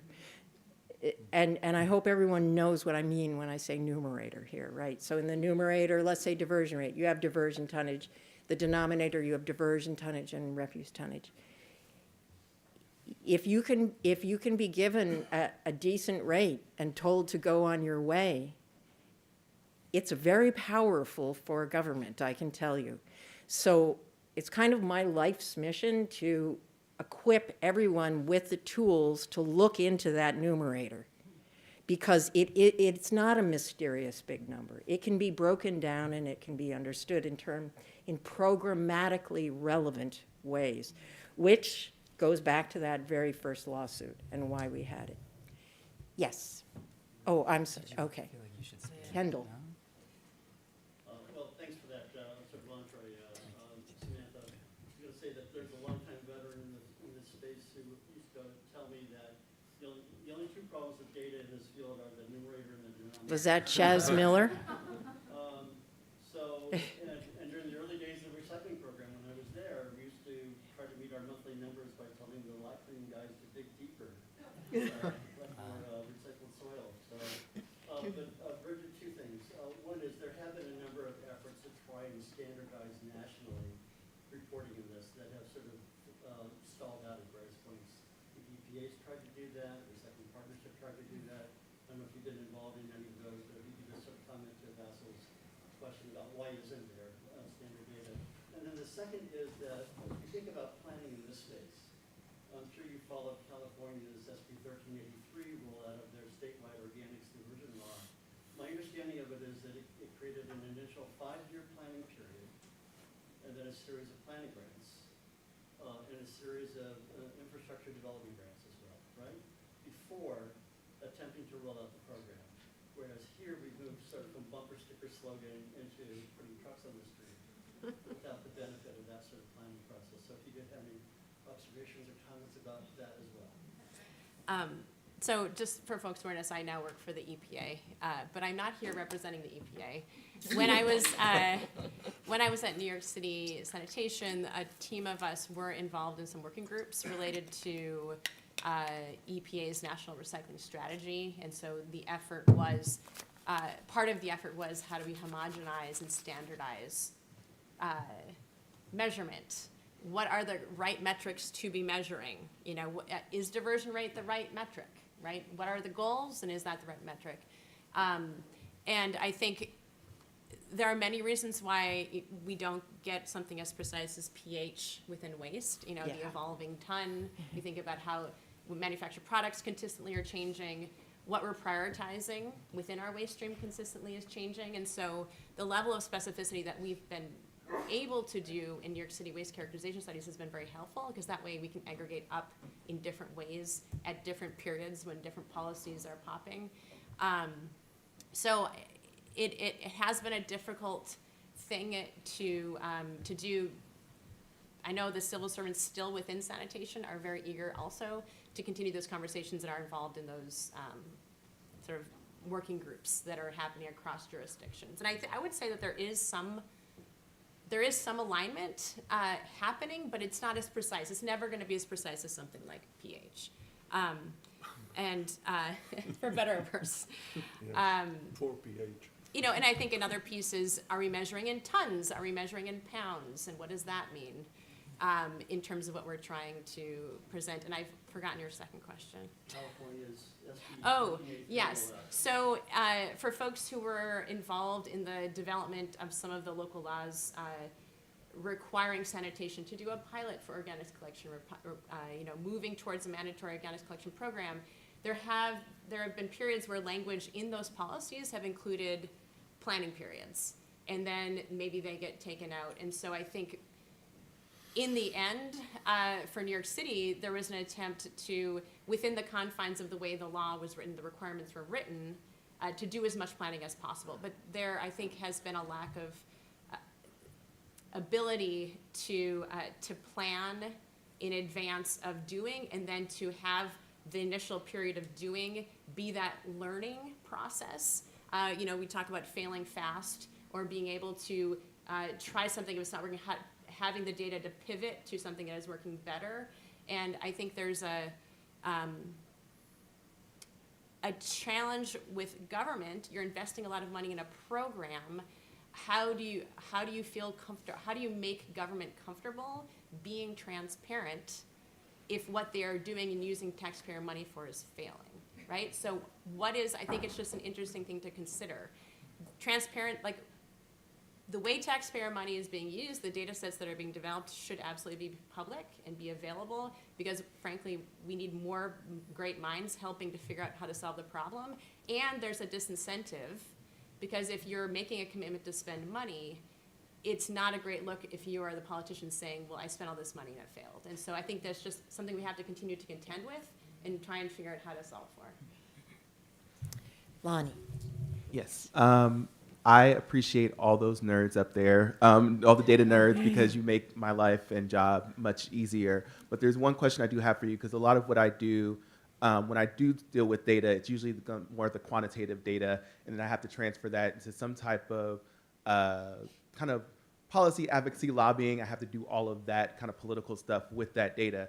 How do you guys suggest, or have you had experience with taking the kind of quantitative data that you have and transforming it into a policy narrative that you know, a lot of advocates don't really dive into that space? I'm fortunate enough to have a career path that I get paid to do this for somewhere everywhere, but there are a lot of advocates who don't really get that opportunity to really sit and dive in and sit into data. How have you guys, or what do you think are some suggestions and ways that we can take some of this amazing data that comes out as we get more and more transparency, take it quantitatively and transfer that into some type of policy narrative that we can kind of take to everyday kind of laypersons who want to advocate for this work?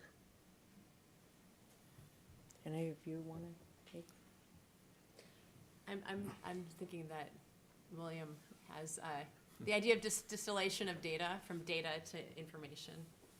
Passing the buck. Yeah, absolutely. I have never written policy, so I don't want to speak on that. But to this point of taking data, taking spreadsheets and spreadsheets of numbers and making sense out of those, that is my bread and butter. I love a spreadsheet more than the next guy. Maybe not more than the other folks on Not at this more table. than me and Bridget. Not more than these folks. But I love a spreadsheet. But even still, when you're confronted with so much data, you need to, I think, know what you're looking for. And so I think this concept that Bridget has been talking about of failing fast is also relevant in coming up with these policy briefs, of essentially starting with a hypothesis, going into the data and saying, what I think I need for this policy is to know, say, has our contamination rate been increasing? And then be looking for that data, be looking specifically for those numbers in the data, plot the chart of, if our contamination rate is increasing, using the Department of Sanitation's wonderful 5-year waste characterization studies to say, yes, contamination rates are increasing. And then being able to use that once you've really found the numbers that you're looking for and insights from there to then say, okay, what do we do about that? And, or rather, is the policy that we have started to think about, that we've started to write out, an appropriate response to what the numbers are actually telling us there? And if they're not, then going back to the drawing board, taking another hypothesis and seeing, is that supported by the data? And sort of taking this cyclical approach to be able to land on a coherent policy that is backed up by the numbers would be, I think, my approach. Yeah, You want to do it with your own data, right? Say it again? You want to do this analysis for your own data. Is it right? Not necessarily my own data, but data that's out there for like Open Data NYC or any of those kind of data. Yeah, I'll add to that. I mean, if you ever want a good case study, commercial waste zones is the bread and butter. Yeah, the transform don't trash reports, the commercial waste zones official implementation plan. You know, that's policy built on data. The entire approach of my team when we created the plan was to only provide suggestions to the city that were data driven.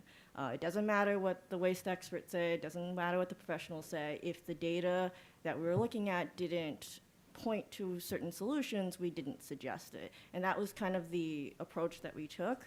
You know, to be fair, we had access to data that most people in this room would not have access to for, again, privacy and competitiveness concerns. But I think what we can share about that process, I think it's the 2018 CARDO Spatial Data Science Conference. There's like a YouTube recording, I believe. It's like 25 minutes of my colleague at the time, Mary, like talking about how we got from the data to like the initial solutions of like why zoning works and like, you know, how much vehicle miles traveled we could reduce in the city by implementing this program. And the entire program is like built off of that as the core argument, right? That it was a data-driven argument that if we change how we regulate zones, then we can just by the nature of how the zones are designed, reduce vehicle miles traveled without having to do much else. I mean, obviously the program has evolved to so much more than just vehicle miles traveled, but you know, that's a data-driven policy decision. Thank you. We have two people, thank you, Lonnie. We have two people with questions. We have to cut we're not going to have time because we're already behind time. So Robin, Brendan, and then we're going to move on to a very relevant next presentation. My question is real quick. Some people in this room may remember the reports that came out of Columbia, I think every other year or so, the State of Garbage in America. That's Nora. Sorry. That's Nora's team. Right. So yeah. When will it be revived? It was such an invaluable source of detailed information, and I appreciate that it took Herculean efforts to compile it, but can you do it again? Oh. As I say at this point, you bring me some young kind of Samantha's, you know, with a lot, but the issue we had is EPA's MSW facts and figures is extrapolation. So it's using economic trends, whereas we collected the actual numbers, and more we could not get the recycling numbers. And that sort of blew it up. But get in touch, because happy to give you where we left off. Can you do a smaller version at least? Can you do a couple of states or a regional version? It's funny, yes, I'm thinking of tackling that exact thing. But for the state of garbage, I think it's really important to go back to what those metrics are, so that when we go to collect, you know, like use this brain trust, it's like, this is, all states are, you know, this is what the industry tracks. This is how you can take that number and use it to make a determination about X, given the number of MRFs, the populations where the MRFs, you know, like, yes. The short answer is yes, but. Brendan. So some professional experience that DEP had, we put out a request for expressions of interest for achieving Class A biosolids, and if we could, is there any interest in that material within city limits? We got some responses for technologies telling us how to achieve Class A, 0 responses for people who said that they were interested in that material inside the city. And I want to piece together 2 comments that I heard in the discussion. One was from William saying that at a certain point, if you go into an office and you say, what are you doing with your organics? And they say they're not separated, you already have enough information. And then the other was from Sashti about the fact that there are farms and other areas near the city that need material that are currently importing produced fertilizers where they could be using organics. So are we at a point where, thinking about the slide that Sam showed with all of the waste and the whole majority of it being that gray going to landfill, do we already have enough information about what we're doing with our waste? And is it the case that what we really need is information about where it's needed, or do we still need to be producing more information about our own waste stream? I think the issue of demand for the product, because ultimately what we're doing is creating a product, right, with organic waste. It's compost, it's energy, other digestate. And so understanding the demand for that is critical. It's critical, and that was actually part of the citywide organics study that we were working on. Because without that demand can then drive your approach, right, and it drives some of your strategies. So maybe you want to, I don't know, yeah. Oh, so. I mean, sorry, I'm just like, my brain's just floating in the world. Like, yeah, no, this is, I mean, Brendan, we've had this conversation before, but I think this brings up one thought that I had when we were looking at, like, parks, which are notorious for, not for any fault of their own, they don't have the money for this, but they don't really track how much material they're collecting. They don't really have their contractors do it either, and we just kind of guesstimate how much woody waste that Parks produces. But you know, what Parks does know is that they do buy mulch. They have all these trees that drop leaves, but we buy mulch. And there's some really awesome people out in Queens at Cunningham Park. If anyone's ever heard of mulch pile there, you know, you got to visit it.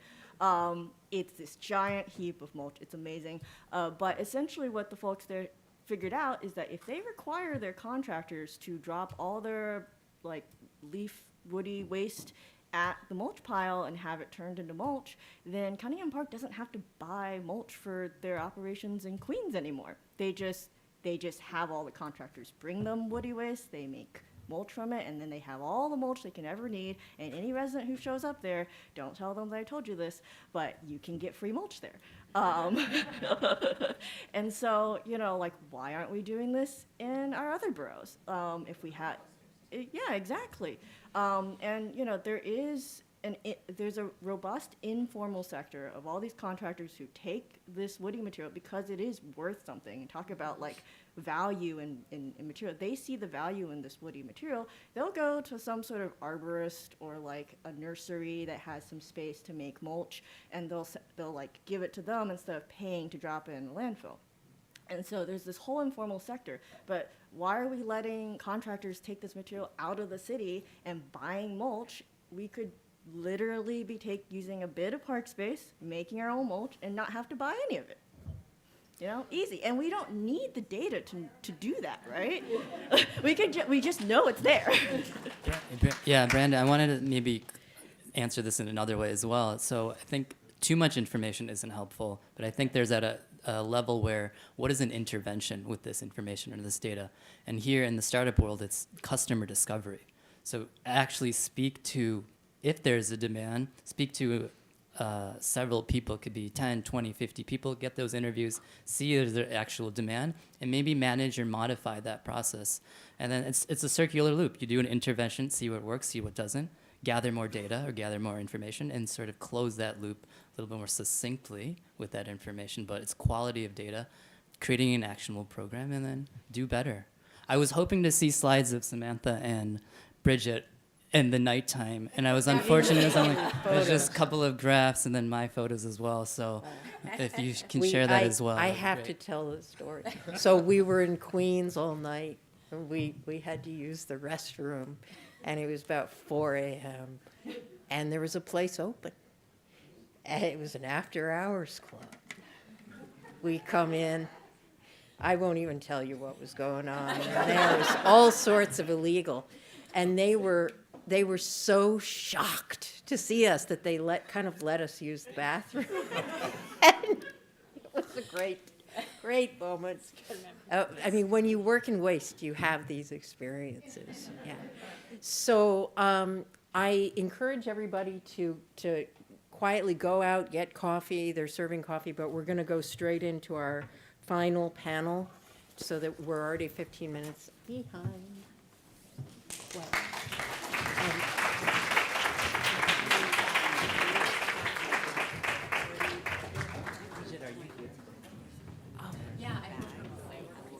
yes, thank you.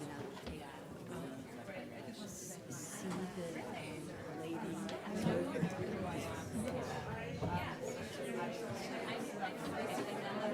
No. Yeah, one to touch it. I don't know what happened. I pulled it up earlier, but I didn't I know. touch it. Well, I touched it by adding the last slide, and it was there. I think it would be Be careful Oh, yeah, because version. I feel like they're streaming, so they're gonna bring us up here. Hi, everyone. Hi. Yes, yeah, that's it. Version history. And then we just. Let's see. Oh no, this. Wait. Okay, and then just we could just copy that. Okay. And then go back. And then back to here. And then we just. And then commit. Yeah. Wait, and then just drag it up. Yay. Okay. So I don't know wait. why. I don't know why There we go. that happened, and if I did it, I'm really sorry. I don't think I did it with the last person. It's okay. Whatever happened, it Yeah. probably is. It's anonymous anyway. So.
campus and now Tufts University, Ezra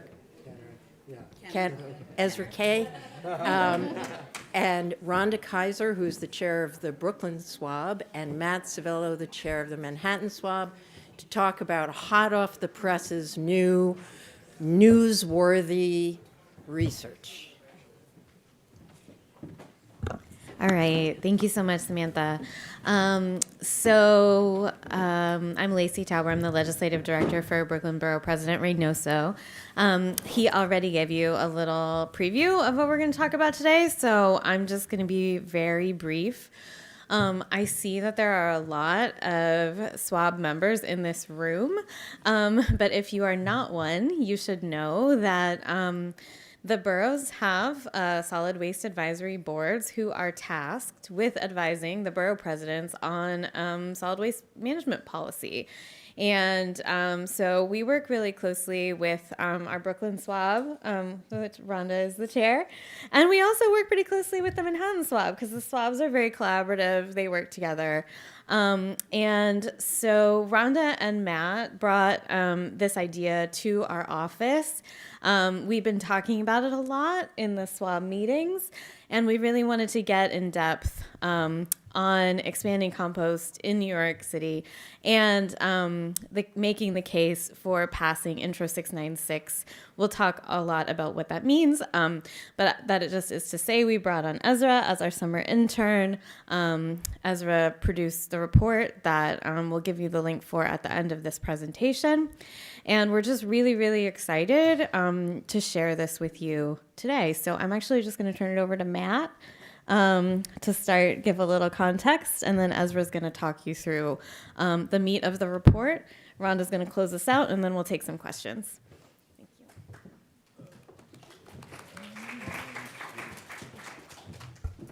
you. So now the most challenging part of the evening will be for me to advance the slides. So how do I do that? The mouse. Click the mouse. The mouse? Just click it? Here we go. Oh, look at that. Bravo. So this may be a little bit out of order, but that's okay. I'm just going to give you all a very quick prelude because I think Ezra's presentation is very extensive and very detailed. And I want you to keep your ears open and your eyes open to the highlights, the really important parts, and just kind of pay attention to those as well, just to emphasize them. So, New York City has a current organics program. I mean, we do have an organics program, and that program costs us about $200 million a year. If we look at the total waste export costs for residential waste, and we assign a $500 million export cost to that arbitrarily, 43% of that, of course, by weight is organics, right? So that's about $200 million. So it's a very expensive program, okay? And it's probably one of the world's largest at 1.1 million tons of material on a residential basis each year. And it is probably the least socially, environmentally beneficial program on the planet because we burn and bury most of that material, right? And we send this material to landfills and incinerators, and we certainly can do a heck of a lot better. So the future organics program, we've talked about various solutions and various ideas, but one of the primary basis for a beneficial program is compost and compost creation. And we look at the program that we have today, and we have the beginnings of a robust composting program for the processing of our residential organics. And I think we need to take that seriously as a viable solution to processing and handling our organic material. And if you look at this if we imagine this in our minds for just a moment, we can look at this as a diversified, resilient, and very flexible program that starts at the community garden level, works its way up to the community composters, some of which are here today, and then up to a larger scale programs at scale within each borough. And I think that is an extremely important thing for us to be listening for. So, so I'm going to just move through this very quickly. And just remember that one person's compost is another person's methane, and I think I'm being kind of, this is kind of funny, but at the same time, it's a very important thing for us to pay attention to. There's one other thing that I really want to point out before I turn it over to Ezra, who has spent basically 2% of his lifetime working on this program, this project. I calculated it while the last minute. For me, it's only 0.8% of my life, but Ezra spent literally 2% of his life working on this. And that is that Ezra's going to open the Overton window, and I don't know if you're familiar with that phrase, but he's opening the Overton window on an idea that may not be, may not sound like it's possible, but it is possible. And it's our job to start moving that Overton window into reality. So the Overton, how do you define the Overton? Okay, so the Overton, anyone? You can do it. Yeah, so the Overton window, it was an idea that was a sociologist, I think. He came up with the idea of you're going to propose an idea that people essentially think is preposterous, right, and not doable and not workable. And just by suggesting it, it's now in the ether and people start to take it seriously, and then you just move it and move it and move it until it's reality. And this is where we are right now. So Ezra's going to open the Overton window, and we're going to start moving it. Hopefully by the end of the evening, it'll be closer to reality than it was at the beginning. So Ezra, without any further ado, Ezra. Thank you all for being here. I don't think the report or the presentation is too radical, but we'll see.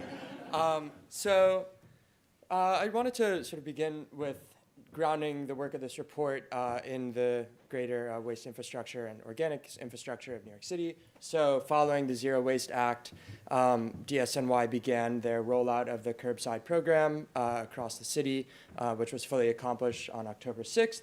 So now all 5 boroughs, residential buildings have their food waste and yard waste picked up by DSNY. And this is important because around 30% of our waste stream is compostable, so it falls under this category of organic waste. And waste represents 4% of the greenhouse gas emissions associated with New York City. So this is a quite significant economic issue, as Matt just mentioned in his slides. And it's also going to be crucial, the way that we handle organics in meeting emission reduction goals that we have set out as a city, state, and country.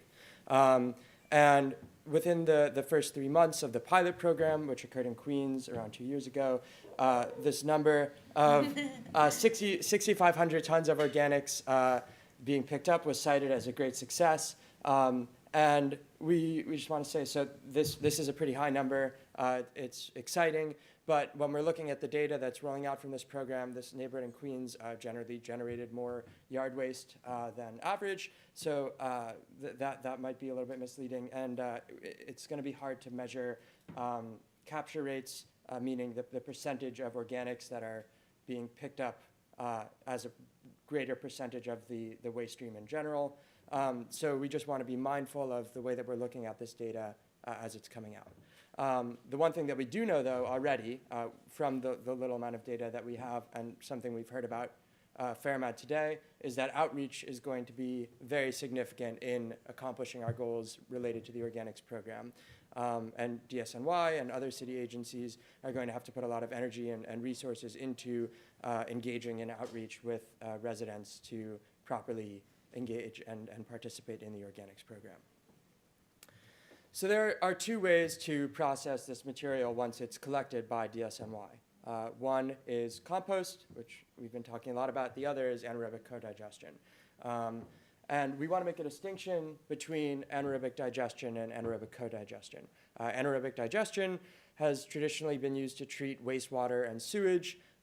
It is a process which involves taking the material, heating it to around body temperature in an anaerobic environment, meaning that there's no oxygen present. And the 2 products of this process are methane, which is referred to as biogas, and sewage sludge, which is referred to as biosolids. It is possible then to introduce organic material such as food scraps and yard waste into this process, and then it's referred to as co-digestion, because these two things are being digested in this way together. Introducing organics into the process requires a pre-processing stage as well, which involves taking the material, blending it with a liquid, and then introducing it into the system.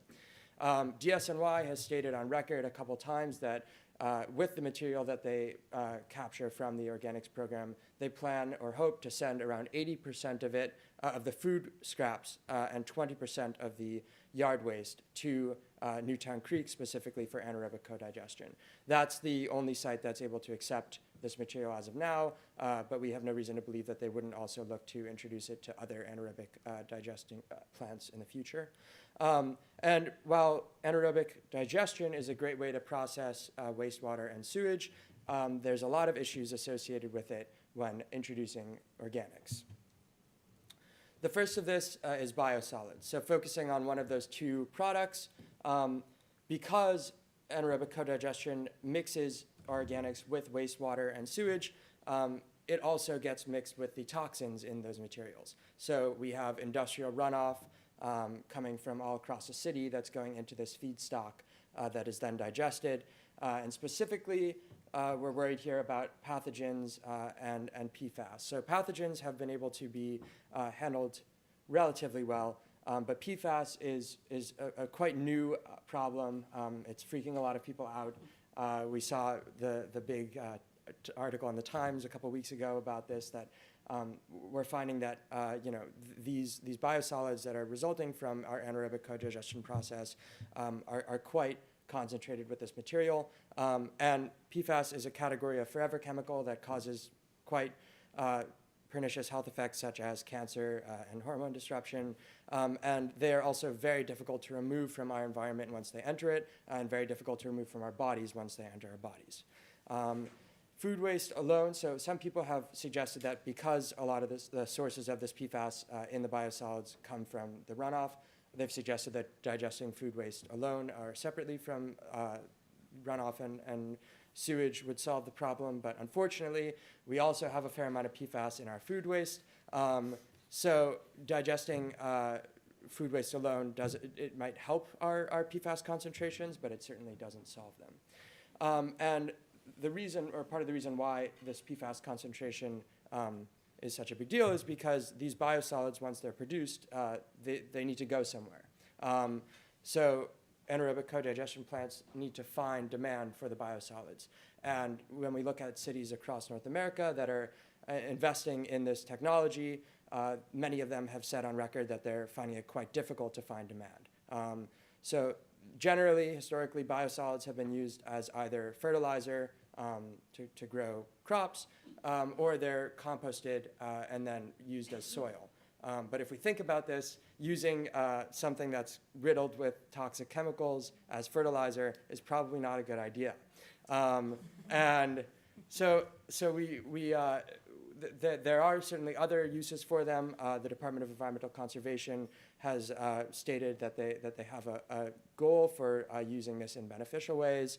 But we're not really confident that is a likely scenario, and many other cities are finding themselves stuck in a problem of having to deal with these biosolids. And in the event that they can't find demand locally, they then have to spend a lot of money and create a lot of emissions to truck or haul these biosolids further away. And when we look at the system as a whole, the Department of Environmental Preservation commissioned a study specifically looking at introducing organics into Newtown Creek, in which they found that the further use of biosolids, either as this fertilizer or composted product, is necessary for the system to be carbon neutral. So by introducing organics into the system, the city is increasing this material and sort of putting themselves in a lose-lose scenario where we either apply this contaminated substance to our land, or we remain in a carbon positive cycle. Another thing to talk about is the other product, methane. Borough President Reynoso talked a little bit about the National Grid project at Newtown Creek, which was initially purported to be able to inject methane produced from the system back into our grid. And the idea here is that this would reduce our demand for for energy from less renewable sources. That system was delayed multiple years. It is working a little bit better now, but certainly not as well as it was initially sold to the city to be working. And when the methane is not at a high enough quality to be injected, it ends up being flared, which you can see if you're flying into LaGuardia. And this just then contributes to our greenhouse gas emissions in general. When it is clean enough to be injected, there are still some issues. It can contain other forms of PFAS that can be harmful to our grid infrastructure and require our pipes to be replaced more often. And a last thing that has been a recent development is a couple months ago, Princeton came out with a study looking at different digestion plants around America, and they found that these are leaking methane at around 1.9 times the rate that they had initially been purported to when they were being built. And this 0.9% increase might not seem like a lot, but because of methane's potency as a greenhouse gas, small changes in leakage can eliminate all the benefits from using it compared to a coal or oil system. And again, in this study that was commissioned, so both prongs, the biosolid application and full functioning of the methane system are necessary for introducing organics to be a carbon negative or carbon neutral process at Newtown Creek. Inequitable infrastructure is also quite relevant here. So methane, when leaked, is an acute pollutant. It can cause formation of ozone and contribute to asthma. So this is an issue for those living around Newtown Creek. And also trucking. So North Brooklyn contains, as Borough President Reynoso talked about, the highest concentration of waste infrastructure in New York City. And so on record, DSNY has stated that they hope Newtown Creek can accept 500 tons of organics each day. This would have to be brought in by 40 trucks a day, but this is likely on the lower end of the estimate of what would be going back into that neighborhood because of the pre-processing that would be required. So there would be more than one trip rather than just going directly. And this would unfortunately erase much of the progress that we've made from the Waste Equity Act. The last thing to touch on here is costs. These anaerobic digesters are quite expensive to build and operate. They're finicky in the sense of producing the methane that they need to produce in order for it to be carbon negative. They require repairs. And they're also expensive in an energy sense. So the anaerobic digester that operates for Boston is the largest singular demand on energy in the Northeast. And considering the network in total in America, they have an energy demand cumulative to around the energy demand of Ireland. So we're talking about things that are using up the energy of an entire country. So that's something to keep in mind when we're talking about these systems as something that's very energy efficient. This brings us to Intro 696. The goal of this bill is to process as much of the organic programs pickups through compost rather than through anaerobic digestion. This would be accomplished by establishing 180,000 tons of compost capacity in each borough. This number would be cumulative and made up of a network of different facilities in each borough. And the goal here is to really build out our composting network as we increase our demand for it. So the hope is to support different size facilities, different types of compost processing, for-profit and non-profit facilities. These could be city-operated, they could be privately operated, and they could also employ different methods of drop-off. So while we currently have a lot of organics picked up by DSNY, this could also help grow our micro-hauler network and community composting network, which are things to keep in mind. Generally, this would go towards improving our resiliency, the way that we manage our waste, and carbon neutrality. So unlike the anaerobic co-digestion process, which can be either carbon positive or carbon negative, compost is always carbon negative. And it was authored by Councilmember Sandy Nurse and has 23 sponsors in City Council as of now. So the benefits of compost begin with local economic growth.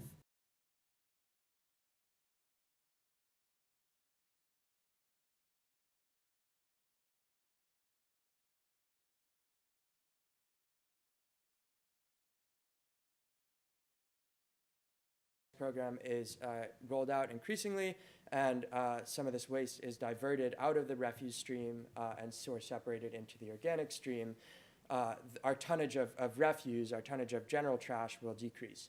And this means that we will be able to renegotiate some of our contracts with the large companies that we currently pay to export our waste. So this presents a large opportunity to divert tens, if not hundreds of millions of dollars each year from that's currently being paid to these large multi-billion-dollar national corporations and send that money to local composters, local compost facilities, help grow out local jobs, and just generate economic growth in our city and across our boroughs. The other possibility here is that as these sites are built out, they can accept commercial drop-offs. So on the other side of this residential program is increasing source separation in commercial businesses. And in city council, they've talked a couple times about mandating that. And so compost facilities that are established as a result of this bill could also have the opportunity to charge tipping fees for commercial drop-offs. The last point is compost sales and donations. So doing the math, if operating at full capacity from this bill, the amount of compost that would be generated from accepting these organics could eventually reach around $20 million in value. And that could be sold at market rate, generating that value, or it could be donated to other needs in our city, such as parks, or as I'll talk about in a minute, increasing need for building out rain gardens and bioswales and coastal resiliency projects. And then by keeping it local, we would also reduce our demand for trucking in soil from outside of the city, which currently occurs at quite high rates and generates a lot of emissions. Jobs, compost facilities generally create around between 2 and 4 times as many jobs as other waste facilities. These jobs can be higher quality than other waste facilities. Generally, when you interview people that are working in landfills or in pre-processing facilities, such as the one that currently takes the organic waste before it reaches Newtown Creek, a lot of them will say that they're disgusted by their work and have no appetite when they get home, unfortunately. That is less common to find in people that are working in compost facilities. These can also be union jobs. And we also want to just highlight that in Intro 696, there is a provision that requires local outreach. So when these facilities are sited, it is a requirement that facility operators reach out to people living in the neighborhood, informing them about the employment opportunities that will result because of the facility siting. Environmental justice is quite relevant here, as we talked about the downsides of sending organics to Newtown Creek, as concentrating the negative infrastructure associated with waste. Intro 696 has the ability to distribute it more, reduce burden, and allow us to not add more environmental justice concerns into already overburdened communities. So this would be a network of compost facilities. We don't believe that compost facilities are a significant environmental justice burden, but to the extent that waste infrastructure can cause issues, we would be able to create a network of smaller and less burdensome sites. And on the flip side of this, the benefits would also be able to be distributed. So by establishing facilities in different neighborhoods, we could distribute the employment opportunities and economic growth that come along with them. I just mentioned this with the soil sales, but we've seen that New York City is increasing the need for bioswales and rain gardens to fight against the flooding that is coming from climate change. And this, by generating soil locally to be used in these projects, we would increase the efficiency of them, because soil that is generated as a result of compost is more efficient at absorbing rainwater.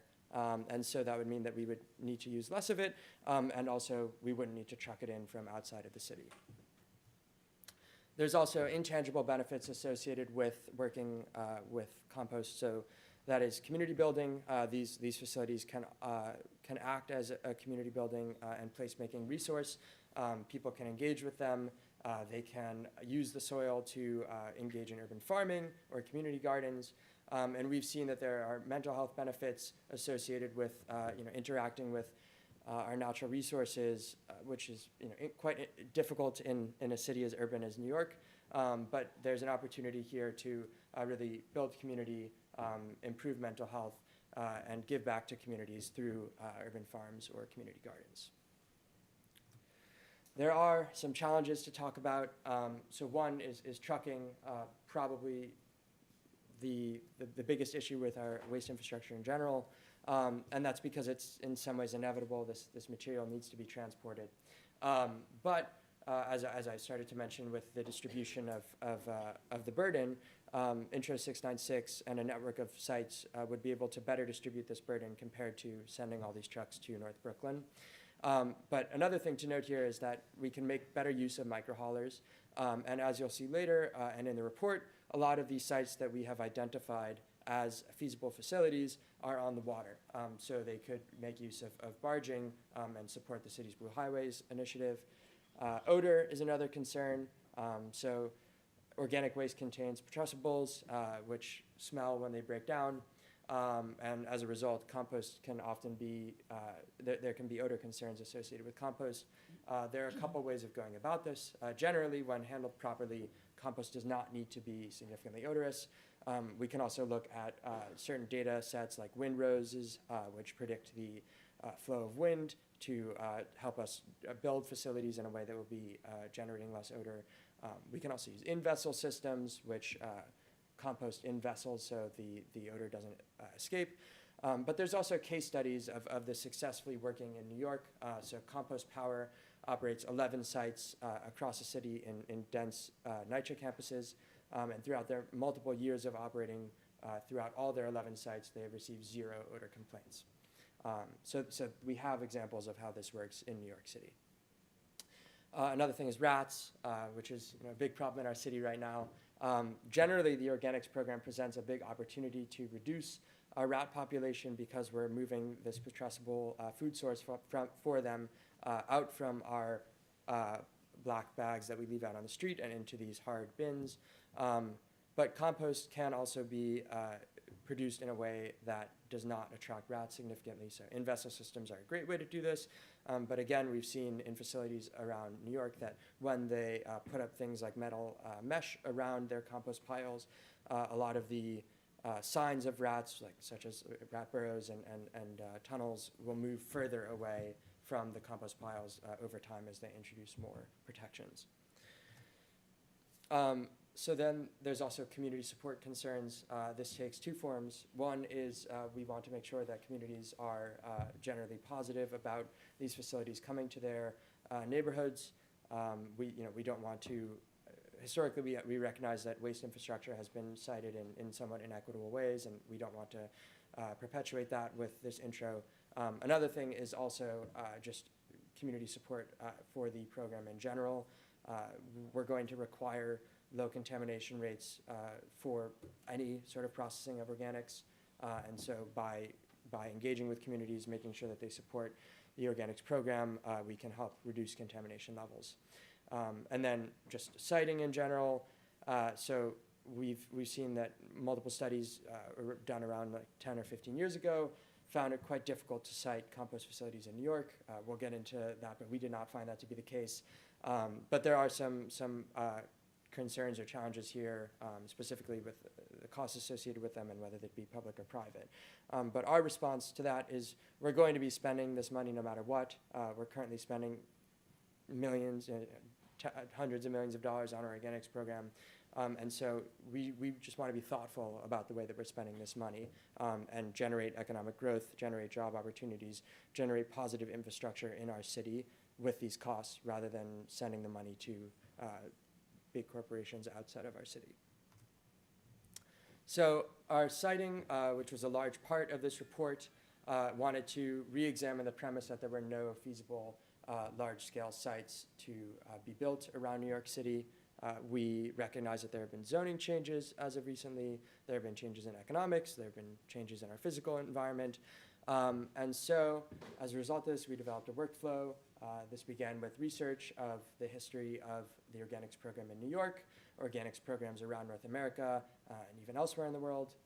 This informed criteria that we laid out that would be beneficial for facilities.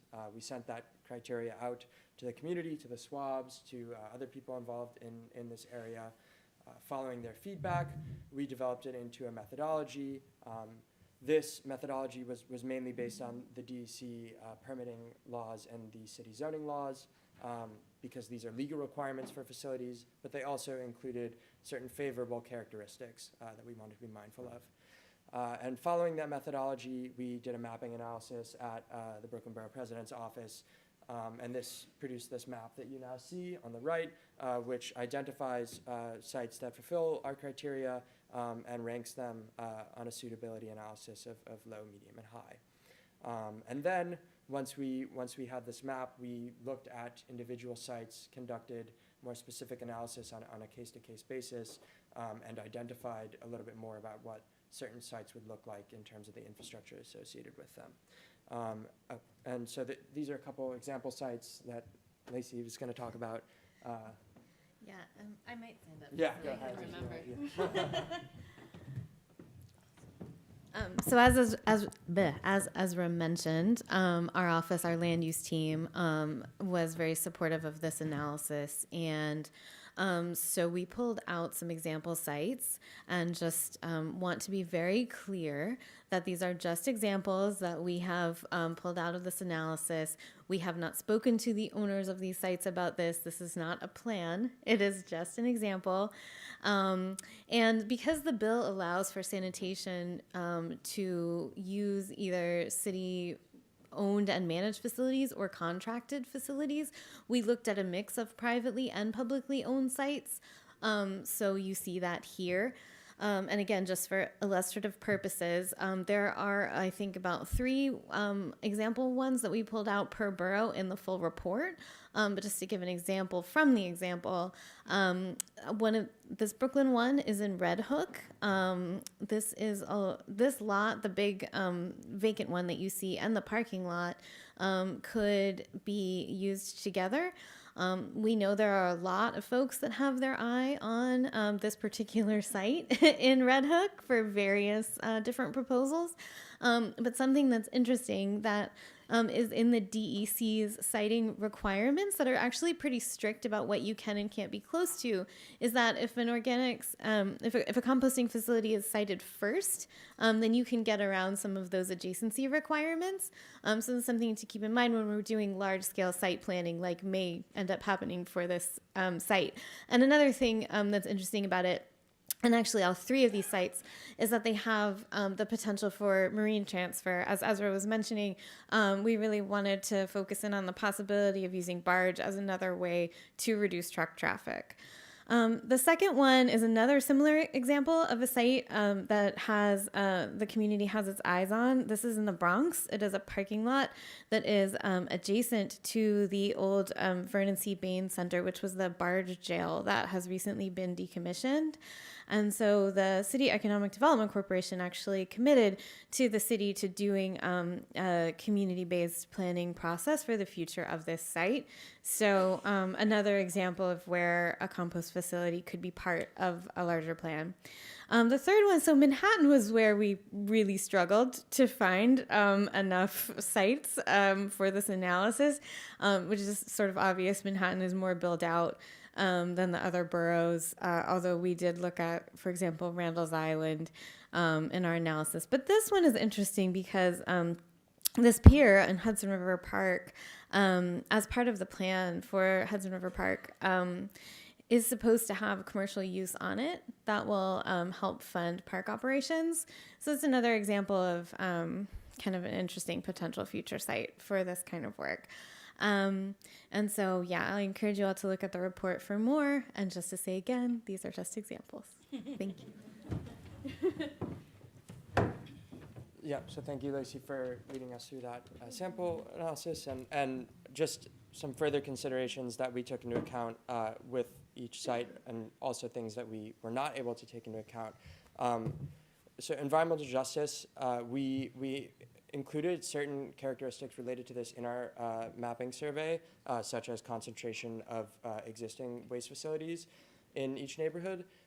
we didn't want to boil this down to specific metrics necessarily, but this is just something to consider with these proposed sites to the extent that they might generate any environmental justice concerns, how those might be minimized, or in the cases that they wouldn't, how that would be beneficial for communities. Site economics, so this will really depend on the way that the site is built, where it is, how the material is hauled there, and eventually the compost is handled after it's produced. Composting mechanics, so the way that the material is composted. There are a couple of different ways that compost can be processed. So the way that a certain facility operator will choose to compost will impact a lot about the site. And the last is that all these sites will be subject to environmental impact review. And this, we generally believe that because the sites that we identified comply with zoning laws and state laws, that they would pass this, but this does occasionally and often include community engagement aspects, which are difficult to predict. So we didn't want to assume any outcomes related to the environmental impact reviews that would be occurring with these sites. So Rhonda, you wanna?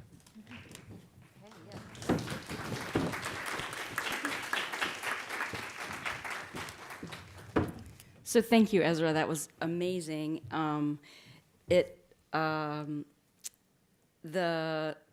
just going to hit a few of the points that Ezra hit already, just in a quick comparison, just to make sure they're all underscored. He hit them very well, but anaerobic co-digestion basically has been sort of being sold to decision makers right now as the only viable at-scale solution to process our organic material within the city limits. As our young Jedi, Ezra, has shown, this is not the case. And we know that local compost processing and distribution of finished compost is competitive at scale. Thank you. I think Ezra's pretty much made a great case for that. So we want to just remind ourselves why we're talking about why we're prioritizing compost. So as we know, composting capacity is more flexible and more resilient, and the system is diversified and made up of smaller pieces, which makes it way more efficient and easier to respond to changes in feedstock, whereas the anaerobic co-digestion requires an enormous amount of investment in infrastructure to build it out, and once it's built, it's very difficult to respond to feedstock changes. It's more brittle and it's less resilient. Composting enriches people, and the whole processing, distribution, everything allows for community enrichment and participation. And I think pretty much a lot of people here in the room are proponents of that, understand that very well. And we know, as Ezra has spelled out pretty easily, pretty well, that community access is cut off, and community enrichment is cut off at the moment of source separation when you're co-digesting it. Then composting then is the output of the process. So we know that compost sequesters methane, it sequesters carbon, it definitely sequesters carbon, it supports healthy microbes, insects, other important organisms, and whereas methane and sludge are outputs of the process, which create more problems that we have to solve. So basically, we're always going to have biosolids, and we'll always have the problems that they create, but we can either choose to add in organics and amplify those problems that they create, or work with our organics and create the benefits that we've mentioned for our society. So we're delighted that this amazingly robust report can elevate from the point of advocacy to actual discussions on the municipal level. And we're so happy to have the support of the Borough President's office, and especially now in advance of the discussion that are going to lead up to the 2026 swamp. So take note, anyone who's running for mayor. All right, so we should maybe answer. You want to go to the last slide so they can get the report? Oh, right, sorry. Yeah, so we have a little QR code here for you so you can download the report. Yeah, you're the first one seeing it, so we would love to have your feedback.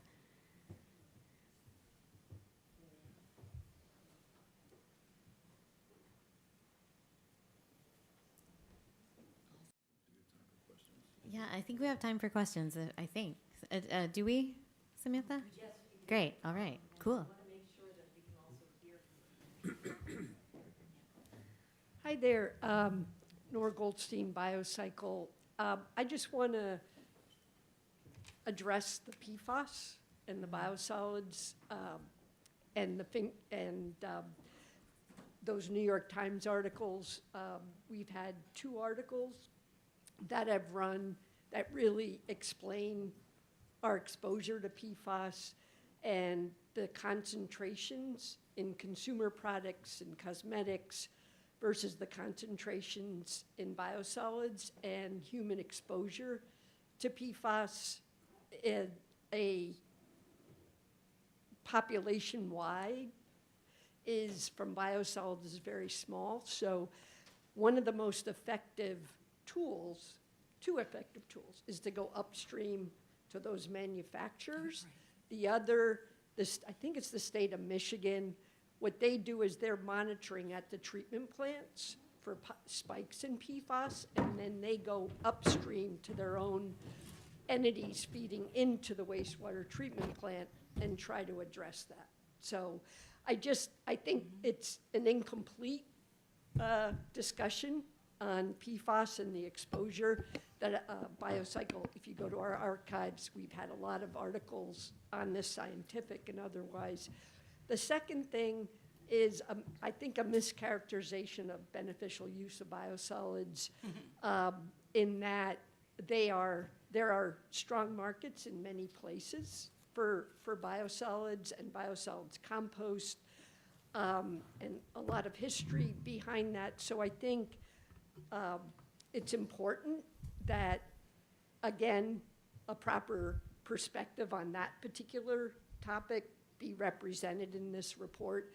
And then just really quickly, one of the things that we have really promoted at wastewater treatment plants, which are the single largest user among utilities in cities of power, is that the biogas that's generated through anaerobic digestion can make wastewater treatment plants net zero by powering their own operations, using the heat from the combined heat and power engines to heat. So again, I just encourage you to provide that broader picture of trends if you want to, so it's important. Thank you. Yeah, so so thank you for elaborating more on that. I think there's a few things that I want to highlight, and we also talk about in the report. One is that we're certainly not advocating for the phasing out of all co-digestion or digestion in general. I think we wanted to highlight some of the negative infrastructure impacts associated with it, and sort of advocate for not introducing organics into the system. But we certainly would also hope to see whatever legislation and regulation that could occur to help reduce PFAS usage and content upstream. Another thing in terms of the PFAS content, it is lower than many other sources that we have in our environment. That being said, there is currently no safe level that is identified for it. So the EPA has come out with essentially virtually zero tolerable concentration of it for no negative health impacts. And then on the point of Michigan, they did actually, for I think around 15 years or so, ban any import of biosolids from Toronto, which is one of the cities that has found themselves with extra biosolids and difficulty finding demand for them. So I think that is also one other thing to highlight. Yeah, and one other thing, if I just want to add to the sort of the perspective, is part of co-digestion of food waste that's packaged requires pre-processing by a mechanical system, and it's a little uncertain about contaminant levels in this. So just as you evaluate, and thank you for your perspective. Yeah, thank you, Nora. And I would just like to add that we have a wealth of knowledge in this room and with Nora about biosolids management, among other things. And until I worked at DEP, I'd worked at DSNY my whole life. I did not really understand what was going on in that system. And I think the goal of the research that you have done is something that we all agree on in this room, to build local aerobic composting capacity. I think the people of New York have spoken very clearly that they want to maximize that and minimize the use of co-digestion. I do say, as a friend and supporter, I think you need to work on the argument, because there's a lot of research, a lot of science that may not be known in the New York City advocacy community as well as it should be. And you're going to hear some more of that in a minute. So I would just say that. I think that we can advocate for local community composting and look a little bit more specifically at what actually is going on at Newtown Creek. Yeah. I just want to add one thing to that, and that is that PFAS is not the only nasty thing that we find in biosolids, right? There are thousands of chemicals that find their way into biosolids, and we're just focusing on PFAS. It's like a box of chocolates. You never know what you're going to get from day to day, right? And I don't, there's no way around that. It depends on who's putting what down what system that's finding its way into wastewater treatment plants. And until we get a handle on that, I think we need to be a little bit more responsible in how we define beneficial use. That's all. I agree with that 100%. I do think, let's just take co-digestion off the table for a second here. The solids that go through our system, they're not going to go away, right? This is not waste prevention. It's not going to prevent feces from entering our system. They're going to either at the moment have to be landfilled or something else done with them. I agree with you about the PFAS and other emerging chemical contaminants of concern 100%. The current methods for really safely fully treating them are very high heat conversion methods, which are incredibly expensive, but I've been following the research on this also. So I agree with you, Matt, 100%. We're going to hear a little bit more, I'm sure, from DEP about some of the specifics of what actually is going on at the plants that I think we need to be aware of. Bridget? Yeah. Yeah, you mentioned you've already looked at EPA studies around PFAS, and I just recommend there's a lot of emerging science there that is worth staying up to abreast about. There's also new research about co-digestion, pros and cons. One of the takeaways is you have to operate it properly to gain the benefit that you're seeking to gain, which is just that big, sort of elephant in the room. But I'm happy to share some links from new reports that have just come out. I had two questions. One was, does your report look at the demand for the compost, or where the compost that's generated might go at that scale locally? And then I also had a question similar to Nora about pre-processing and factoring in, are we delivering to a intermediate site to pre-process and then deliver the uncontaminated material, or is the idea that we're building in the pre-processing at these sites? And then my last question was, your examples, are they including the different scales? Because we talked about community scale, mid-scale, and large scale. Thanks. Sure. So I'll in terms of the pre-processing, as far as we understand currently, the pre-processing for the most part for Newtown Creek occurs at the Varick Street transfer station, and there has not been any discussion to cite any sort of pre-processing infrastructure as far as we know at Newtown Creek itself. I think what she was asking is, were we, for the compost sites, Oh, were for we the pre-processing imagining compost, yeah. pre-processing the compost on site or having it happen? Yeah, I think we were imagining it on site, like screening to be associated with the facility. I mean, if there were, if it were seen as more efficient for them to be separate in a case-to-case basis, that's certainly possible. The first question was about soil demand. So there's significant demand from our park system. We would hope to engage with them on what soil was created from this. There's also a lot of soil used in just construction projects in general. Like there's a clean soil bank operated by the OER that's used, sort of like flows in and out for a variety of construction projects. So those are probably the two main demand sources. But also, right, there are certainly like farms that are relatively nearby that could utilize it. I don't know if anyone else has anything to add. I think maybe the next guest. Well, with the wait, question could you might have some- could you say your third question again? The different scales, so the bill talks about community scale, mid-scale, large scale. The three examples you provided were those larger scales. I'm just curious if you have examples of the different. Yeah, I can speak to that a little bit. So I think for something that's really interesting, I think as you all probably know, is that the city of Yes for Carbon Neutrality allowed for composting as an accessory use in a lot of places where it has not been allowed previously. So that's really exciting. And but I think the delta between like what we have and what we need to get to this bill depends on the borough and what they already have in terms of capacity. So Staten Island isn't even in the report, right? Because they already have the big facility. They don't really need to be part of this analysis. But what we were trying to do was find kind of larger scale sites that would help get to that number. So we didn't really zoom in on some of those like smaller scale community gardens, and we don't have that exact number for each borough. Like what would it be when you take into account all these smaller sites?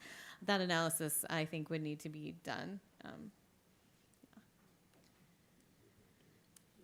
Hi, I'm excited to read the full report, so maybe some of my questions will be answered in it. But two questions. One is, when you spoke with DSNY and they said their plan to put 80% of the organics to the anaerobic co-digestion, I'm curious, like, what the answer was for why, and did you talk about, or did you explore or suggest, like, why not more to Staten Island, or why not more to the Bronx, or sort of existing, you know, either in the city or regional composting facilities?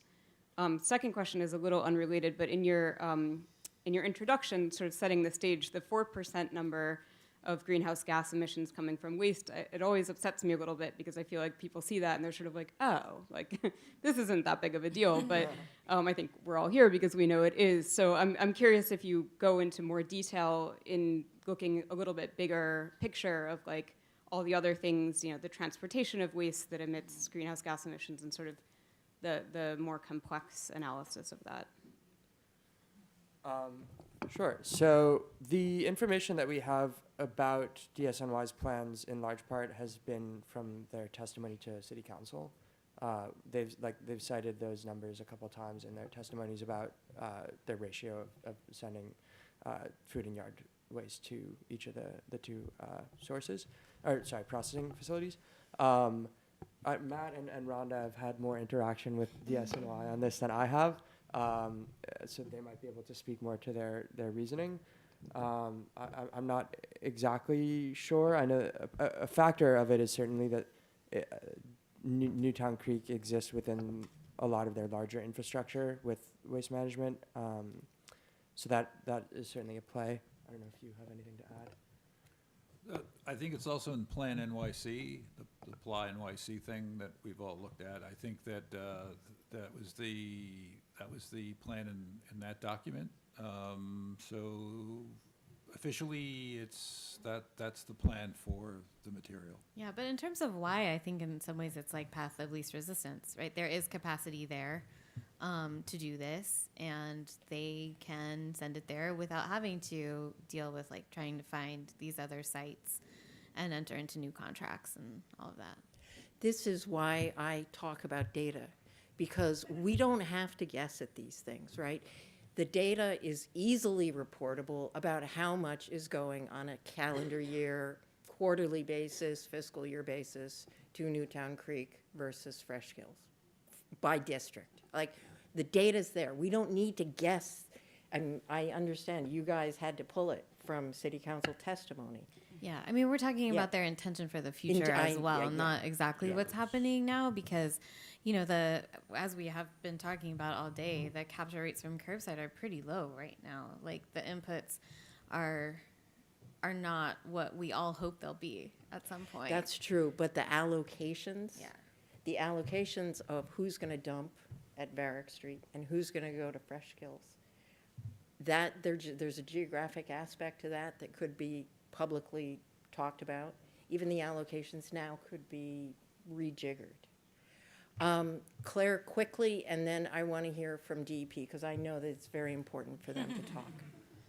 Okay, I just had a comment. I mean, I just have a slight problem with this bill as written and kind of trying to envisage, is it about expanding community scale kind of composting, or is it about the treatment for curbside collected organics? Because the bill as written says it can't even have compostable bags or plastic bags. So they are not allowed in the stream per the bill. So there wouldn't be any pre-processing per the bill. But how are all these buildings who are starting to do the brown bin and using plastic bags? I mean, how is that going to change with the way this bill is written? The mismatch between no plastic bags and 180,000 tons is kind of huge. I really want more composting of the smaller and medium scales. I think is the most important thing. So what we've kind of looked at is all the green spaces that have all the yard waste could do composting and take food scraps, because then they can compost their yard waste in far less footprint. It can get hotter, it can get rid of the invasive weed seeds, and they can use it for stormwater infiltration right there. So kind of looking a little more heavily on and I think it would take less than 1% of green space citywide. We did some back of the envelope things, like relying more. I'm just wondering why just these, it just seems the sites are based on a municipal scale, and there wasn't much quantification of like how much could be done at that smaller scale, because I think so much more could be. Just with respect to the green spaces point, we definitely think that composting in green spaces is a good idea. We decided to exclude all parks from the siting analysis because historically, Except for the one you saw, except for the which is federal, different yeah, because yeah. There are two city parks. There are two in our analysis. One was the Hudson River Park, and the Yeah. other was Floyd Bennett Field, because it's a huge site with a lot of potential. And but it's also yeah. it's a state park, right? So It's federally yeah, it's owned. federal park. So Yeah. so like the city parks department has historically been reluctant and resistant to composting. I know that, yeah. but I'm just saying as a kind of Yeah, this we is made a big a picture decision solution. to This leave them isn't- out for that reason, because Yeah. we didn't want it to be too easy to just like say, oh well, this will never happen because the city won't do it. Right. You know? Yeah, but you are thinking that no plastic or compostable bag will stay in the bill as written? Well, that's not really what we were focusing on with Yeah. this report Yeah. anyway. I think that's something that Yeah. that's a I don't conversation. think that's in 696. I know. I just I haven't looked at it lately. Yeah, It's changed. There's no compostable serviceware or bags or plastic Yeah, serviceware we'll or have to take a bags. look at that because, I mean, that's something that we have to look at. Yeah. I think we all do. But I mean, Thank you for I don't want to raising be all negative. I think it's great the report's done. I just can't get my head around what system it's leading to. Thank you. All right, I'm ready. So first, I want to start by saying thank you. As Matt said, part of this conversation should be shifting the Overton window, and DEP is a friend of composting at all scales. We support it. We want to see more of it, and I think a study like this is part of the way that we get there. I'd also like to just put some information from DEP's perspective on the table about some perceived potentially inaccuracies that I heard. So the first one that I want to touch on is about the energy consumption of digesters. Our digesters, we have 14 wastewater resource facilities spread across the city. They're mostly on water, they're all on waterfronts similar to the sites that you've identified. We have 75 anaerobic digesters at our facilities. Most New Yorkers don't know that, but there are a lot. It does take a lot of digesters to treat the sewage. Our digesters are actually largely energy positive. Digestion, because it produces biogas, it produces more biogas than it takes to heat the systems. So there's a lot of energy actually coming out of digesters. We do use much of the biogas on site. The flaring that people see is actually from excess biogas that we produce. Part of the reason that we want to do gas to grid is because flaring is wasted energy, and there are people today spending money on fossil fuels that are coming from outside of our communities, when our perspective is we would rather see that money go into maintaining the wastewater infrastructure. So that was one thing I wanted to talk about. You had also talked about a digester in Boston as an example that uses a lot of energy. And I think there may be some misunderstanding again, because I think you're probably looking at the wastewater facility. And there are multiple steps, but two of the large ones are the anaerobic steps. But that step is preceded by an aerobic step. And that is probably the largest electricity consumption in our facilities because if you look at a wastewater facility, they have tanks. Those tanks may be 12 feet deep. At North River, they're 30 feet deep, and the oxygenation requires putting oxygen to the bottom of that. So that's where a lot of the energy for wastewater resource recovery facilities is going. And this is also part of the reason that anaerobic digestion is so well suited for urban environments is because it doesn't require oxygen. We can build those up. So on the same footprint, instead of having to spread out a large compost pile, and I also have background as a community composter. I used to be a member of Smiling Hogshead Ranch. It is something near and dear to me. What I will say is that our compost piles were not always aerobic. There were times when we go there, we stick a pitchfork in them, and you smell all sorts of things coming off. Some of that is methane. So I think the issue of methane leaks is not unique to digesters. What we do have at digesters, DEP has recently launched a program to assess all of the methane leaks around the entire facilities, walking the facilities with a methane detector to find where methane is leaking from our systems. I will admit that there is some leakage, but then we also need to understand the history of wastewater resource recovery facilities. In large part, the addition of anaerobic digestion is a result of the Clean Water Act in 1970. We are cleaning the water. I think there was another line that said that digesters pollutes the air, soil, and communities. New York City's harbors are the cleanest they have been since the Civil War, in large part because of our reliance on anaerobic digestion. So I think that we do need to push back on our role because we really do see ourselves as defending communities, keeping the water clean. We are always trying to keep the air clean. Part of the reason that we want to do gas to grid is to eliminate flaring. Just one last thing I wanted to talk about is the point about flexibility of feedstocks. That is also something that DEP sees ourselves as adding to the city because our community compost facilities do not want the fats, the oils, the grease, the meat products that you need to separate out.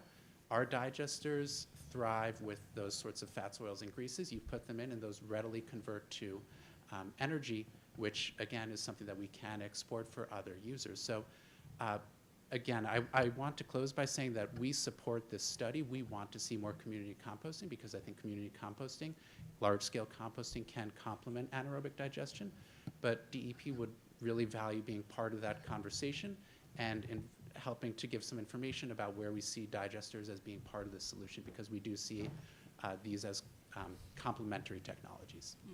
Yeah, no, that's a very, that's a. I did just want to discuss the contamination a little bit. I, like Brendan, also has been involved in community composting, and individuals who are motivated to bring their compost to a community site, you end up with very clean, great compost that we can grow food with, and we should 100% have more of that. Unfortunately, when we upscale the source-separated organics collection, we're looking at contamination rates as high as 20%. I've been to Newtown. I've been to Waste Management's facility.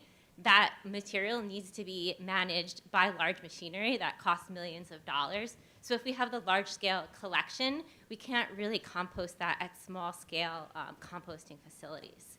So that was just the point I wanted to make. No, these are all I'm sorry, I'm blind to my left eye. I don't know if you know this or not, so I can't see the microphone.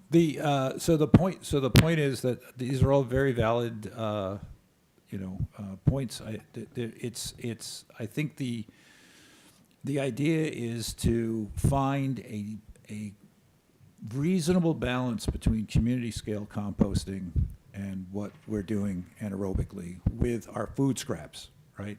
Because there are, I know that we have to run the aerators, I guess whatever you call them, to aerate. This is super important, and it keeps our waters around the city clean. But do we have to sacrifice our entire feedstock of organic material? I don't think so. I think we're going to need to find a balance. That's really where we're at this stage with this. Go back to my hungry hippos comment. That Yes, there is enough. We're playing for hungry everyone. hippos right now with the Overton window open, so I don't know exactly where we're going to wind up. And I guess we also just need to underscore that we need like the whole outreach and education point, because if we want to get to a position where we're all fighting over where all the organics should go, we need everyone to be participating. Right. And I have a feeling Ezra's comment is going to be more substantial than mine, but I just want to say that scale doesn't always just mean bigger facilities. It can also mean more smaller facilities. And so as we talk about the energy that it takes, or the effort that it takes to look at the compost, the organics that are the source of the organics that are coming in, we also can have many, many more small compost facilities, composting facilities. And on the second point is, when you talk about methane leakage in a community compost site where it's not tended, it's not the same as a smaller composting site that is tended and staffed, which that is actually more comparable to a wastewater treatment facility. So we should be really clear about our comparisons so that we can really have a true conversation about this. And now, Ezra. Yeah, just a little bit more on the point of outreach and contamination, and back to the bag and screening conversation. I mean, it is possible to do, and it is a requirement actually in the state laws to do screening at a compost facility, even a large-scale industrial one. So that is certainly a part of what we're envisioning as well through these sites being established. And yeah, this assumes to a certain extent that the compost would be treated and tended to properly. But I think that it would be in the interest of everyone, including site operators, to have aerobic piles. Marissa? Hi, I'll try to make this short. Thank you very much for all your advocacy for establishing more sites. We desperately need more sites. I'm with a compost organization called Earth Matter. And while voluntarily a lot of people come to get our compost from cities, parks, and open spaces, it would be really great, in addition to establishing the new sites, to also advocate for legislature to require the use of locally produced composting, so that as we continue to build up how much compost is getting made, that the use is increasing as well locally and at the state level. Thank you. That's a great point. Yeah, thank you. There's certainly a variety of opportunities of legislation that could be associated with this, and that's one of them. And I mentioned in the presentation as well the possibility for accepting commercial source separated organics as well. There's a lot of interplay. Lee Kwan? Hi. So a little bit short. Okay, I'm a student. I'm not coming out from a DEP standpoint or DSNY standpoint, but last year I got the opportunity to visit the wastewater treatment plant in Newtown Creek. So first of all, I have to say that I really appreciate that you spent probably the whole summer looking into this, because composting is something that I always look forward to explore. And in a research level, I haven't done so yet. So I appreciate that. But as a visitor who was in person there for 2 hours, walking around around the sites, with an environmental engineering background, I did not notice any methane leak, odor, or some crazy stuff going around.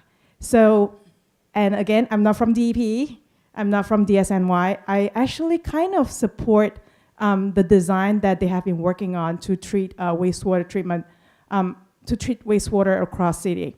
But don't take me wrong, I also appreciate that you open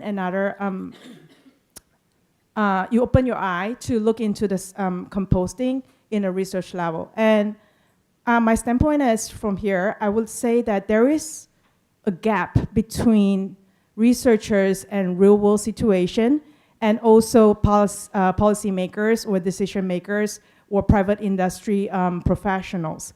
And this is actually giving myself a little lesson that if one day I wanted to become a researcher, I should speak with different sectors diversely in order to let me achieve a macro scope, so that in a hope that probably my team and I can find a better solution for our city, for our country, and in a global scope. Thank you.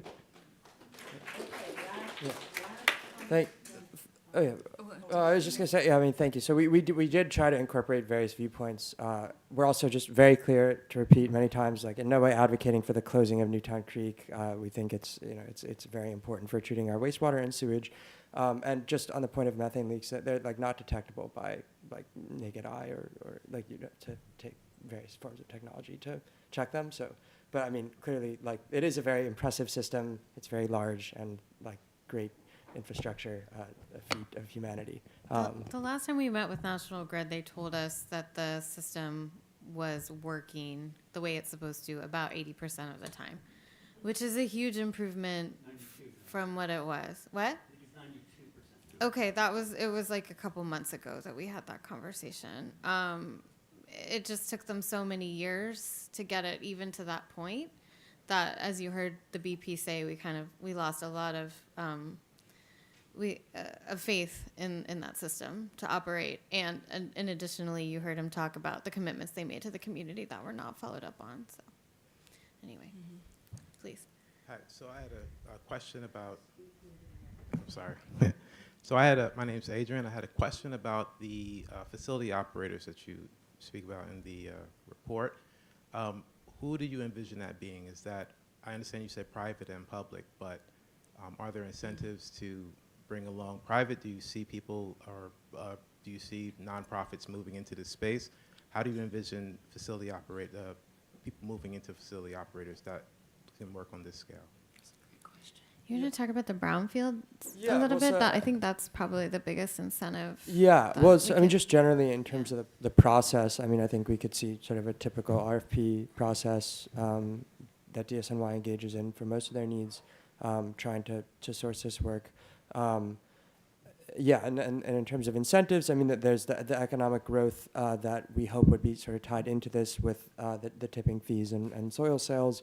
We hope to grow out that infrastructure in the city, but also in terms of incentives, there's a couple sites that we identified in the report that are existing on brownfields currently, and so there's a variety of grants associated with redeveloping those into what could be a compost site. Hi. Sorry.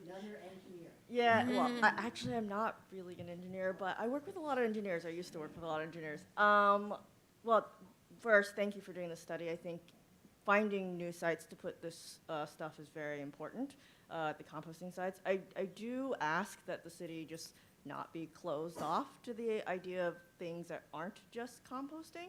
Obviously, I personally support composting all the way, but you know, like we're talking about emerging technologies like the black soldier fly larva. We're talking about anaerobic digestion, not co-digestion, but solo anaerobic digestion. I mean, I know some people have said some negative things about Toronto, but they are doing so much better than we are.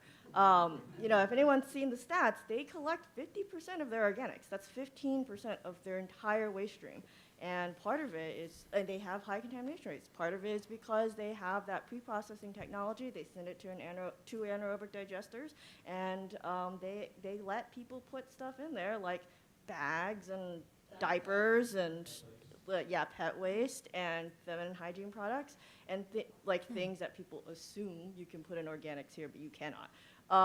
And so, you know, just like there are a lot of solutions, and in an urban environment, composting, the way we ideally would love to see it, where we have community-based composting, is not always the solution. You have the really dedicated people, like folks have said, that will pick out stuff or be very diligent about what they put in that, but you have to think about pre-processing and what that does to your waste stream and what types of solutions you need to come up with. So I'm just saying, yes, awesome citing, but also just please be open to like pitches from other kinds of businesses, other kinds of facilities for how we handle that organic waste. Just, you know, just keep an open mind.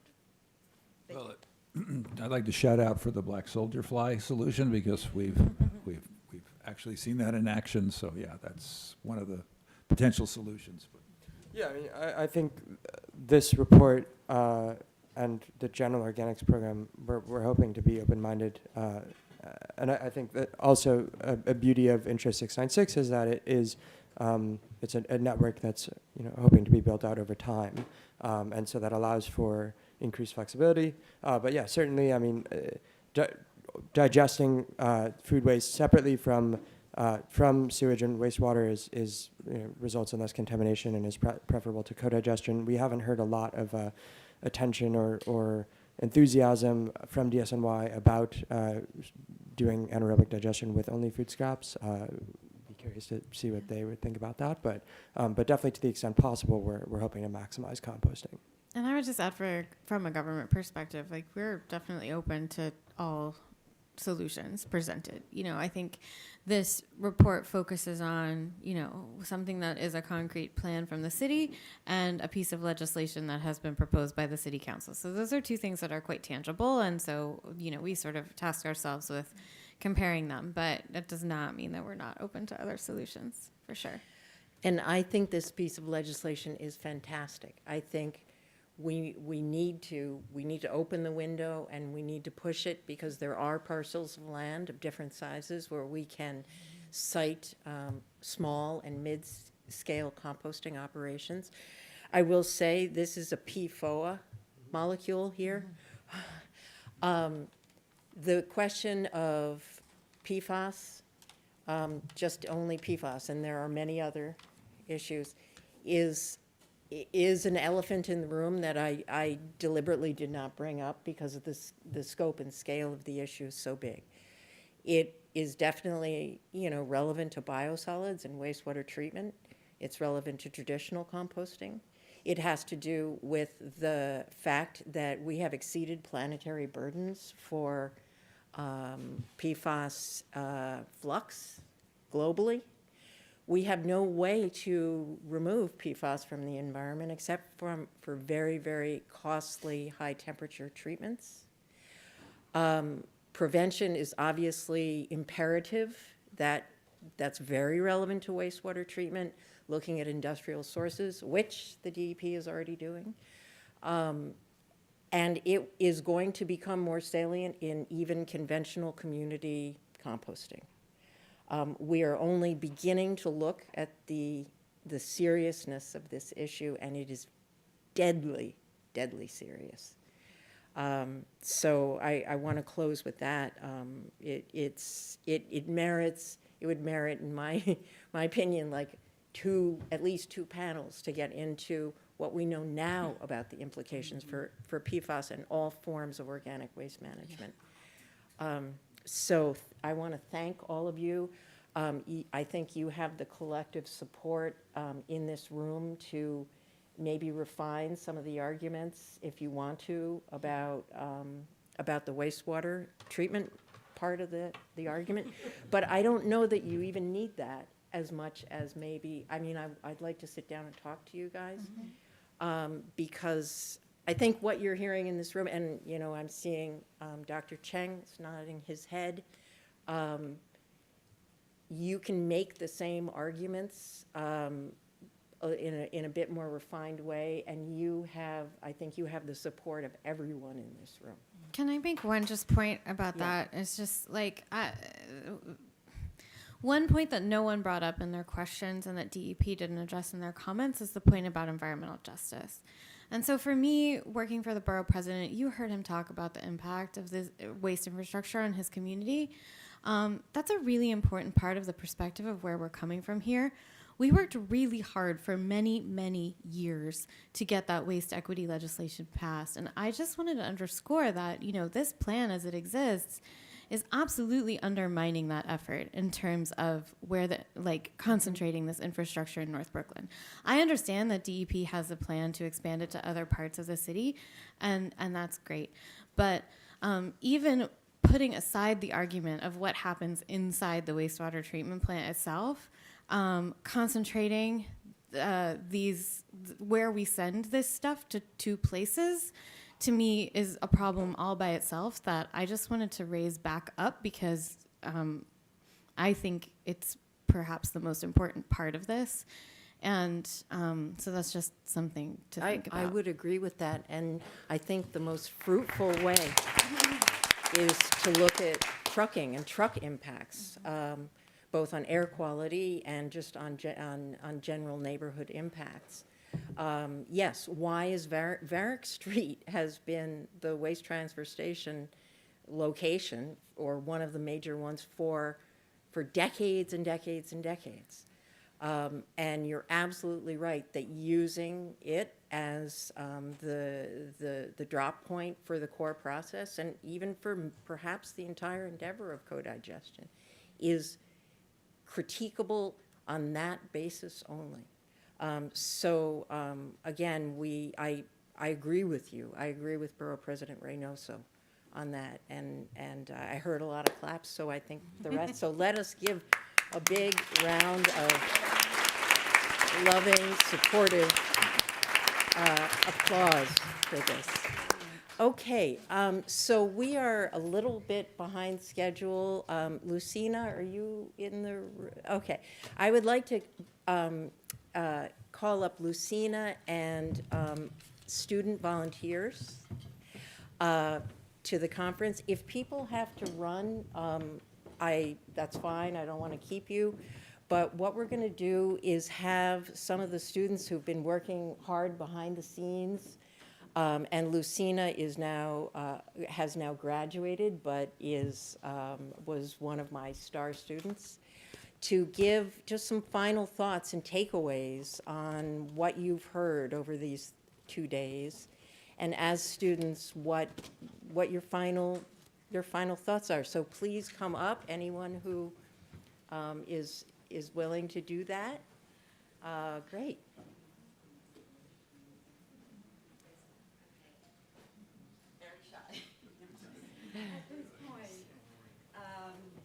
Please come up. So Lucina Chavez is the conference associate. Let's give her a huge round of applause, and a round of applause to some of the students who have helped out here. Lucina. Yes. Yes.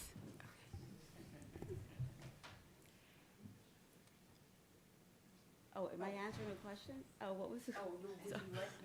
Oh, was there a direct question? I wanted you to start to talk. What are the main takeaways that you have from this conference? All right. And go around the table. Let's do that, because it's very difficult to be a non-garbage person. I'm not a waste wonk or anything like that, but I am a person who earned her master's in public administration at Baruch, came to it really kind of looking at policy just for community benefit, and I ended up getting really into transportation. And so a lot of the things that I've been hearing intersect with transportation, obviously truck routes, especially in disadvantaged communities, which I studied a great deal, noise pollution, other quality of life issues. And so it's been really uplifting to see how Compost folks are coming together from so many different angles. This isn't, a single shot. This isn't a magic bullet that's going to take care of composting. And like many of these other issues that I've studied, I did a parking study that was foundational for a community district. They hadn't had data on how many parking spots they had in their district, and yet they wanted to build more parking. And so, revealing that data, that foundational data, was a learning experience not only for myself, but for the community board. And I thought a lot about community boards and hearing all of you. And so the takeaway, I think, had a lot to do with what Reynoso and what Dior said, because it was just so uplifting for them to put the perspective of life, how this is regenerative, how composting is going to give back, and hearing that Borough President Reynoso has in mind a future with composting, I think gives other advocacy a shot. When you when you see it built like this, it really feels like there could be a shot.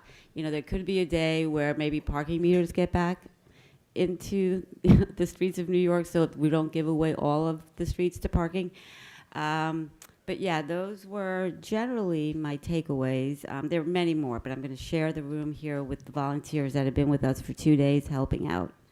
And I also want to give a shout out to someone you probably all met in the lobby. His name is Yuri. Yuri, can you please just stand up? He was really he was our 11th hour man, and just, you know, kind of took charge of things that sometimes you overlook in putting together a conference, and he just sort of like magically made all those away. Okay. Okay, I'm passing it on. Hi, my name is Devin. I and the other panelists here are all in Professor Pollins's garbage politics class at Hunter. We're Master of Urban Planning students. That class tends to skew very negative, to no fault of Professor Pollins, of course, but it often leaves you feeling like kind of demoralized and dejected. And it was really heartening to come to this kind of convention and see that we have a lot of amazing people working on problems that I've never heard of or thought about. And I think most people would prefer not to, so it's nice that we have like people who don't need that kind of spotlight. And it's also nice to see this kind of stuff working in other parts of the country. And you know, I lived in the San Francisco Bay Area for a few years, and people tend to take this much more seriously there.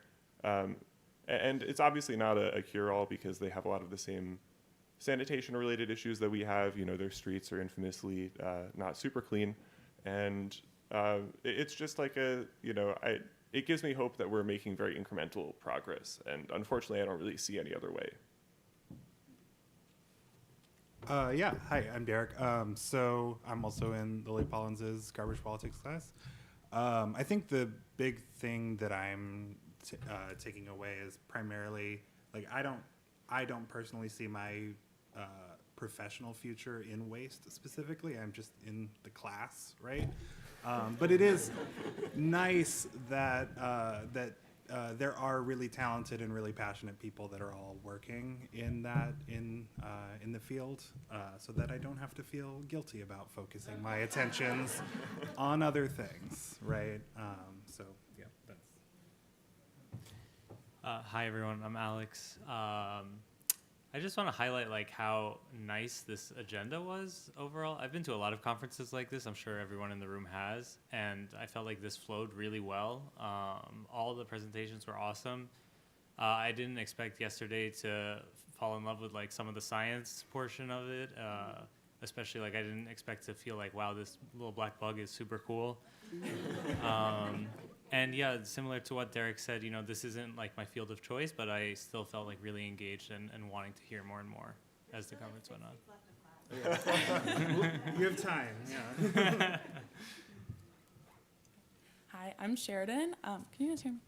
I'm also in the class, and I'm sorry I didn't know I would be coming up here, so I'm chewing gum, and I feel very, like, casual. But I think what I'm taking away is just, I mean, we talked a lot about scale, and the community scale is so inspiring. I think just hearing from different organizers in various different communities within waste, I think is so beautiful. And, sorry, the gum.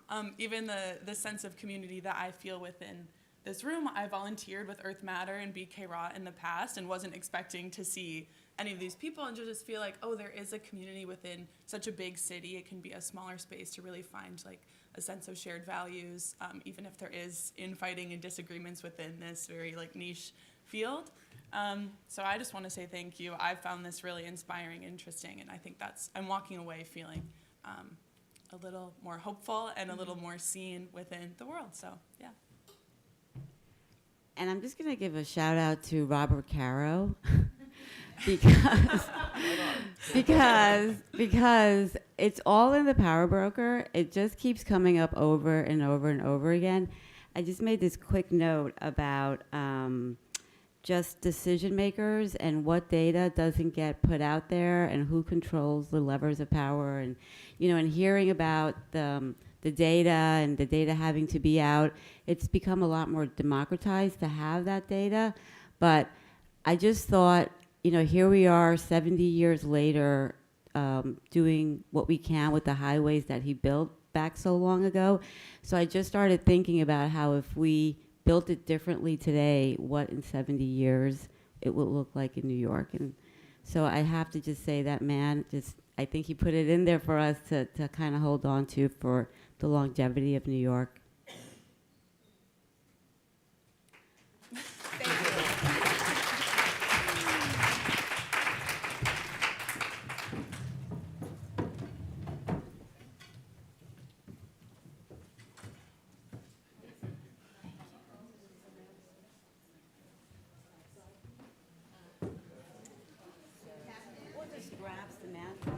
know she wants to close. She has to open her. Oh, Thank you. You got me.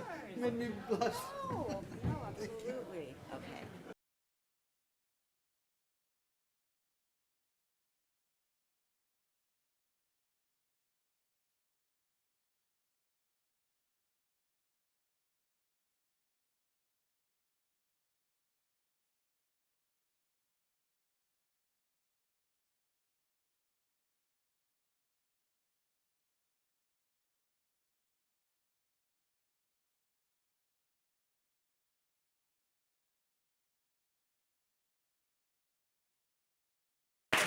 Thank you for everything.